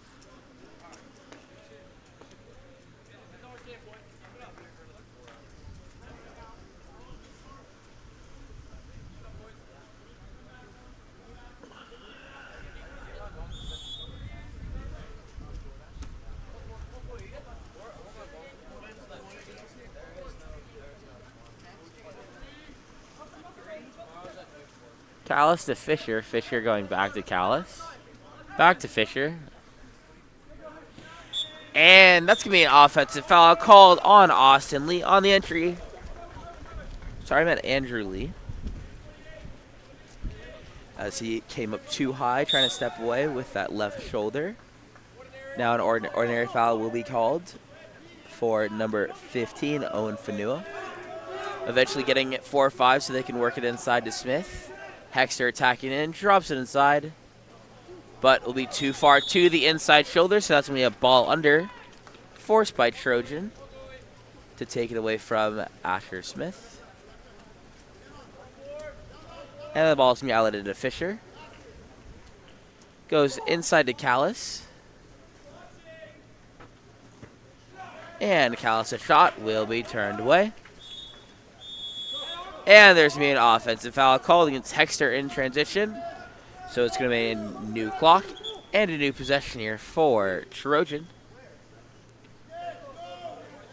Andrew Lee starting with it. Kicks it out. Now in the hands of Callis. Callis up top now to Fresnel. To Fujikake to Fresnel. Fresnel stepping in. And that's going to be an offensive foul called against the number 7. That's Ned Gennady. I believe he and Hexter made head-to-head contact on a drive. Not exactly sure. But the ball will be put down line into the hands of Fanua. Fanua earns an ordinary. Pops live and immediately heading to the cage. I believe he was outside prior, so he could take that directly, but plays it safe going back up top. Now swinging into the hands of Moore. Moore stepping in. Tries to go cross cage. Will go off the crossbar. Back into the field of play. Recovered by Fanua. And with 20 seconds left, it's going to be a new possession here for... Sorry, new possession here for Channel Islands. They could have attacked, but they took a quick shot. No goal. Clock running down. Long shot taken by number 5, Max Davis. Denny Stills wide of the cage. So at the end of 2...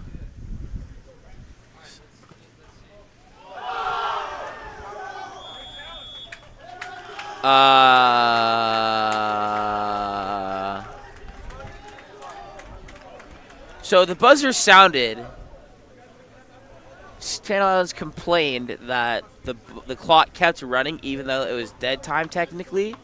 So then the goalie took a shot that was initially blocked, then found its way to the back of the net. I'll let you know if that one's going to count or not, depending on what the refs talk about. But we'll be back after the quarter break.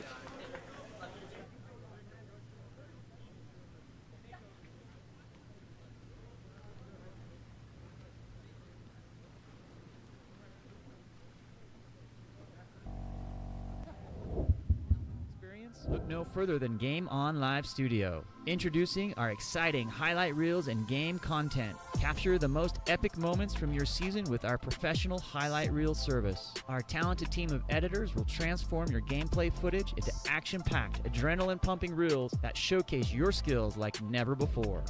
That ball punched out by Sophie Bolaki-Purcell. Share your reels with friends, teammates, coaches, and colleges to get the recognition you deserve. Experience the thrill of reliving your best moments and inspire others to join the excitement. Game On Live Studio, where epic athletic moments come to life and help you succeed.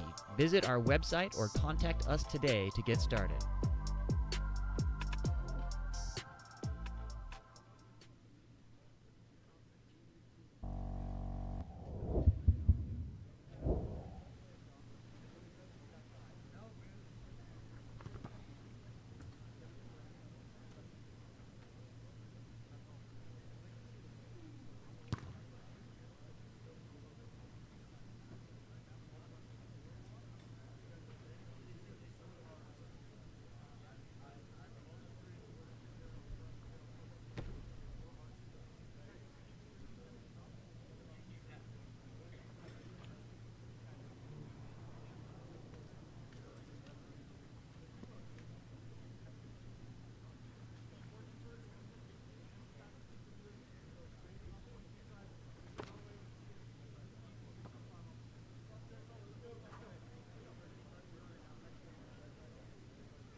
So for those watching at home, so we are going to go back to 1 second left in the second period. The clock will stay at 5-4, or the score will stay at 5-4. There's going to be 1 second left. We're going to let the full court shot be retaken by the goalie. And that last full court goal coming from Jacob Taff will not count. But yeah, I guess. I don't fully understand what's going on. But I think that's what the refs have made the decision to do.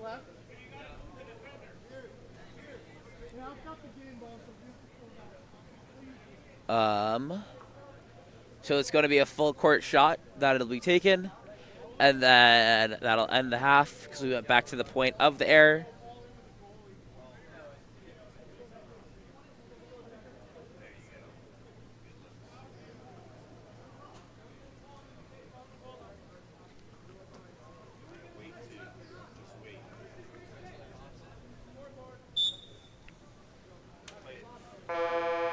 And the second attempt at the full court shot is no good. We'll switch halves, have another halftime, and then be ready to start the third quarter in just a moment. So we'll be back for the third momentarily.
I don't have a game ball. They have game balls. I need a game ball. They have two. Hey, can you guys throw me one of those? They have two balls. They have the game ball.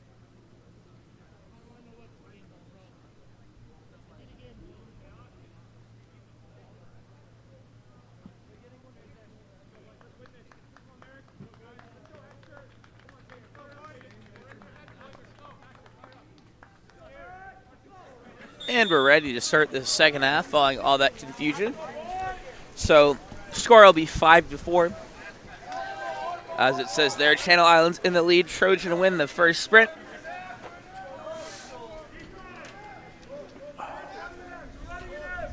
Ball with Colton Fine up top. M zone is being played right now. So they drive Fine through. They try and set him up on the drive, but the pass will be too long. Will be flipped away by Hexter, now controlled by Gennady. He's working for the Ordinary, and that's going to be Hexter who gets excluded because his head is grabbed as he tries to foul. So it's a 6-on-5 here, no X1 defender currently. So that's Fine pulling up into the pocket. Fine attacking in. Swings it over. Attacking in. Up top into the hands of Fisher. Fisher. Back up top to Fisher. And he tries to go near side. Will be field block. And the ball finds its way into the hands of number 8, Flynn Gunther, in the scrub for the ball. And he gets the backhand for the goal that ties it up at 5 apiece.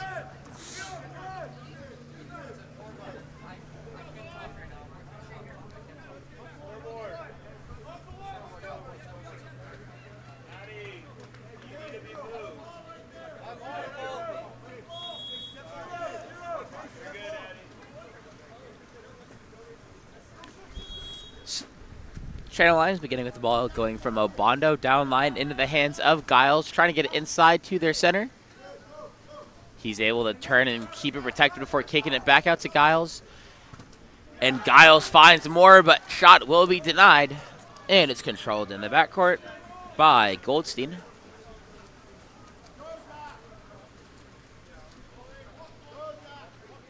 Goldstein now looking to make an outlet pass. This time it goes to number 14, Jake Lee, before it goes down line to Giannotti. He has Fine set to him in a one-man zone. He's attacking in. And he goes near side wrap, skip for the goal. And the Trojan have retaken the lead as they're up 6-5.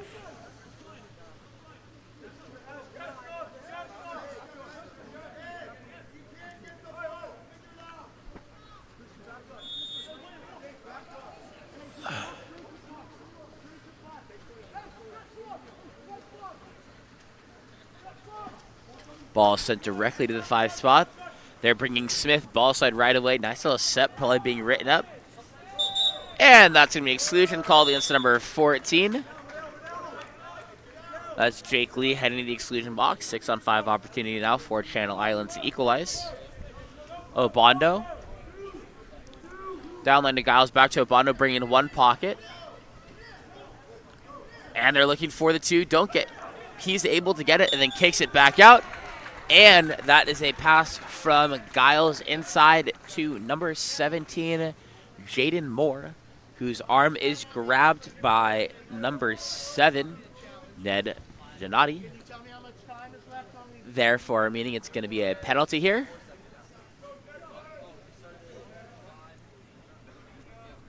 And lining up to take the penalty here will be number 5, Nico Furneaux.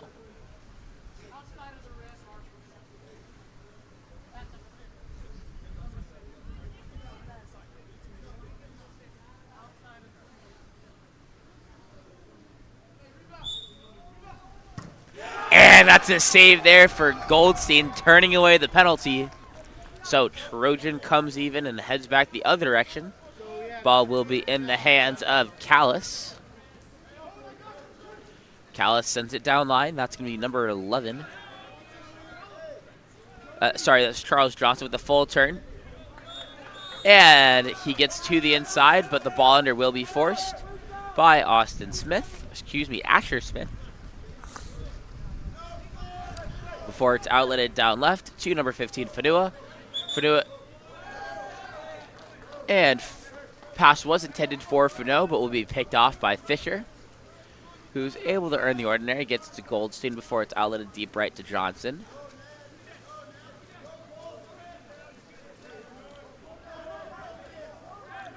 Johnson goes up top in the hands of Callis now before it goes back down lane to Johnson, trying to work for number 8. As Gunther set on the 3-post. Callis gathering his legs, but prior to that, there's been a contra foul called against Ned Giannotti on the 2-post following the drive.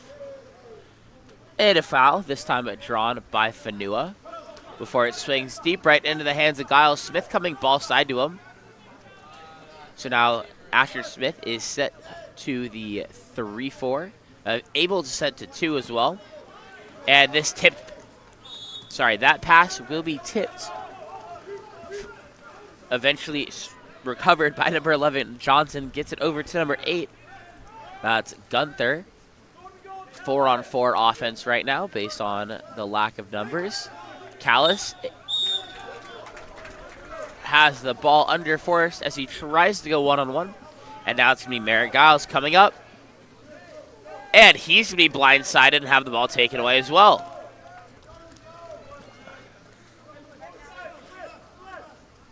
Ball will be outletted into the hands now of Gunther coming up the left side. One-man zone being played off him if he wants to attack it. Callis goes down line. Ordinary foul is earned by Charles Johnson. And an offensive will be called against Fisher for the kickoff on the drive. So it's a 3-on-2 counterattack the other way now. Ball will be sent out left into the hands of Moore. And Moore's shot going off the outside of the post. But he's able to get to it first, so it's going to be a new clock here.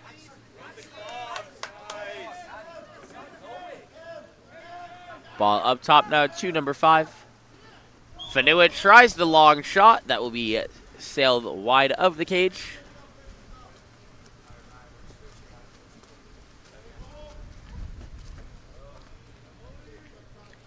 Trojan looking to make an outlet this time, going out to Callis at 4. Goes down line now to Johnson. Johnson earns the ordinary. Pops live back to Callis, gets it back. Now he's live to attack. He has Fisher who got inside water from 1. And that's going to be an exclusion drawn by Fisher. He gets it live, quickly attacking in. And goes cross cage barred for the goal. As Trojan now lead by 2. The score is 7-5. And a timeout will be called by Channel Islands after the 3 unanswered goals from Trojan to start the quarter. We'll be back after the timeout in just a moment.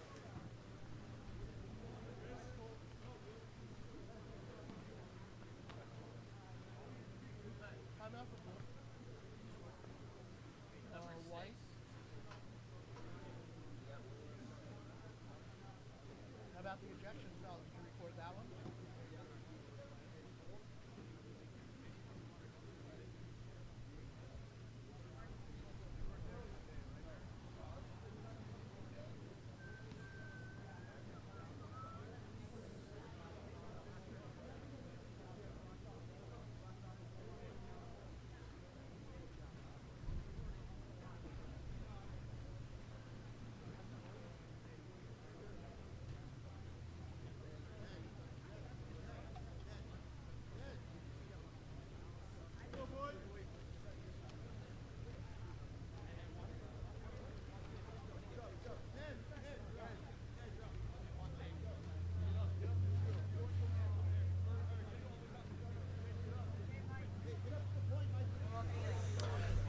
Going to be a timeout play here.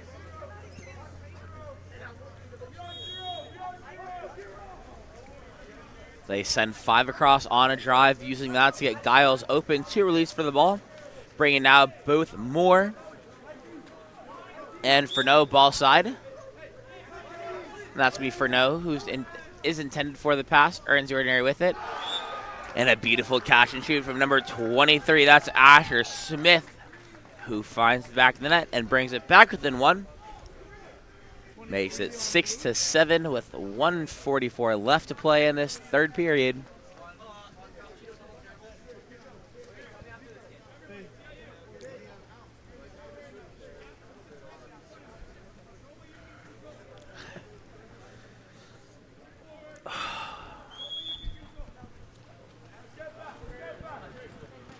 Ball starting in the backcourt with Fine before moving to Fisher. Fisher popping live before moving it over to Callis. Sorry, I meant Callis. They get it inside. And that's Andrew Lee, who draws the exclusion due to the hand-on in the neck from Jaden Moore. He gets it live, goes back, and immediately finds the back of the net going cross cage.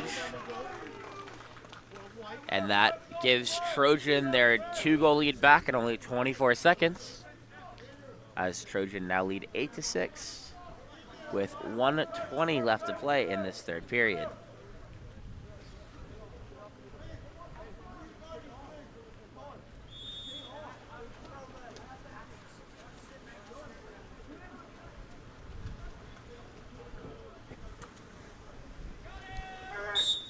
Once again, they get that pass deep to 5 and bring Asher Smith ball side. This time they're going to swing it away from their hover as Furneaux comes up with the ordinary. Sends it left. They're working for more now on that 2-post. But Fanua tries the quick shot from 1 and is turned away. Goldstein sends the outlet deep into the hands of Charles Johnson. Johnson earns the ordinary. Johnson eventually moving it over into the hands now of Colton Fine. Fine attacking in. It's a one-man zone with him and Lee. Throws it up top. That's now number 8, Gunther controlling to Callis. He earns the ordinary. Most likely going to try and take the direct. And it's a two-handed save right there for number 1, Reginald Robles. Coach Healy not looking very happy whatsoever regarding that decision-making. Ball gets out to 1 now. Fanua puts it up top into the hands of Furneaux. Furneaux going for that backdoor turn to try and start heading to the cage. Gets it to Fanua, inside to Smith. Smith trying to get a shot off, but will be turned away by Goldstein. But the rebound is recovered by Channel Lines, given back to Smith. He tries the back end. Nothing, long shot taken and pulled down by Robles. So at the end of 3 quarters, it's now Trojan in the lead by 2 goals with a score of 8-6. We'll be back for our 4th and final quarter of action in just a bit.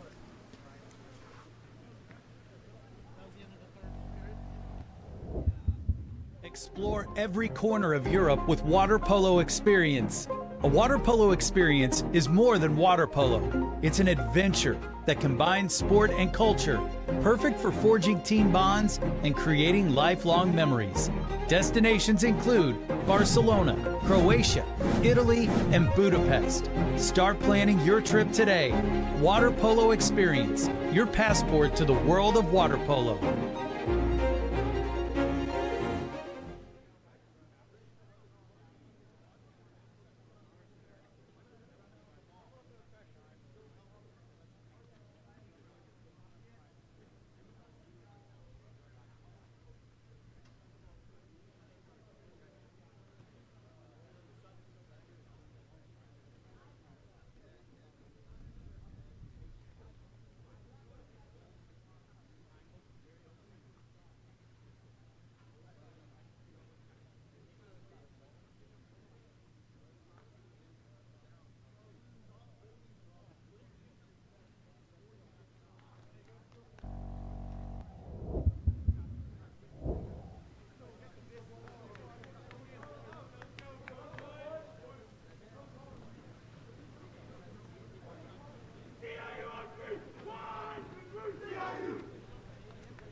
Time for our 4th and final quarter here in this matchup between Trojan and Channel Islands. Channel Islands was leading 5-4 to start that 3rd quarter, and Trojan went on a 4-1 run during the quarter to take the lead by 2, and they're going to win the final sprint of the game. Eventually, ball finds its way into the hands of number 12. Andrew Lee, and he immediately rolls into 2 meters, set to that 1-2 side, and that's Charles Johnson, who gets the backdoor turn, goes for the lob. Oh, my camera's frozen on my screen. Apologies, I should have it back in just a second.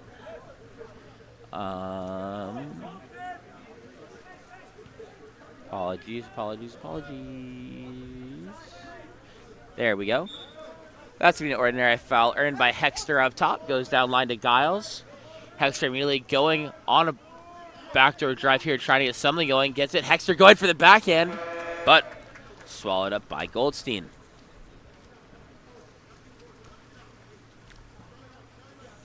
Goldstein will outlet right into the hands of Johnson. Lee's going to be set to this 1-2 side. M-zone also being played here. So they get the ball down line into the hands of Gunther at 1. Up top now with Fisher. My camera keeps stopping. Fisher stepping and attacking, a lot of time hanging on his legs, but will shoot it over the cage. And the counter ball comes in. Up the other direction is Merrick Giles, just a little bit of space, turning inside and drawing the penalties. He's hammered from behind by Gunther.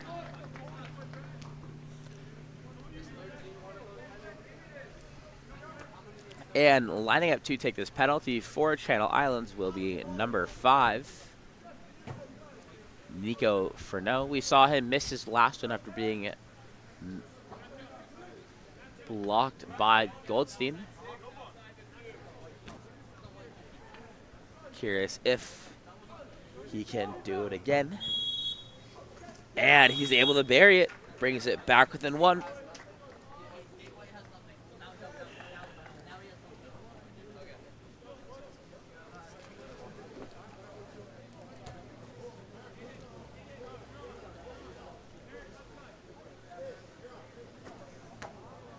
Substitutions being made for both teams now before we get ready to get underway.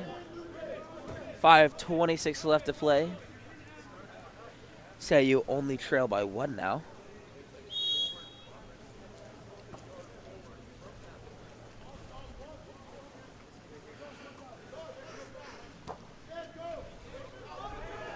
M-zone being played once again. They try and break it with a 2 drive.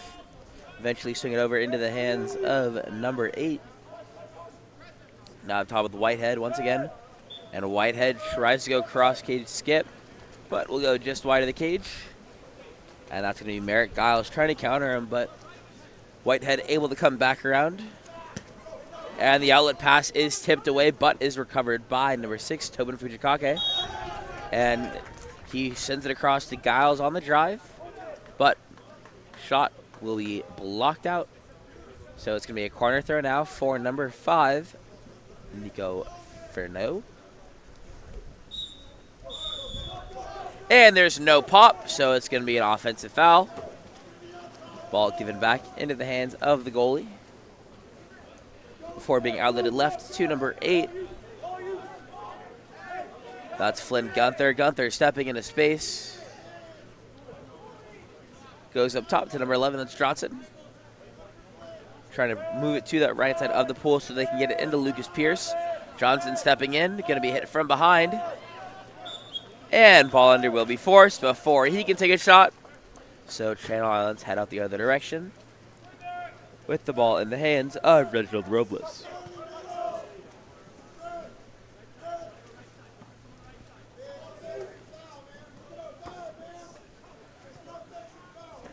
Robles outlets deep right to number 6, Tobin Fujikake.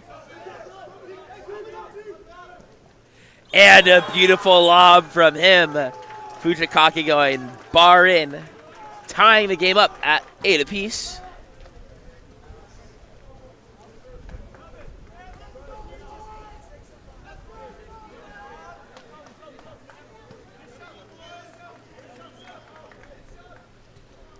Both teams making substitutions before we get ready for our halfway point, basically, with 3:47 left to play here in the 4th.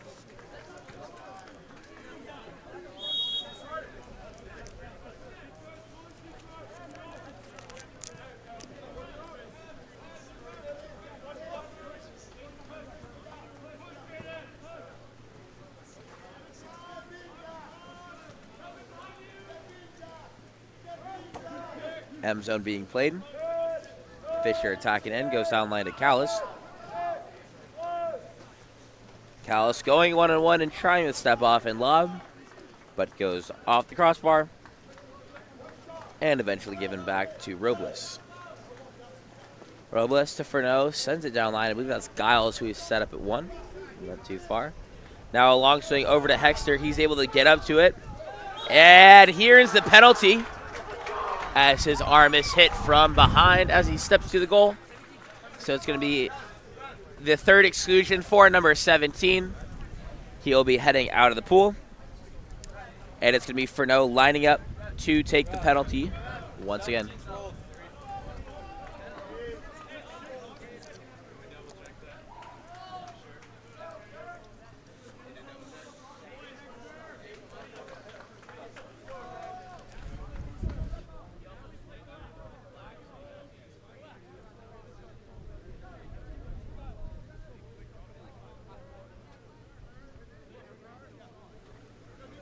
That was Whitehead's third exclusion, so he'll not be eligible to return. And the shot taken, or excuse me, the penalty taken by Furneaux is another miss. He is 1 for 3 now. Ball being brought up by Fisher, swings across to number 7. That's Nanjanati. They have Lee set to them if they can get it inside. They swing it across to Fisher as they come back for Fisher stepping in. And he's hammered from behind. So that's going to be Merritt Giles who's excluded. And a timeout immediately called here by Trojan to set up and attack this 6-on-5. We'll be back after the timeout.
The timeout 6-on-5 for Trojan will be a 1-in. Trying to bring their lefty with Callis center. And they stack the posts. That was Fisher, whose shot was field blocked away, but a ball under is forced. So that'll be a 6-on-5 stop. For Channel Islands, and a huge momentum swing for them in terms of being able to stop that. Just stop that 6-on-5. Still tied, 158 left. Well, I guess closer to 150 now. Left to play. And that's Neuron trying to go one-on-one. Loses the handle on it. There should, 2 seconds left on the shot clock, and they're just going to dump it to play it safe. So it's going to be Goldstein who goes to the corner to get it.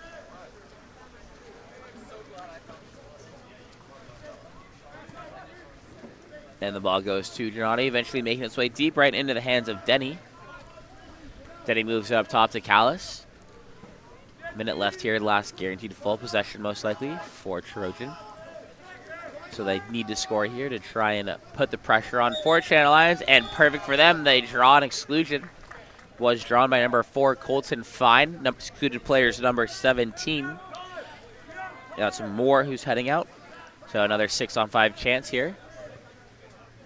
Ball in the hands out of number 18. Eventually made its way into the hands of Fisher at 1. Now Callis attacking in. Swings back to Fisher. Fisher! And he goes near side skip high corner, giving Trojan the 9-8 lead with 46 seconds left to play. And a timeout will be called by Channel Islands so they can set up and attack this full shot clock and then hopefully tie the game back at 9. We'll be back after the timeout.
Welcome back. 46 seconds left on the clock. Timeout 6 on 5 coming here. Ball will be starting with Robles. 2 drive. Back pick being set at 1 so they can try and work for Smith. Ball being controlled by Giles up top. Here's the ordinary foul. They have Smith set 1-2 to try and work for him. Ordinary foul earned by Fujikake at 1. Back up top to Giles. Back to Fujikake stepping in. And he tries to find for no cross pool. And they're going to call the contra foul right there on number 7. So ball is back in the hands of Channel Islands. 13 seconds left to play. Up top in the hands of Jaden Moore. Fanua. Moore. And that's another save. And that possession was won by number 14, Jake Lee. And and Trojan call a timeout.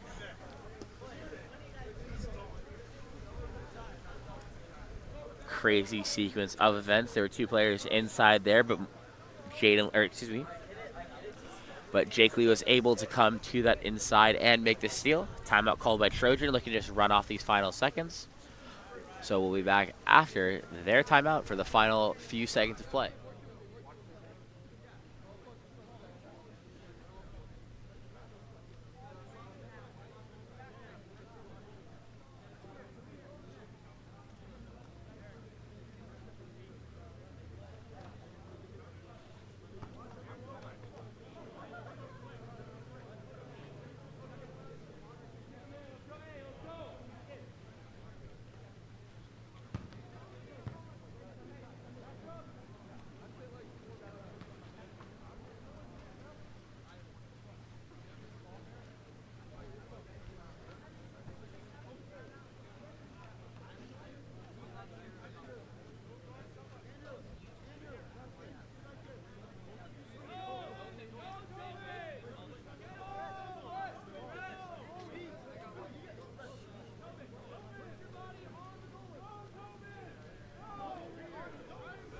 So 8 seconds left. Ball will be starting with Callis on the lane line at half.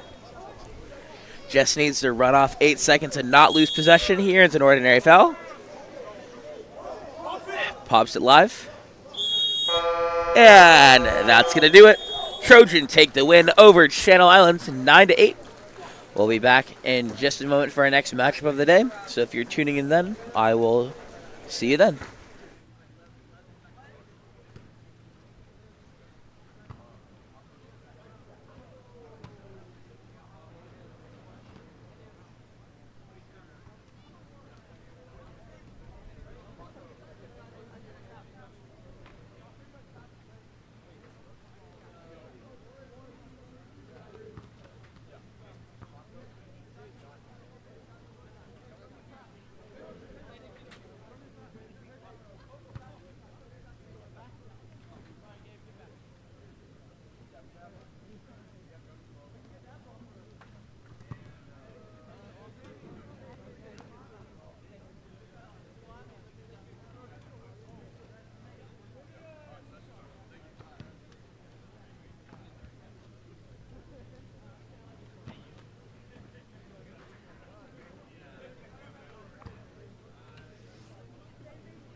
What was the final score?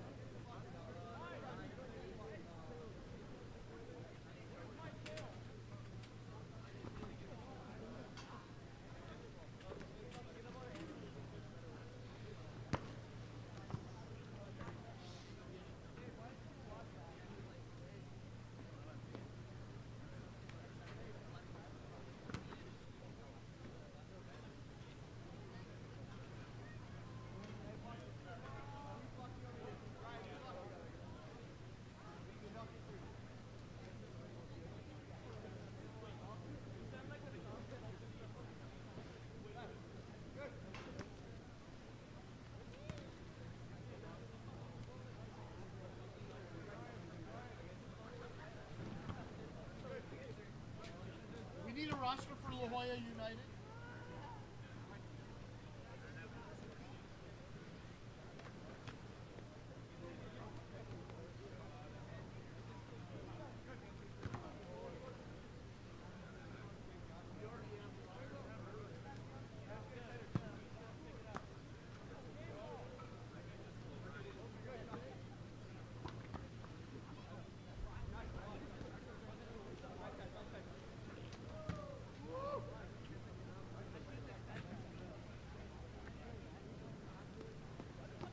You get to start over there, bro.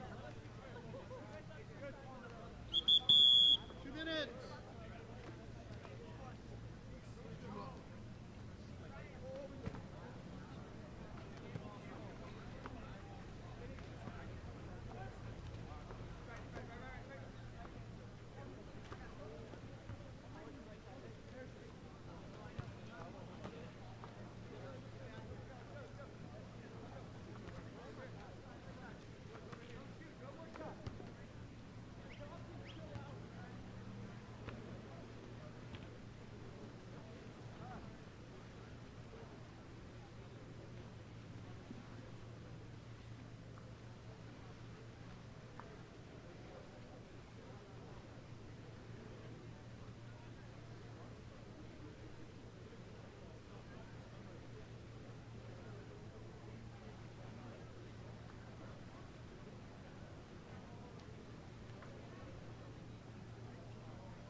It's Vanguard.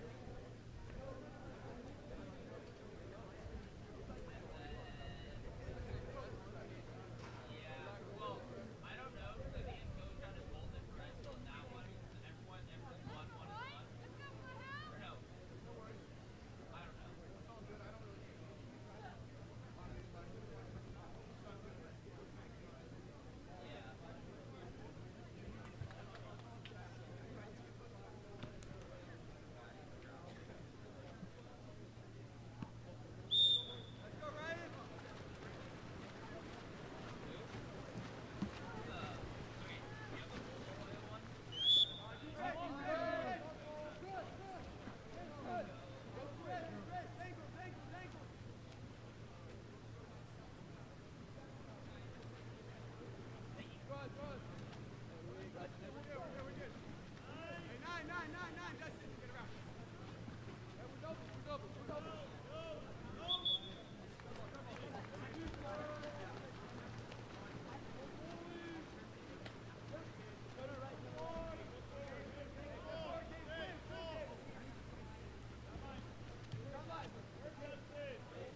Sorry for the late start with commentary. Had some issues with rosters.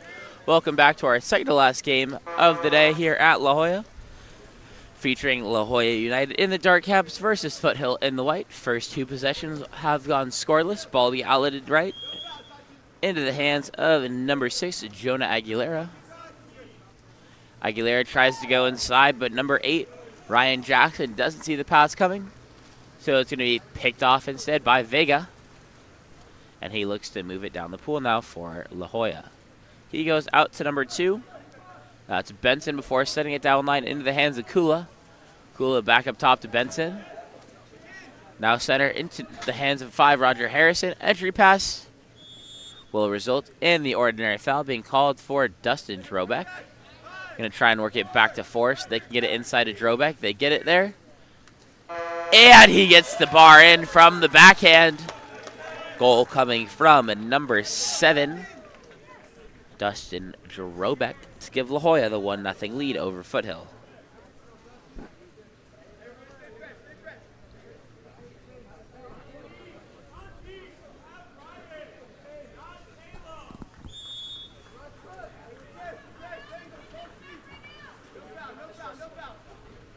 Ball will be outletted right now to number 3. That's Flores, who controls. He's trying to feed it inside to Di Stasso, but unable to get it there. Instead goes up top to Jackson. Jackson earns the ordinary. Gives it to Diaz. Diaz working for the ordinary as well now. He gets it. Going to be taking the direct shot. Going off the crossbar and out of play. So the counter ball comes in for Vega. Vega sends it up to Kula. Kula controlling on the right side, trying to swing it across. Actually has his center coming ball side. Both 2-post and 3-post are set to that 4 position. Instead, they're going to swing it. Now working for number 12. Tyler posted up, but that help is there. And what the? Okay, sorry. It's a foul shot taken by Mazalewski that finds the back of the net as my camera decides it doesn't want to work with me. Is that my puppy? Yes, it is. This is the first time she's ever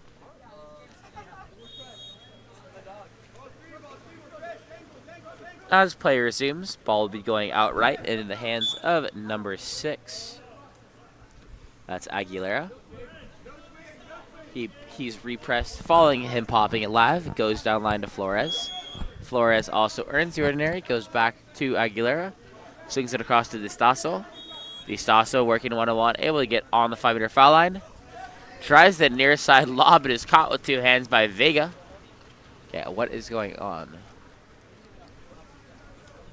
Okay, sorry about that. I think my camera should be working now. The input isn't working very well right now. Ball goes down line. Now it's Benson attacking in. Benson goes up top to Kula. Long swing. Both centers set here. They go 3-post side. And that's going to be an ordinary foul earned by number 12, Tyler.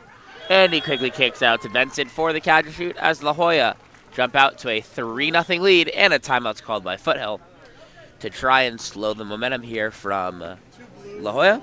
We'll be back after their timeout.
And that shot taken by Flores will be turned away. now resulting in the ball being controlled by Kula. Goes out right. And that's going to be an exclusion called against Diaz.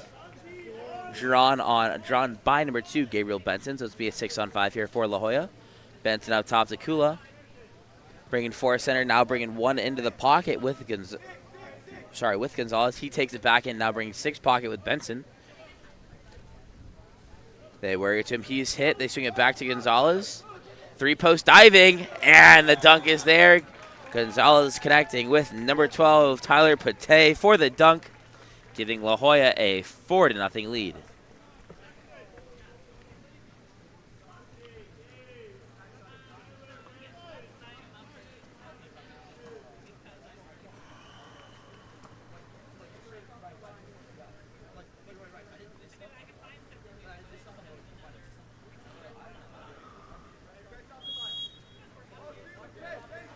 As play resumes, ball be controlled by Flores in the backcourt.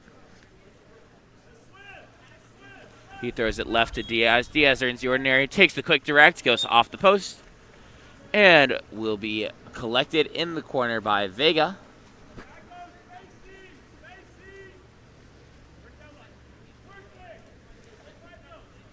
Oh, shoot. Ball eventually finds its way back up at the 4 spot in the hands of Kula. Attacking for his center. They now swing it across. Working for the other post up. And the bar out there coming from number 7. Dustin Drobach almost went double bar, but instead will fall short.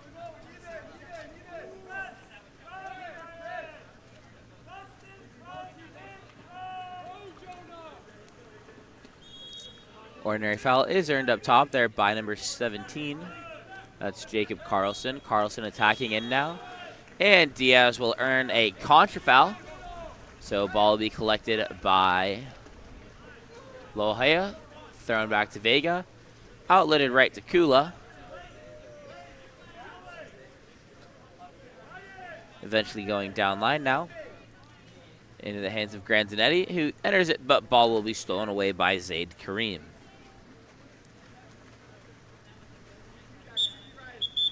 And there's been an exclusion in transition called against number 11.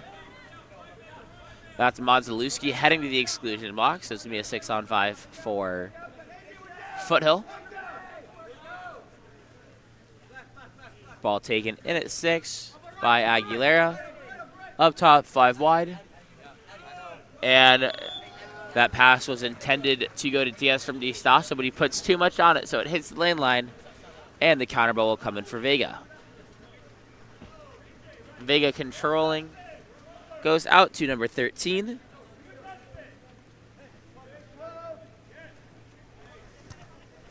And that ball will be saved by Kareem. Throws it up to Diaz. Diaz going to look to take the last second shot here. And there will be no foul. So at the end of one, La Jolla holding on to a 4-0 lead over Foothill. We'll be back for our next quarter in just a moment.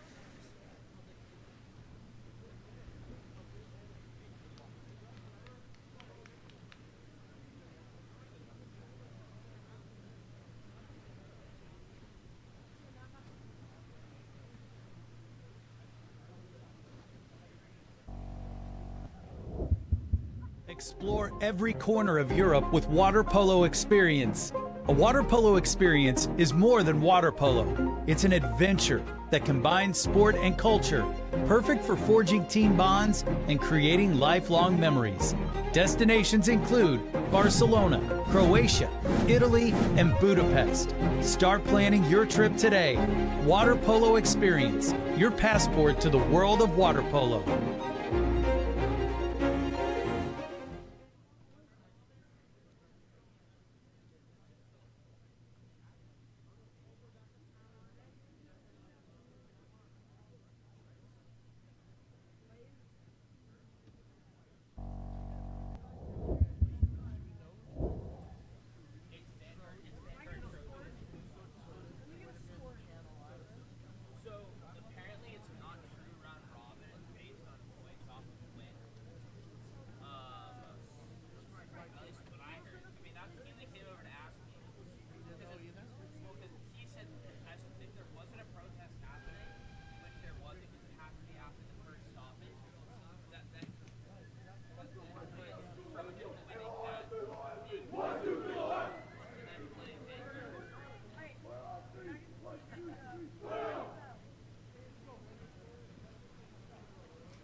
the Futures website? It's on the Google Doc.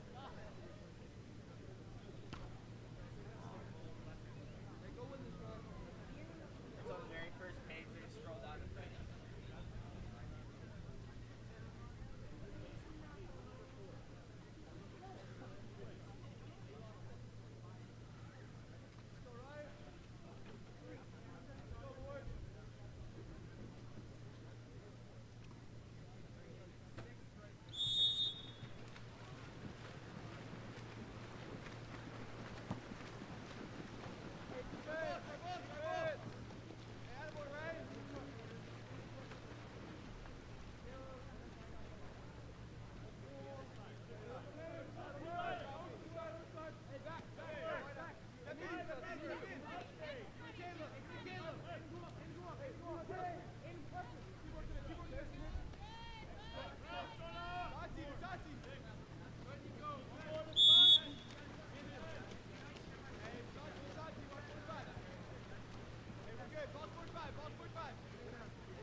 Apologies for the audio delays. Trying to deal with my technical difficulties to offer a better streaming experience for you guys. And that's going to be Foothill's first goal of the game, by that goal coming from Unkovic, countering up and going near side with the skip to find the back of the net. Makes the game 4-1.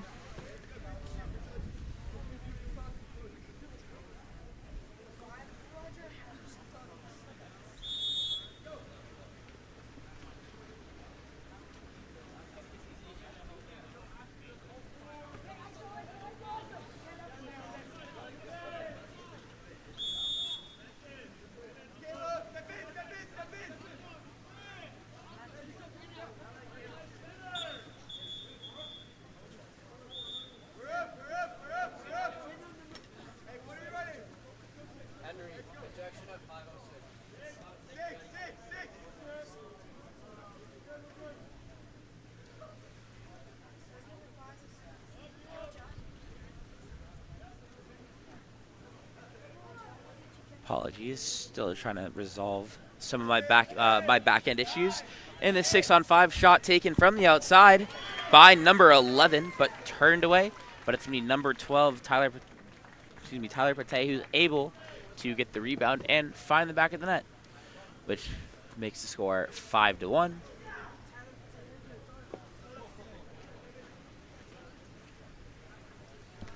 As La Hoya jumped the lead back to 4. 4:42 left to play here in the first. Ball in the backcourt as Carlson is being pressed away, able to earn the ordinary. Diaz now driving across pool. Moves it to his right to Paco Lopez. Paco bringing the ball up the right side of the pool now, attacking in, trying to work for Diaz in 2 meters. He's able to turn center and earn the ordinary. Direct shot taken, will be field blocked out of play. I believe that field block will be credited to number 2, Gabriel Benson, and immediately thrown up the other direction. Was intended for number 11, Mazalewski, but the pass is too far in front of him, so he tries to tip it. Ooh, camera doesn't move fast enough.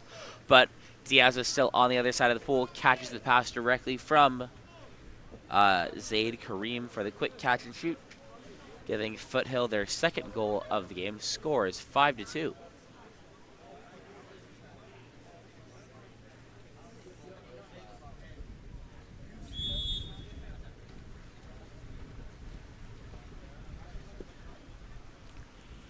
Ball being controlled in the backcourt by Vega. Vega swings it deep right. That goes to number 3, Jackson Lloyd.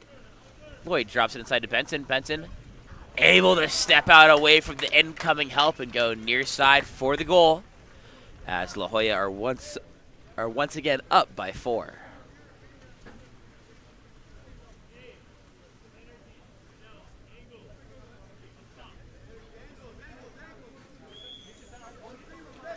Ball goes out now to number 17. That's Jacob Carlson. Carlson being pressed away past half. Trying to work it to this 1-2 side so they can open up Flores in 2 meters. That's Diaz who earns the ordinary.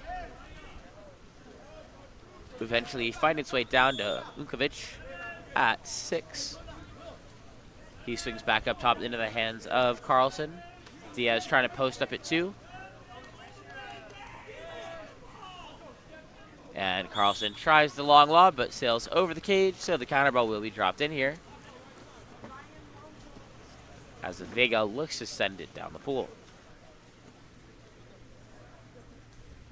This time, ball going to number 5. That's Roger Harrison swinging it back into the hands of Lloyd. Lloyd goes down line and tries to go. That pass was intended for number 5, Roger Harrison, on the drive, but too far in front of him, so he won't be able to get to it. And the ball will be outletted out now to number 5 as well. It's Hansen bringing the ball up here for Foothill. Beautiful pass over the top to Diaz. And an even better save from Vega, as Diaz doesn't fully get out of the water and just goes, try to just sneak it in low. But Vega is there with the low hands to sweep away and deny the shot. Now being controlled by number 15, Kula. Swings it up. Over now to number 3, Jackson Lloyd. Kicks it back down to Kula. Lloyd heading in on the drive. Tries to go inside to Pate, stepping out from 2 meters, but it's too far behind him. And the ball is controlled in the backcourt by Kareem.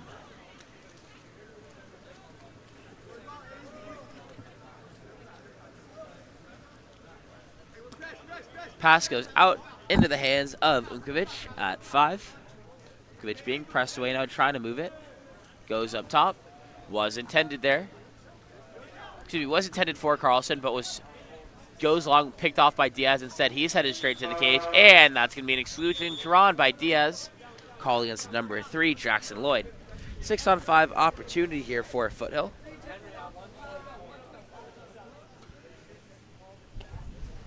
And they quickly go to number 17. That's Jacob Carlson at the 2 posts, who scores the dunk, making it a 3-goal game at 6-3 with 1:22 left to play.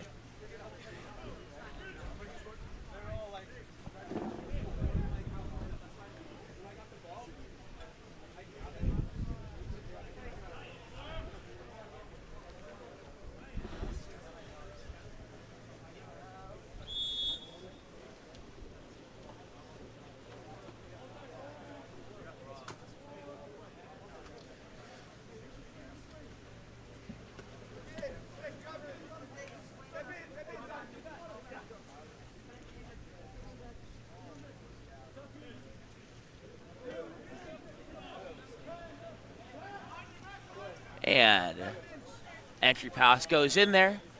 Ordinary foul will be earned by Kula on the post up at 3. Eventually finding its way in the hands of Grandinetti. And that's going to be a late dump coming from Gabriel, my apologies. But being controlled by Kareem in the backcourt, looking to send it down pool. This time he goes out left to Distaso. Distaso earning the ordinary. Downline to Diaz.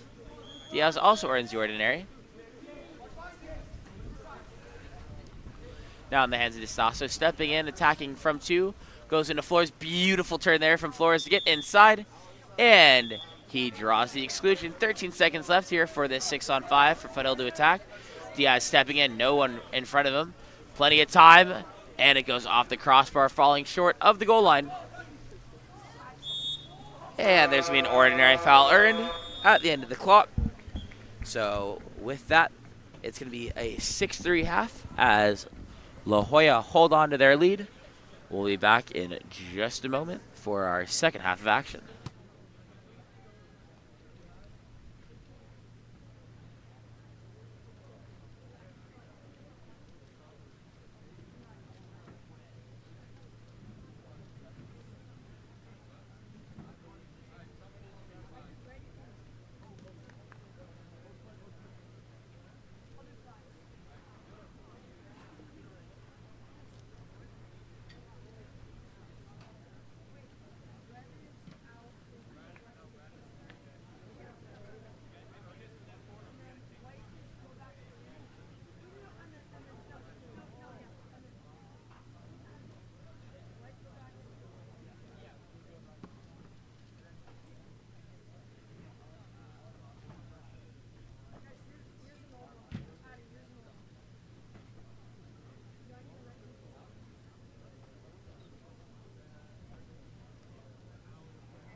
Welcome back to our third quarter of action here between Foothill and La Hoya. Sprint will be won by Distaso.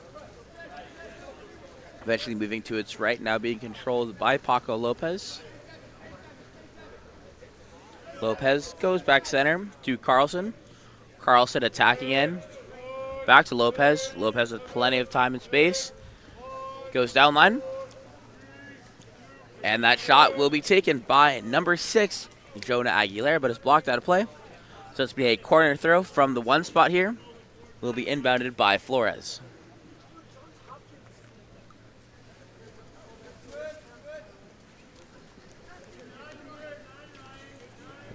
Ball in the hands of Distaso now, swinging it back to Aguilera. Diaz is set to this 4-5 side. He dives back towards the 1-2, trying to get a pass over the top on the drive, but is too high and too long. So will be recovered instead by La Hoya. As the ball's outletted to number 2. Eventually find its way into the hands of Kula at 5. And the pass over the top to number 7, Dustin Drobeck. He's able to score, but he was called for a push-off prior to the shot. So the goal will not count. Foothill back the other direction now as Flores enters it inside. And number 17, Jacob Carlson isn't able to get a handle on it before it's stolen and flipped away by number 10, Santiago Gonzalez. Vega goes out to Benson. Benson bringing the ball up now. Does have Harrison set to him. Chooses to give it to him. Harrison turning. Kicks it out instead. Now they have Drobek set up on the 2 posts as well. And he does a great job holding position. And finds the back of the net once again. As La Jolla increase their lead to 4. As they are up 7-3.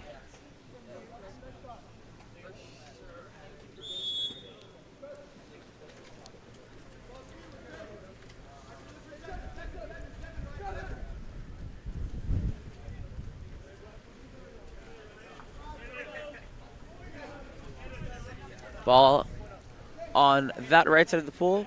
Moves center into the hands of Carlson now. Paco Lopez tries to go near side, but will be pulled down and controlled by...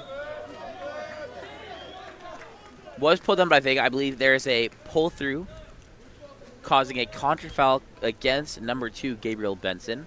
So it's going to be a new clock and a new possession here. Ball at the 6. Controlled by 6, eventually find its way up top into the hands of Carlson. Carlson stepping in. Earns the ordinary foul. Here he goes to DeSasso, also working one-on-one now. Goes down line to Flores. Flores earns the ordinary. Moves center into the hands of Carlson. Carlson stepping in.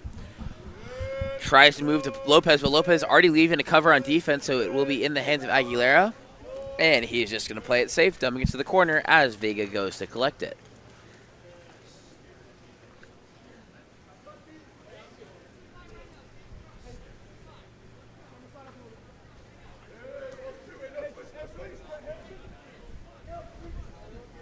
Too far now. Or that's going to be an ordinary foul.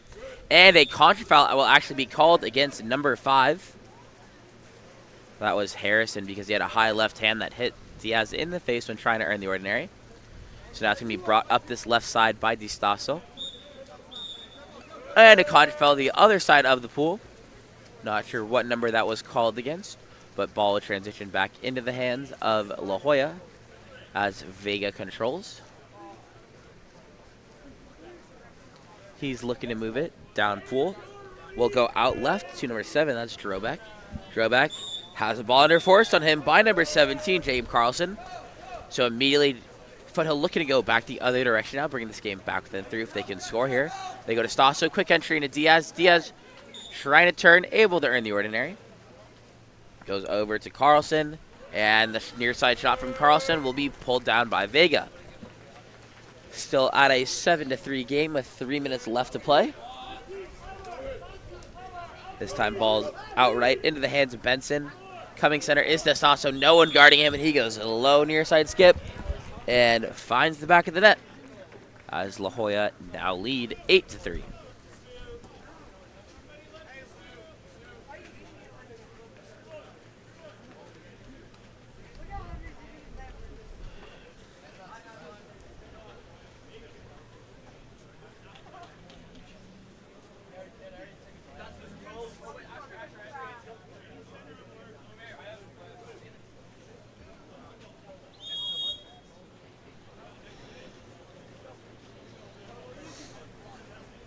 Ball in the backcourt now with number 17, Carlson, moving it right to Flores.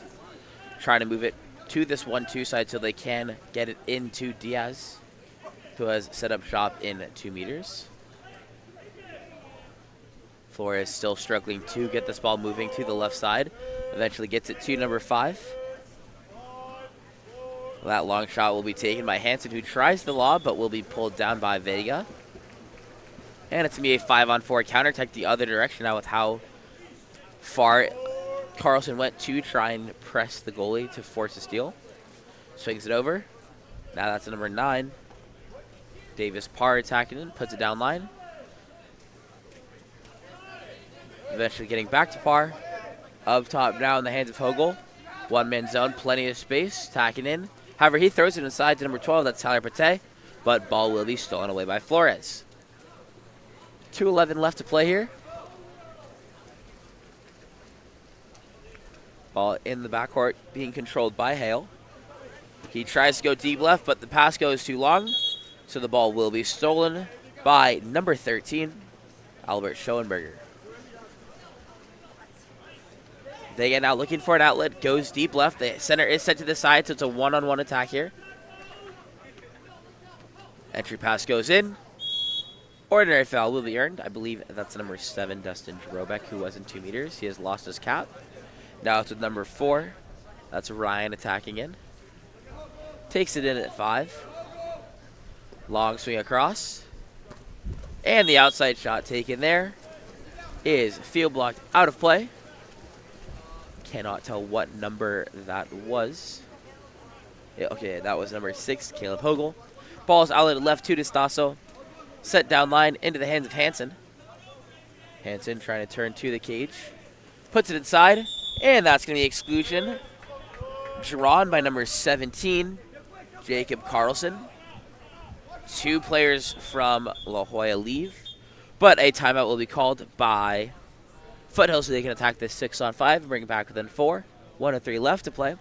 We'll be back after the timeout in just a moment.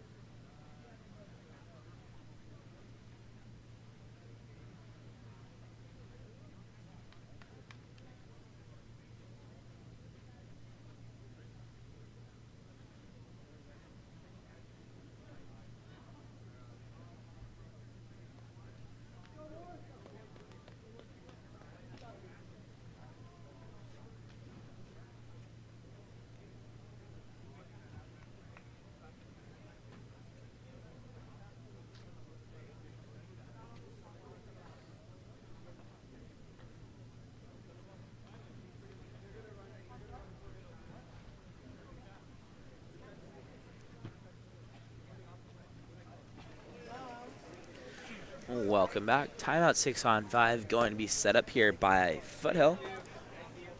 Looking to close the gap with a minute left in this third period. Ball will be starting with Hale in the backcourt.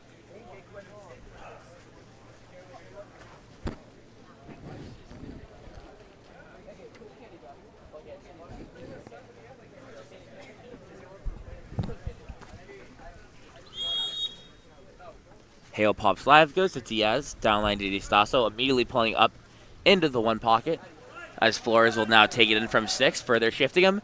And Flores with the shot with no angle, going bar down, skip near side, beautifully finished. Makes the game 8-4. Foothill once again trailing by 4, with 54 seconds left to play.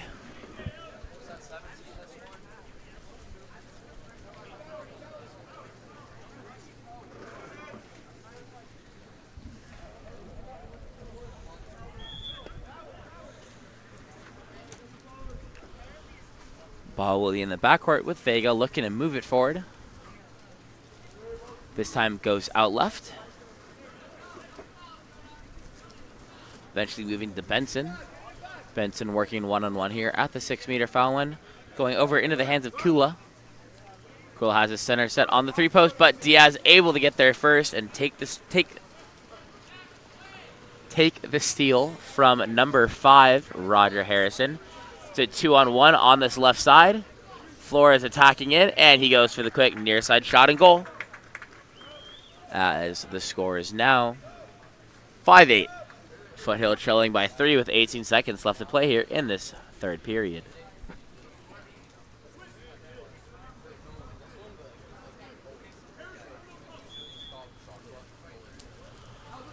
Going to be 7-on-6 here to end the quarter, I believe, as Vega moves the ball up into the half court. He's attacking in. Goes to his left. Vega now stepping in. Long shot taken, will be pulled down. No time for the cross pull shot to be attempted. And at the end of 3, Foothill trail La Jolla 8-5. We'll be back for our fourth and final quarter of action in just a moment.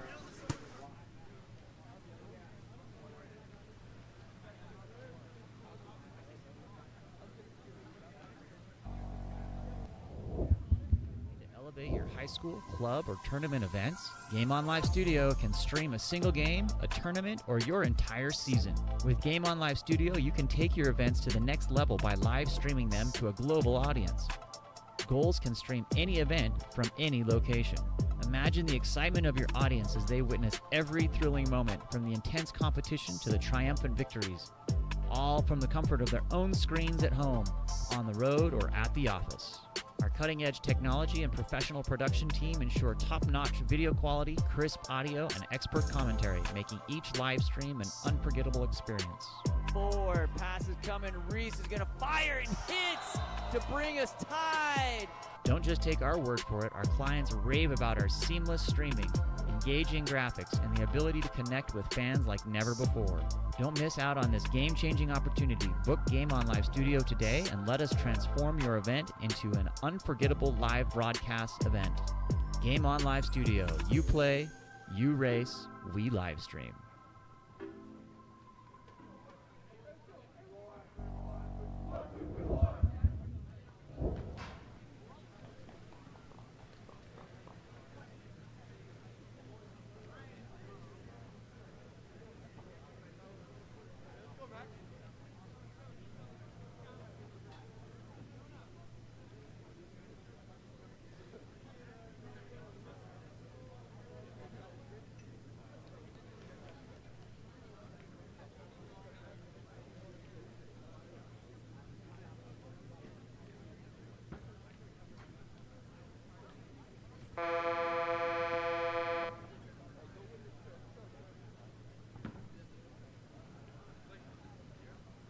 Is anybody here from Trojan water polo?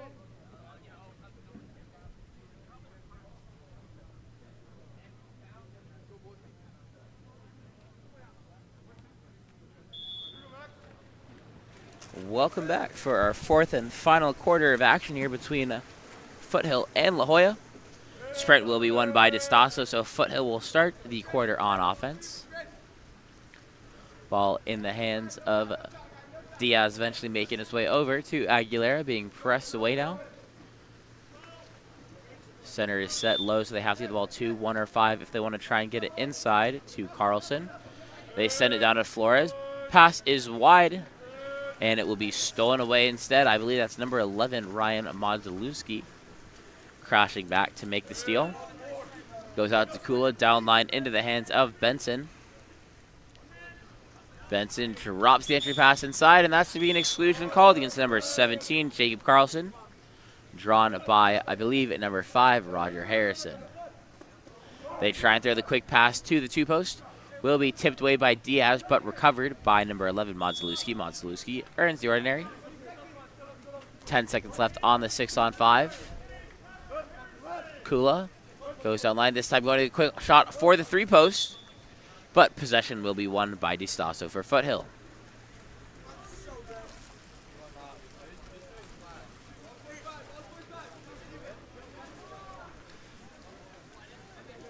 Ball in the hands of Carlson, sends it down line. Entry pass goes in, and the ball will be stolen away. Eventually controlled by Vega in the backcourt.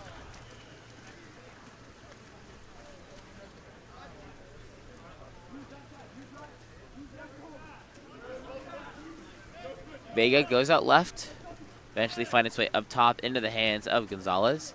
He goes down line to Bennett. Center is refronted. So he goes back to Gonzalez. He tries the long shot from the outside, but that's a save for Hale.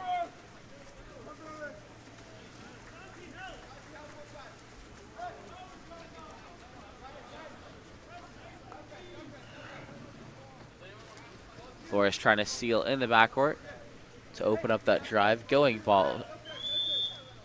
To open that drive going down line. And Diaz tries to throw it over the top, intended for Carlson. But pass falls short.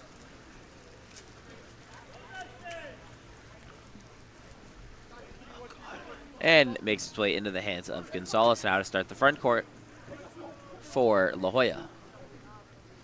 Gonzalez drops it inside. And before, I believe that was a number 5, Roger Harrison, can step out to the ball, it will be stolen away by the crashing defender, who is currently capless.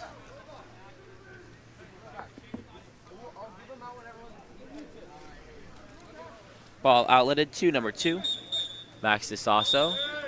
And that's going to be an exclusion called against number 7, Dustin Trobeck. I believe was drawn by Diaz. So another 6-on-5 opportunity. They go quick pass inside of Carlson, but his shot is blocked by Vega, and a timeout will be called by La Jolla to try and figure out what they can do to score here, as there are 4 minutes left to play. We'll be back in just a moment after the timeout.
Four minutes left to play here.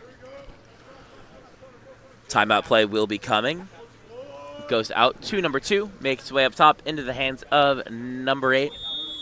Ordinary foul earned there by number 11, Ryan Modzelewski. Eventually goes down line. Long swing now. Over the top to Gonzalez. Now moving, center into the hands of Grandinetti. Grandinetti stepping in. Goes to his left. And a beautiful finish going top bins from number 11, Ryan Modzelewski. That puts La Jolla up by 4 once again, this time with a score of 9-5. With 3:45 left to play.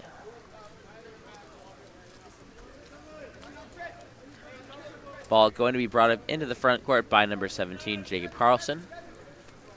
Carlson attacking in now, goes center to number 3, Nicholas Flores. Flores down line. And Flores will be hit from behind, lose the handle on it. It's going to be a 2-on-1 counterattack, even 3-on-2. But that's going to be a contra foul called against number 2, Gabriel Benson in transition. So that kills the counterattack opportunity. So the ball's immediately is sent down to number 13. Pass goes across, intended for Carlson, but goes too long. Benson will control. Who did they say was wearing 13 now? What number? 6 is wearing 13 now. So Aguilera now wearing the number 13 cap for Foothill. Going to play 5-on-5. As Paco Lopez is hanging out on the offensive end of the pool, eventually swinging into the hands of Kula. Center is set 1-2, so they have to swing it back to that side. Ordinary foul earned up top by Gonzalez. Now it's Modzelewski looking to go 1-on-1. Able to earn the ordinary, but he is inside 6.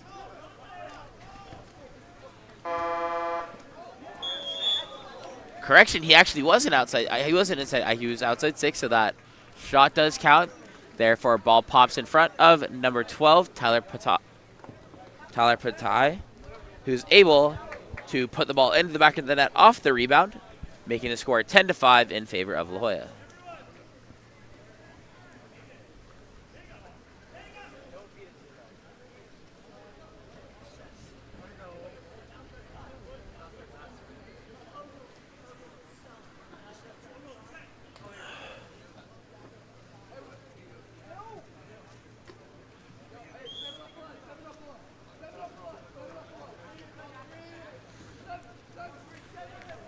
As Foothill head back on offense, the ball will be in the hands of number 17, Jacob Carlson, bringing it forward. He's attacking in, going to be hit from his right, but he gets it over to Flores. Flores attacking in, tries to go near side, but will be blocked out of play. It's now 1A. That's Aiden Salimi in the cage here for La Jolla. 2:14 left to play.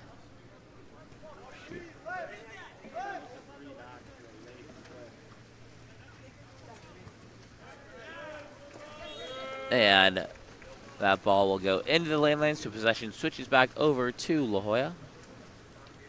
Being controlled in the backcourt by Salimi. This time ball goes out to Hogel. Down line into the hands of Schoenberger now. Schoenberger attacking in.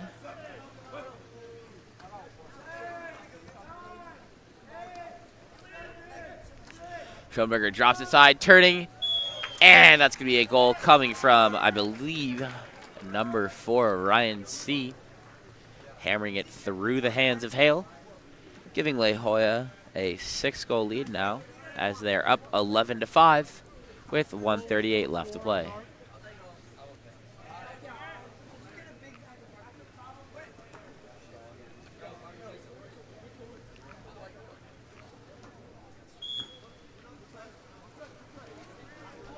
Play will resume as number 8, Ryan Jackson, controls in the backcourt for Foothill. D'Estasso going on a drive from 2. But ball will be thrown back to the goalie. Eventually making its way now into the hands of number 13, Jonah Aguilera. Goes down line to Unkovic. Unkovic going to work one-on-one. Now swings up top to number 5, that's Hansen. Hansen working for the ordinary foul. Sends it over into the hands of Aguilera, and he's going to play it smart and safe by dumping it to the far corner. We'll head out on the counterattack the other direction now. Ball in the hands of number 4. That's Ryan, goes down line. And a penalty will be drawn on the cross pass from Schoenberger to, I believe that was number 8, Grandinetti, who draws the penalty.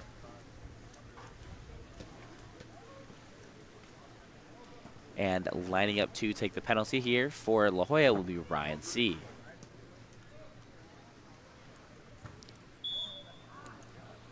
And he skips it home. La Jolla now leading by 7 with a score of 12-5. 54 seconds left to play here.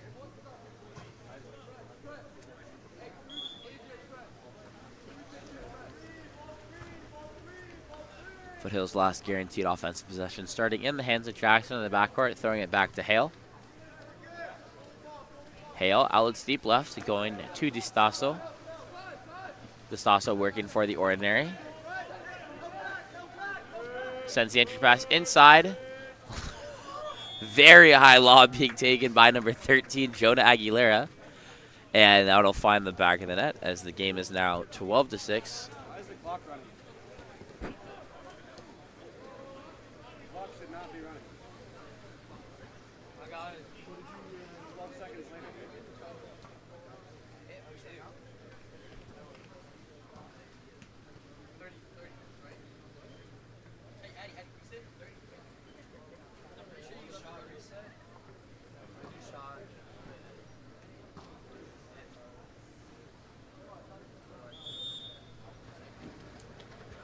Ball starting in the backcourt with Salimi. Goes out left into the hands of number 9. That's Davis Parr. Parr turning inside, earns the ordinary foul.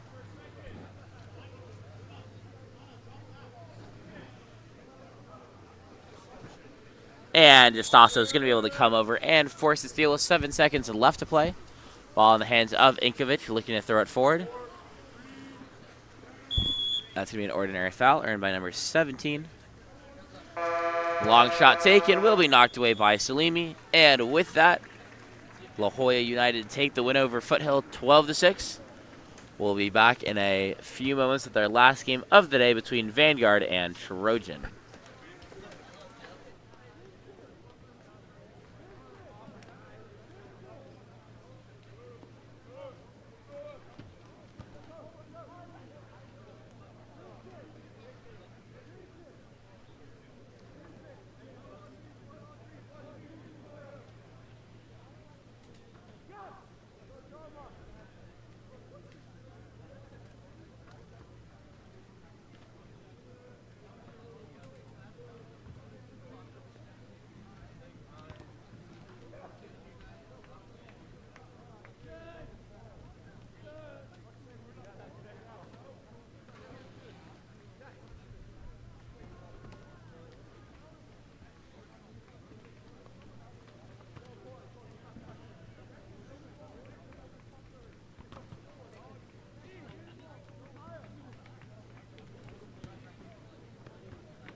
Okay, I've got a roster for Mark.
Welcome back to our final game here, featuring Trojan in the white, Vanguard in the dark. I believe both teams have officially qualified for Division I. This determines who will be the higher seed of them, as far as I can remember, or as far as I can understand reading the schedule.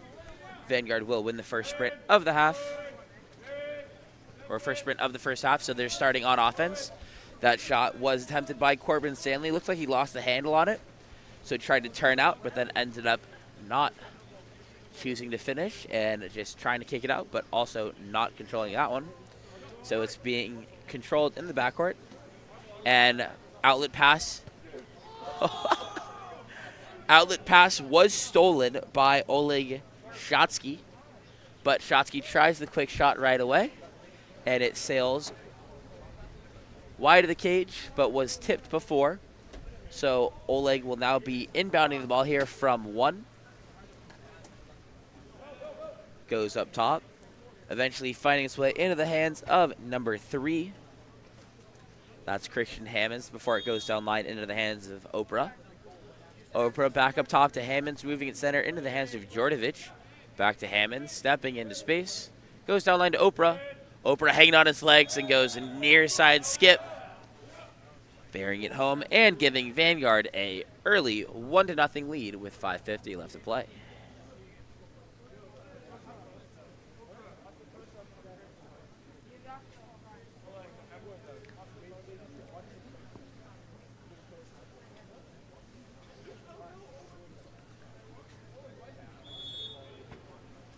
Trojan looking to get their offense going, starting by getting the ball to number 11. That's going to be Charles Johnson turning inside, eventually kicking it over to number 4, Colton Fine. Gives it back to Johnson. Long swing over to that 1-2 side, trying to work for their 2-meter player. But that long shot taken by number 17, Taj Whitehead, will sail over the cage. So the cannonball comes in for Pyle. He's now looking up the pool and will get it into the hands of McGann. McGann back to Oprah. Oprah going down line to Hammonds. Back up top to Oprah now. To McGann. Into the hands of Shotsky inside. Corbin Stanley is able to finish. Turning with the right hand, switching to his left, and finishing with the left to find the back of the net as Vanguard now lead 2-0.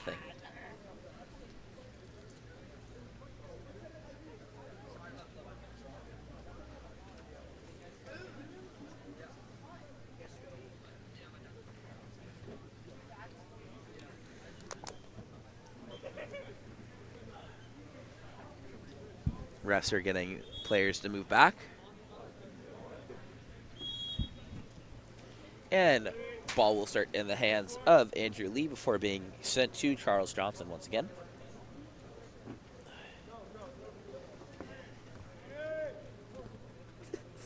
Stay on the chair. Johnson eventually swinging it to his left. That's going to be Flynn Gunther who earns the ordinary. Gunther gets it down line. Ordinary foul earned there by Jake Lee. Back up top to Gunther. Gunther into the hands of Charles Johnson once again. He earns an ordinary. And with 2 seconds left, he tries to pull up and send a long shot, sailing over the cage. And the counterball comes in for Pyle once again. Pyle goes out to Hammonds. Hammonds center to Djordjevic. Djordjevic over the top to Stanley. Stanley tries to tip it in, but doesn't get enough of a hand on it, so it ends up just falling flat on the water right in front of Tucker. And Pyle coming all the way out to 5 meters to make the steal. Pyle immediately outlets forward into the hands of Oleg Shotsky. Shotsky stepping into space now, swings it to Oprah. Oprah goes with the cross cage wrap and goal as Vanguard now lead 3-0. Trying to get the chips.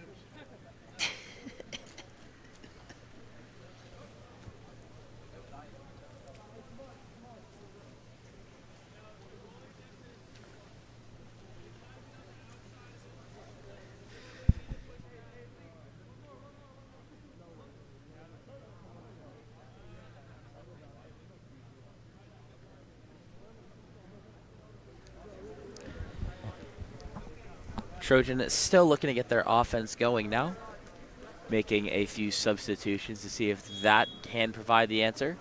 Ball will be given back to Jake Lee. Moves over into the hands of Denny up top. Going back to Lee. Lee turning inside is blindsided right away by Alexander Pachin. And he's going to control the ball now, bringing it up center pool. Pachin stepping into space, being trailed closely behind. And he'll draw the exclusion called against number 8. That's Flynn Gunther. Bonos eventually getting it to Djordjevic. Now in the hands of Little. Takes it in at 1. Bringing Bonos center. Djordjevic. And a shot taken there by Dusan Djordjevic. Is able to find the back of the net. Sorry, we have the referee's dog sitting with us, and she's just been climbing up on the table all day. But definitely bringing smiles to our faces, so not mad about it. Camera should be unfrozen. There we go. Trojan still looking to find an answer on offense. As the ball is now in the hands of number 5, Denny goes down line into the hands of Callis. Callis being pressed away, drops it inside. That's number 15. Beautiful turn inside, but lose the handle on it. That was Lucas Pierce almost completing the turn, but had the ball stolen away before he could by Ethan Spoon. Vanguard going the other direction now. Ball in the hands of Little. Spoon is set to him if he wants to drop it in. Instead swings it across. Spoon still holding to this 2-3 side, so trying to work the ball back. As Djordjevic now controls. Puts it over to Little. One man's zone being played off Little. He's stepping into space, attacking in. And his cross-cage shot will be field blocked away by Callis. So it'll be once again controlled by Tucker in the backcourt.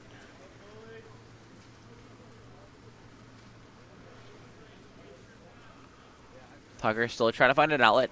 Goes into the hands now of Callis up top. Callis earns the ordinary. Sends it down line to number 5. That's Denny. Denny stepping into space. Back up top to Callis as the clock's running down. Drops it inside. And a beautiful step out and finish from number 15. That's Lucas Pierce with the goal. And Trojan's first of the game. They now trail 4-1 with 1:30 left to play in the first.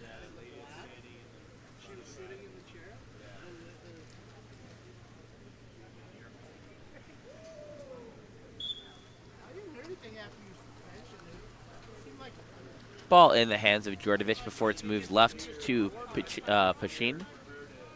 Now cutting it across into the hands of number 9, Kate Anderton. Goes inside to Spoon. Spoon tries to step, loses the handle on it, but earns the foul before. Goes back to Anderton. And Pachin's going to get called for the offensive foul on the drive, as his right arm did get caught up there with his defenders. So the ball will go back now into the hands of Tucker before he moves out right into the hands of number 14, Jake Lee. Pierce is set low 2-5, so it's going to go down line, back up top. Back down to number 5, that's Denny. He's trying to step in the pocket or find the driver, instead going all the way across to 1, as help defense recovers to respond to those first few looks. But this time Pierce is able to get it, and he tries the backhand. That skips wide of the cage. Pyle gets the counter. And still holding on it, trying to figure out where it's going to go. And plays it safe, going to Djordjevic. Inside to Little. Little steps away, drops it to Spoon. Spoon turns it inside. But great defense is played there by number 2, Nicholas Ball, who gets his hand inside and is able to get a steal, but afterwards will be called for the exclusion. So it's going to be a 6-on-5 opportunity here. With 15 seconds left, they go 6 in, bringing Pachin's in the one pocket. Little over to Pachin. Pachin attacking in, goes back to Little. Little stepping further center, getting Pachin the open look for the catch and shoot cross cage upper corner.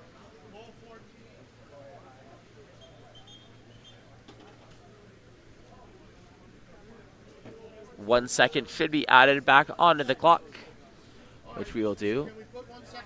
Do we know how to edit 1 second onto the clock? Skyler, yeah, nice seeing you.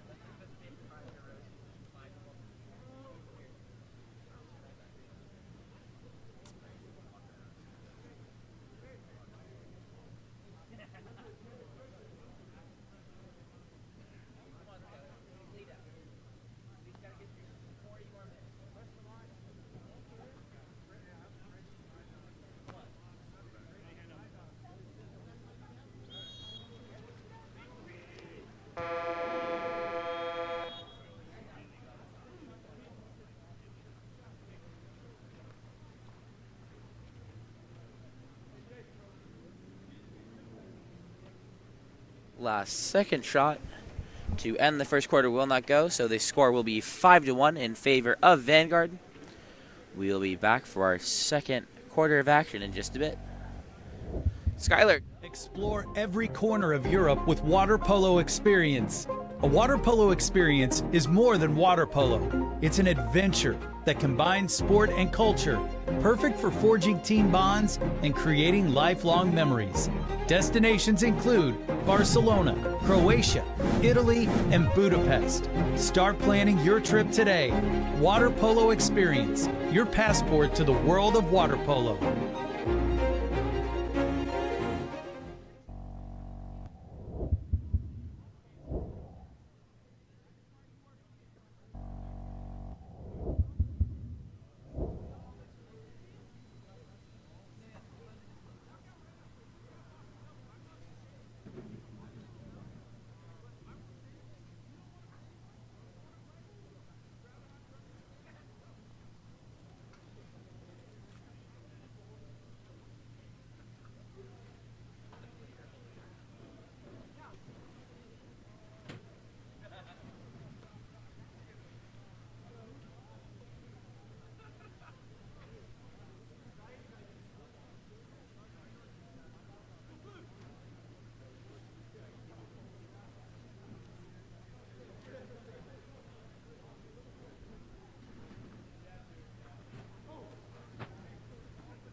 Second quarter sprint will be a jump ball. And it's going to be tipped out again.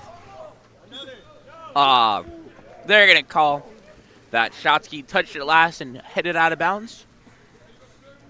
So sprint will be won by Trojan and number 11, Charles Johnson. Eventually fighting its way over there with that ordinary foul being earned at the 6th spot.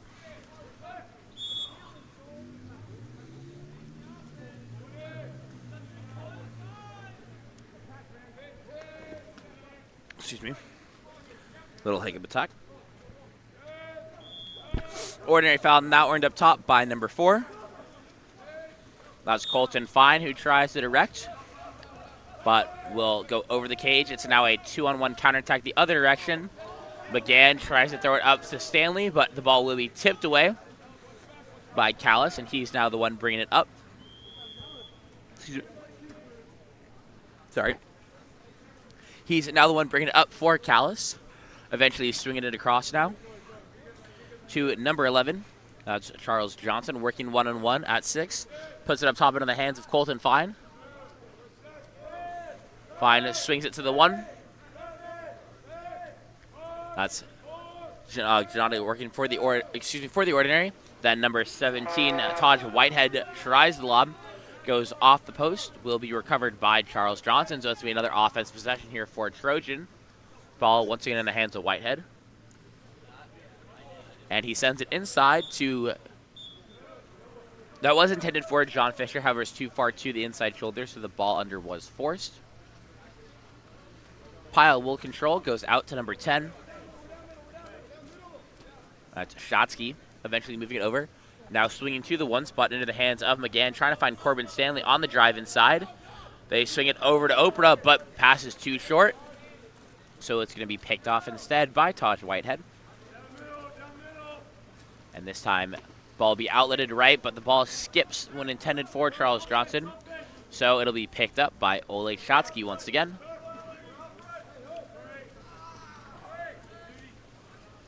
He swings it deep right, gets it into the hands of Djordjevic, who puts it inside to, I believe that's Oprah earning the exclusion.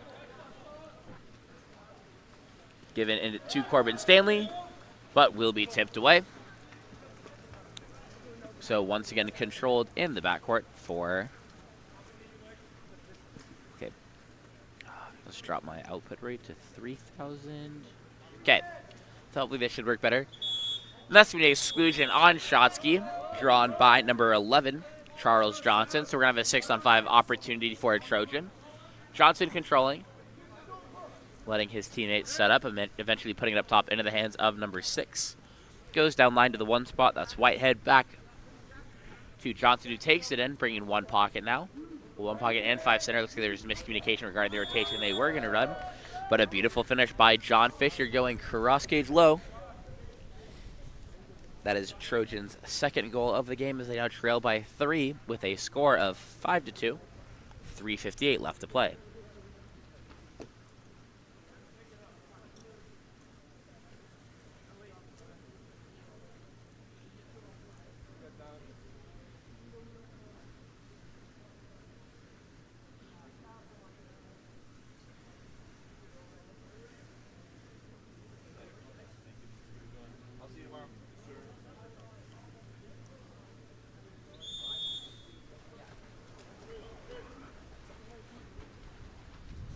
I'll be back in 1 second, running into some internet issues, so I'll try and fix those and hopefully don't lose the stream.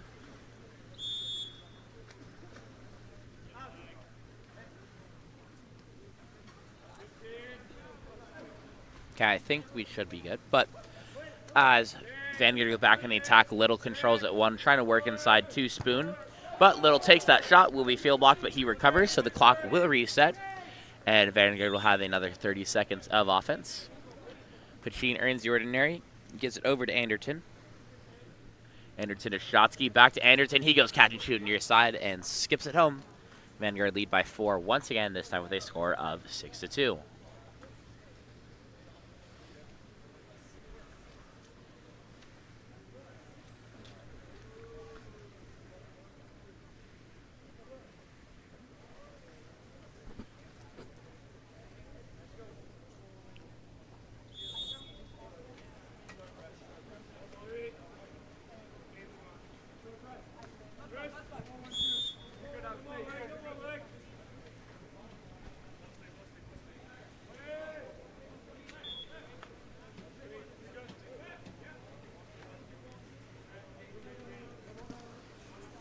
Okay.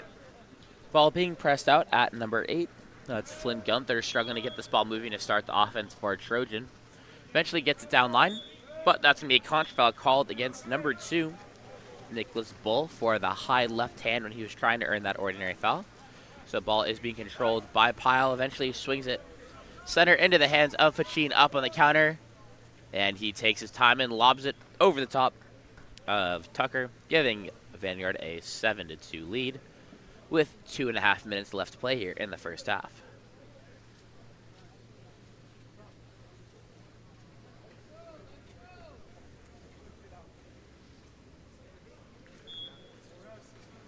Ball will be popped live by Ingram, given over to Lee.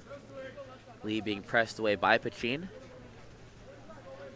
Back to the left side of the pool, now in the hands of Bull. Trying to get either to 1 or 5 so they can open up their center, Andrew Lee. Just playing it safe, going up top. Very good press being played here across the board by Vanguard, not allowing this ball to move very well. Or when it does move, giving plenty of time for Anderton to refront. Same thing happens again. Little's able to foul in time. Denny pops live and is attacking back in. Tries the entry pass, but will be tipped away by Anderton and picked up by Spoon. And that's going to be a contra foul in transition called against Gavin Little for the kickoff.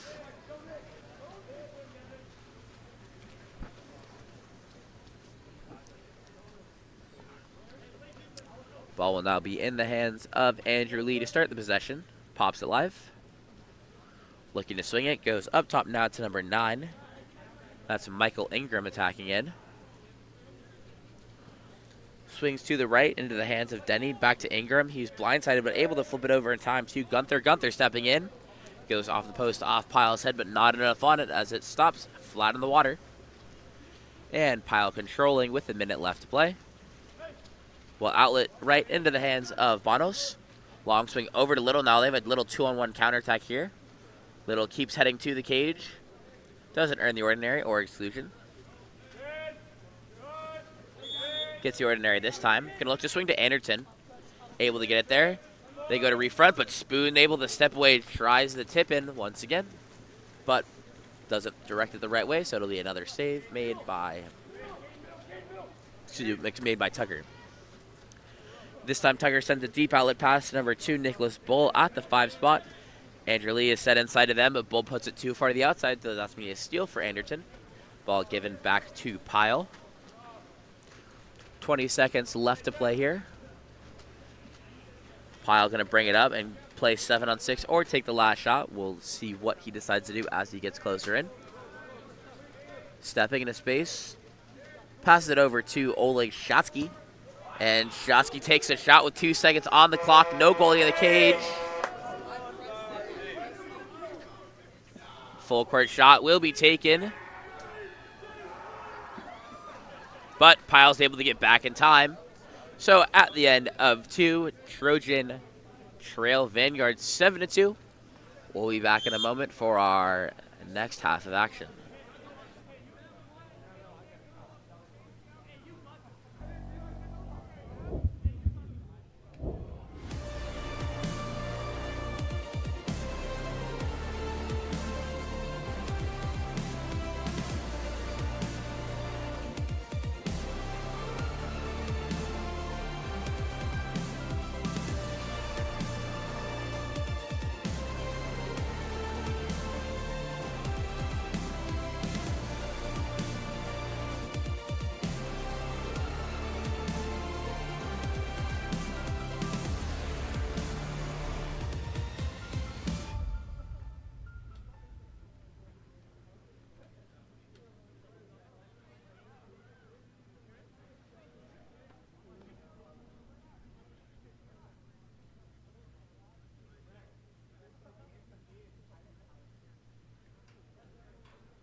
For those watching from home, there's absolute chaos in the pool deck because it started pouring out of nowhere.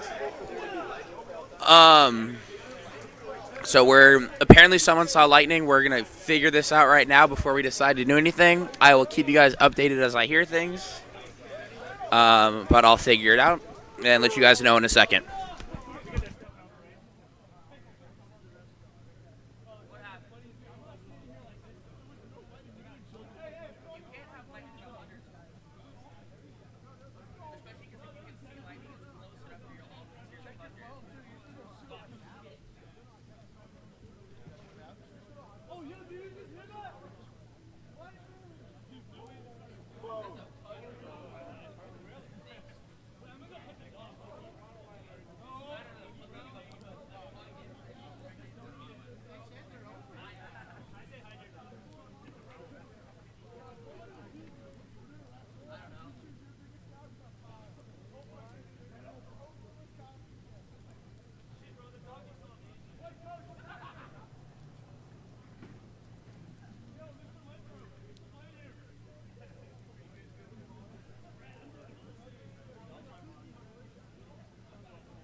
Still figuring out what's going to happen here. All players are out of the pool. Coaches are going to decide. They have the option to call the game, I think. We don't know if it's actually going to happen, but it's absolutely dumping buckets over here. As soon as I hear an answer from the coaches and officials or whatnot, I will let you guys know what the final resolution is here.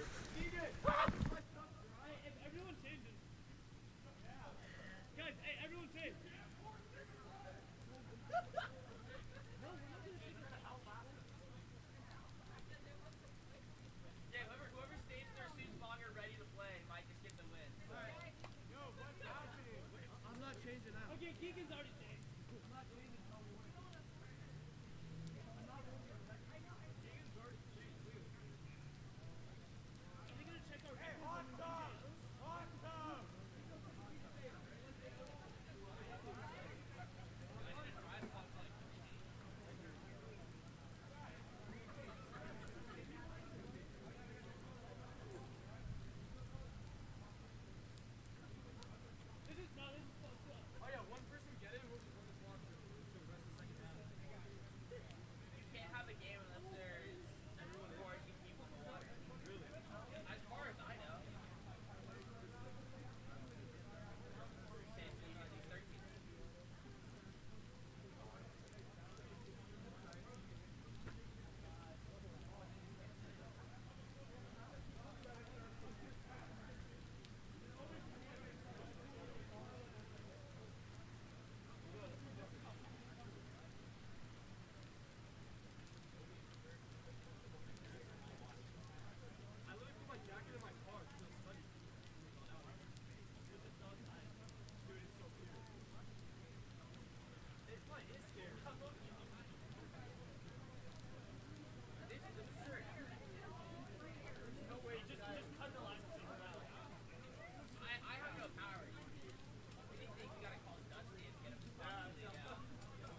Well, we'll fix the camera real quickly, but we're going to start our third quarter here. Coaches were insisting that we push through and play this one out. We'll survive with all our technical difficulties, whatever else this weather brings. And the sprint will be won by Trojan. Ball starting back now with number... Got to re-put my roster, sorry. Callis now controlling at 4. Goes over to Colton Fine, who earns the ordinary.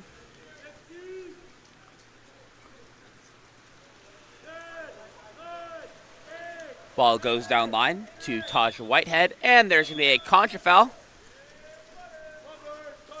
Eventually, ball will be controlled by Oprah.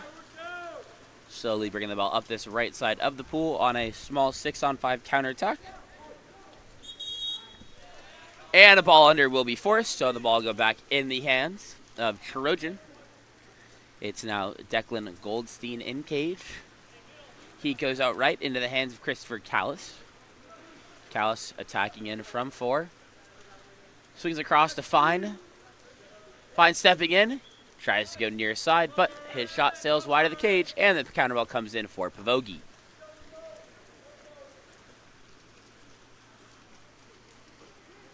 This time, ball goes into the hands of number 6. Keegan McGann eventually finding his way down line into the hands of Dusan Djordjevic.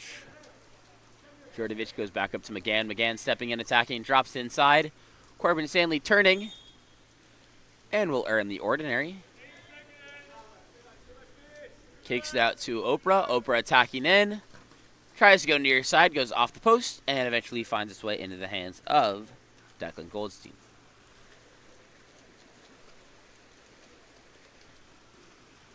Ball now in the hands of number 11. That's Charles Johnson putting it up top into the hands of Callis. Callis center to Fine. Fine going left into the hands of Taj Whitehead. And that's been an ordinary foul. And then exclusion called against number 3. That's Christian Hammond's first for the foul. And then second, he flicked the ball away and continued to play. So the ball will be in the hands now of Colton Fine attacking in for Trojan, as they have this 6-on-5 opportunity. Bringing 6 pocket. That skip shot taken by Charles Johnson is knocked away by Pavogi, but recovered by Trojan. Fine now stepping in. Trojan coming even. Vanguard coming even, but before that, Callis sinks the cross cage lob, putting Trojan down by 4 with a score of 7-3. And the rain has cleared. Now just a slight drizzle. You can even see kind of where the clouds are breaking up from the sun to the north. Ball will start by moving over to the 2 side before being swung across into the hands now of number 9. That's Cade Anderton. Down line to Oprah. Back up top to Anderson. Back to Oprah. Move the camera a little more. Oprah going one-on-one here, trying to turn. Working for the ordinary, still not getting it. Tries to go up top to Djordjevic, but will be picked off by number 7. That's Ned with the steal. And the ball's immediately thrown up the pool to number 11, Charles Johnson. 3 Vanguard players crash, but he's able to pull it to safety, giving it out into the hands of Callis. Callis up top to Lee. Now across to number 17, Whitehead. Whitehead drops it inside. That's number 7, Ned, bringing it up. And he's going to be called for the offensive foul with that high left hand, trying to throw off his defender. So Oprah will control. Oprah gives it back into the hands of Pavogi before it's thrown out left. That's Shotsky controlling. Shotsky swinging it back across into the hands of Djordjevic. Down line to Anderton. Back up top to Djordjevic. Back to Anderton. Djordjevic. Entry pass inside. And that'll be a ordinary foul earned by Corbin Stanley. And because there wasn't an exclusion, there was no clock reset. So it's actually a shot clock violation. And Ball will be back in the hands of Trojan.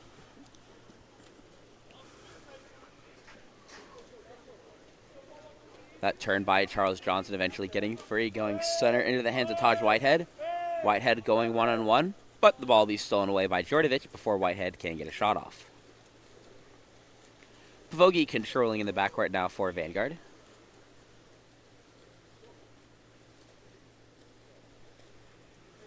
Eventually goes out now to number 10. And finding its way into the hands of Djordjevic. Down line to Oprah. Oprah back to Djordjevic. Djordjevic stepping into space. Goes to Oprah, hanging on his legs, tries to go cross cage, skips it wide. And the counter ball comes in for Goldstein. 1:54 left to play. Ball goes out to Whitehead now. Whitehead sends it down line. I believe that's going to be number 14, Jake Lee, who's lost his cap.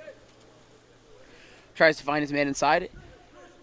Ends up kicking out to Callis as pressure comes. Callis takes the step-off shot and puts it over the cage. So the counter ball will be dropped in for Pavogi once more.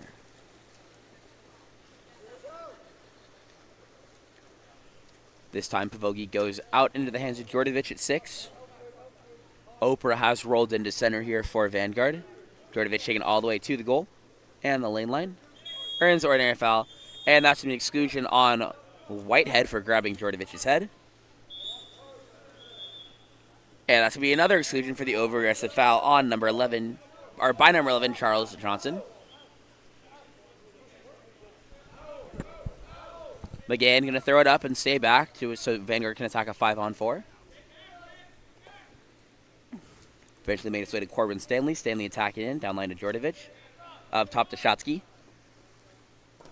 And the shot taken by number 9. Anderton is turned away, and then Stanley will take the time to find the back of the net as Vanguard are now up 8-3 with 41 seconds left to play.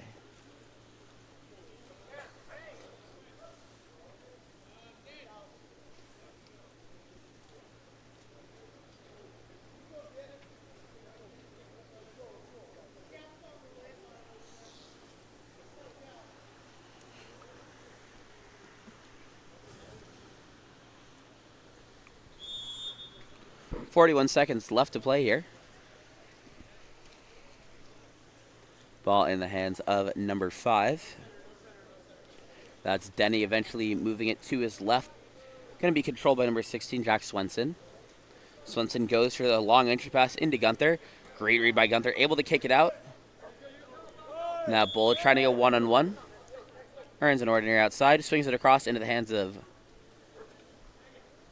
Callis, but he's going to be blindsided by Spoon, but Callis is there first, able to keep fighting away. And Pavogi comes out of the cage to make a steal. Exclusion on number 8. Pavogi is unable to stop the second attempt shot coming from number 8. That's Flynn Gunther, who finishes from the post, making the score 8-4 with 2 seconds left to play in this third period.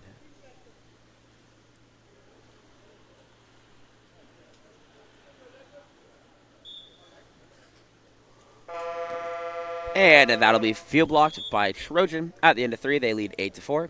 Vanguard leads 8-4. We'll be back for our fourth and final quarter of action in just a bit.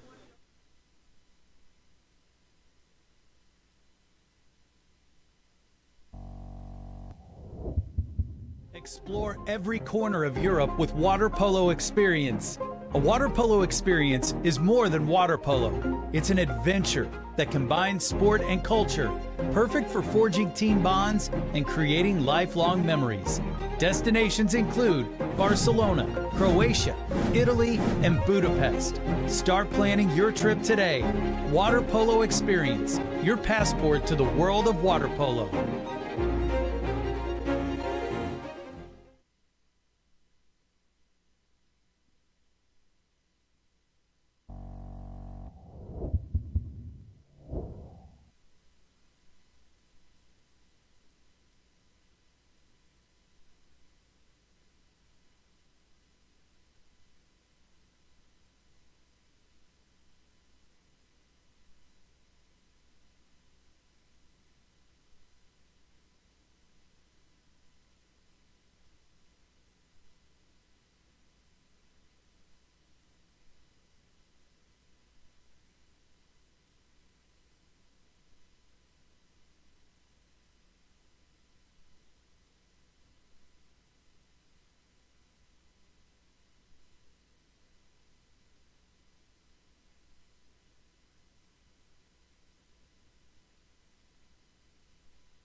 Welcome back. We have our fourth and final quarter of action. It looks like the rain has finally cleared. Blue skies can be seen just north of the pool, and the fourth quarter sprint will be taken by number 17. That's Taj Whitehead.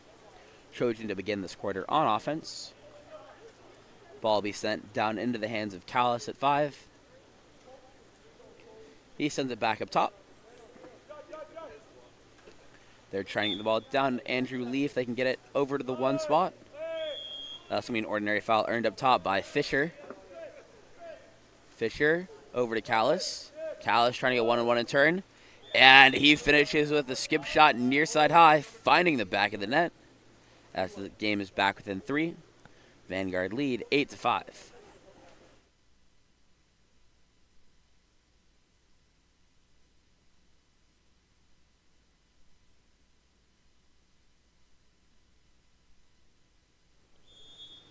I think he's a junior. He's a junior. Ball now in the hands of Peachin up top. Goes down line, eventually making its way into the hands of Bonos.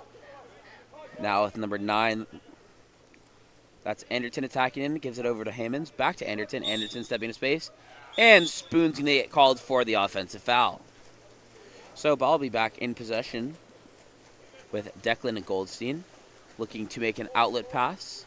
Going down center, playing it safe into the hands of Colton Fine. Fine going over the top. Finds Fisher inside.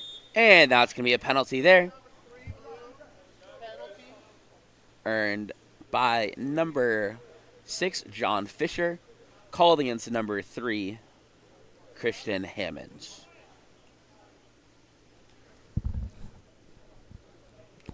And it's going to be number 6, John Fisher, lining up to take the penalty that he drew.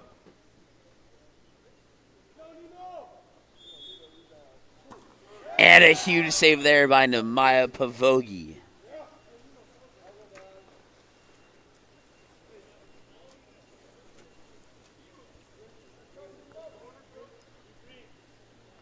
Ball be starting in the corner with Ingram. Goes up top.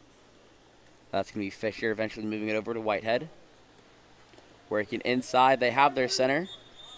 But a ball under will be forced on Callis.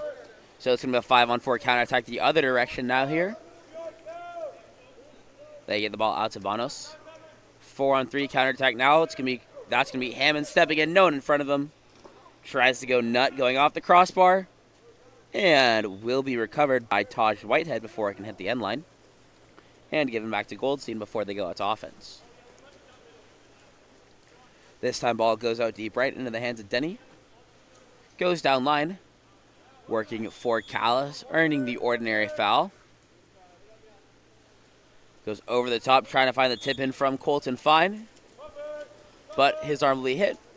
Shot will go over the cage. And Pavogi looking down pool now.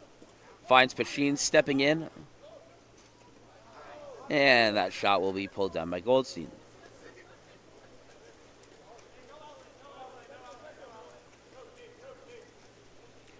Ball will be starting with Denny coming up at 4. He goes center to Whitehead. Fine is set 1-2. If they can get it there and get it quickly in, they do. Pavogi coming out of the cage and gets enough of a piece of the ball to stop it from going all the way to the goal. So it's going to be controlled in the backcourt by Anderton. Given to Pavogi, and eventually thrown forward to Bonos. Spoon is set 4-5. They get it down line. Hammond's going to try and get the quick entry in, but Trojan able to get defense back in time. Now Bonos stepping in, drops it inside, and this step out in shot taken by Spoon will go off the crossbar and eventually recovered by Trojan. 3.5 minutes left to play. Ball still being controlled by Goldstein in the backcourt. Sends it out to Denny. Now in the hands of Whitehead, once again being pressed by Spoon. Hammond's pressing it too, guarding Fisher. Fisher tries to earn the ordinary. Ball's flipped away in the same motion, so no exclusion. Entry pass goes inside to Fine. Another ordinary. 1 second left to play. Going to look for potential catch and shoot here from one of his teammates. They try. Sorry, he tries with Callus, but no shot will be taken. Pass was disrupted by Gavin Little. And the ball is going out into the hands of number 9, that's Anderton. Finds Bonos. And his shot is blocked on the near side corner by Goldstein. Bonos will be starting with the ball. Goes up top now to number 3, Hammonds, eventually moving to this left side of the pool. Now being controlled by Little as they work for Spoon. Little swings it back to Hammonds. Hammonds stepping in, goes and fakes me out trying to go inside to Spoon. Ends up going to Bonos, who shoots it over the cage. And just under 2.5 minutes left to play. Score is still 8-5. Long pass out of the cage by Goldstein will be stolen by Anderton. And being controlled in the backcourt now. Timeout was called by Vanguard. I believe they're just going to make a set of substitutions, and we should be ready to go right away just to try and stop the semi we were having for the first 4.5 minutes of that quarter. But we'll be back after the timeout.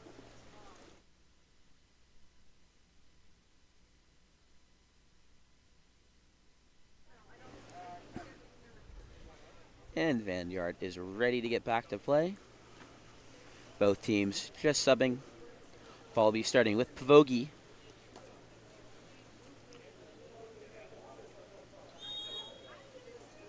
Pavogi pops live. Goes center into the hands of Djordjevic.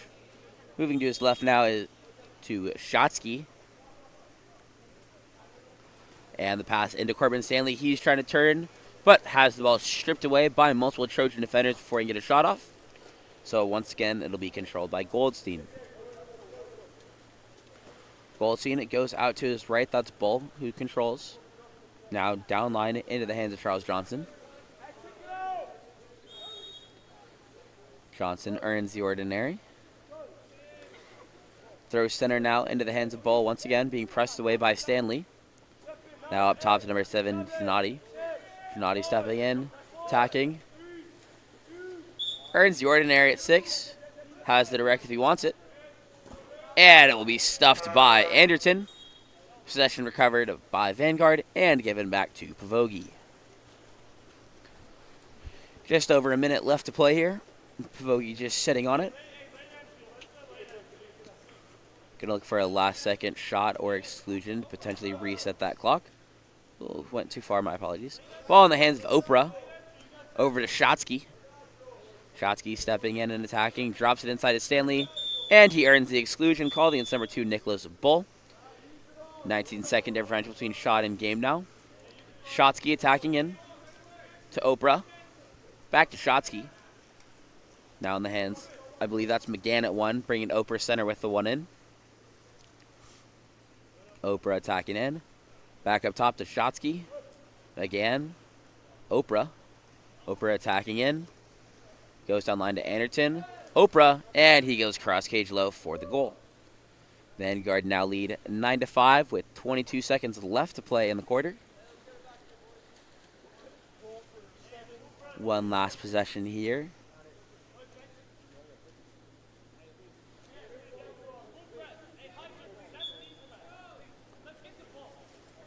Ball is going to be starting with number 11, Charles Johnson. Swings over to number 7. That's Ned Gennady, who is fouled by Oprah. Ned swings it down to 6. That's Bull going inside water, trying to step to the goal. And he gets the last second goal on Pavogi with that inside water drive and step to the goal. Score is now 9-6. And it's going to be Pavogi taking a last second shot here. Kidding, it'll go to Oprah. Oprah takes the long one, and it's knocked down by Goldstein. At the end of 4, that's going to be Vanguard taking the win over Trojan 9-6. Both teams will be advancing to D1. Or I guess Trojan remains in D1. Vanguard has moved up a division. Thank you again for joining us and bearing through all the technical difficulties. I will see you guys at a Futures weekend in the future.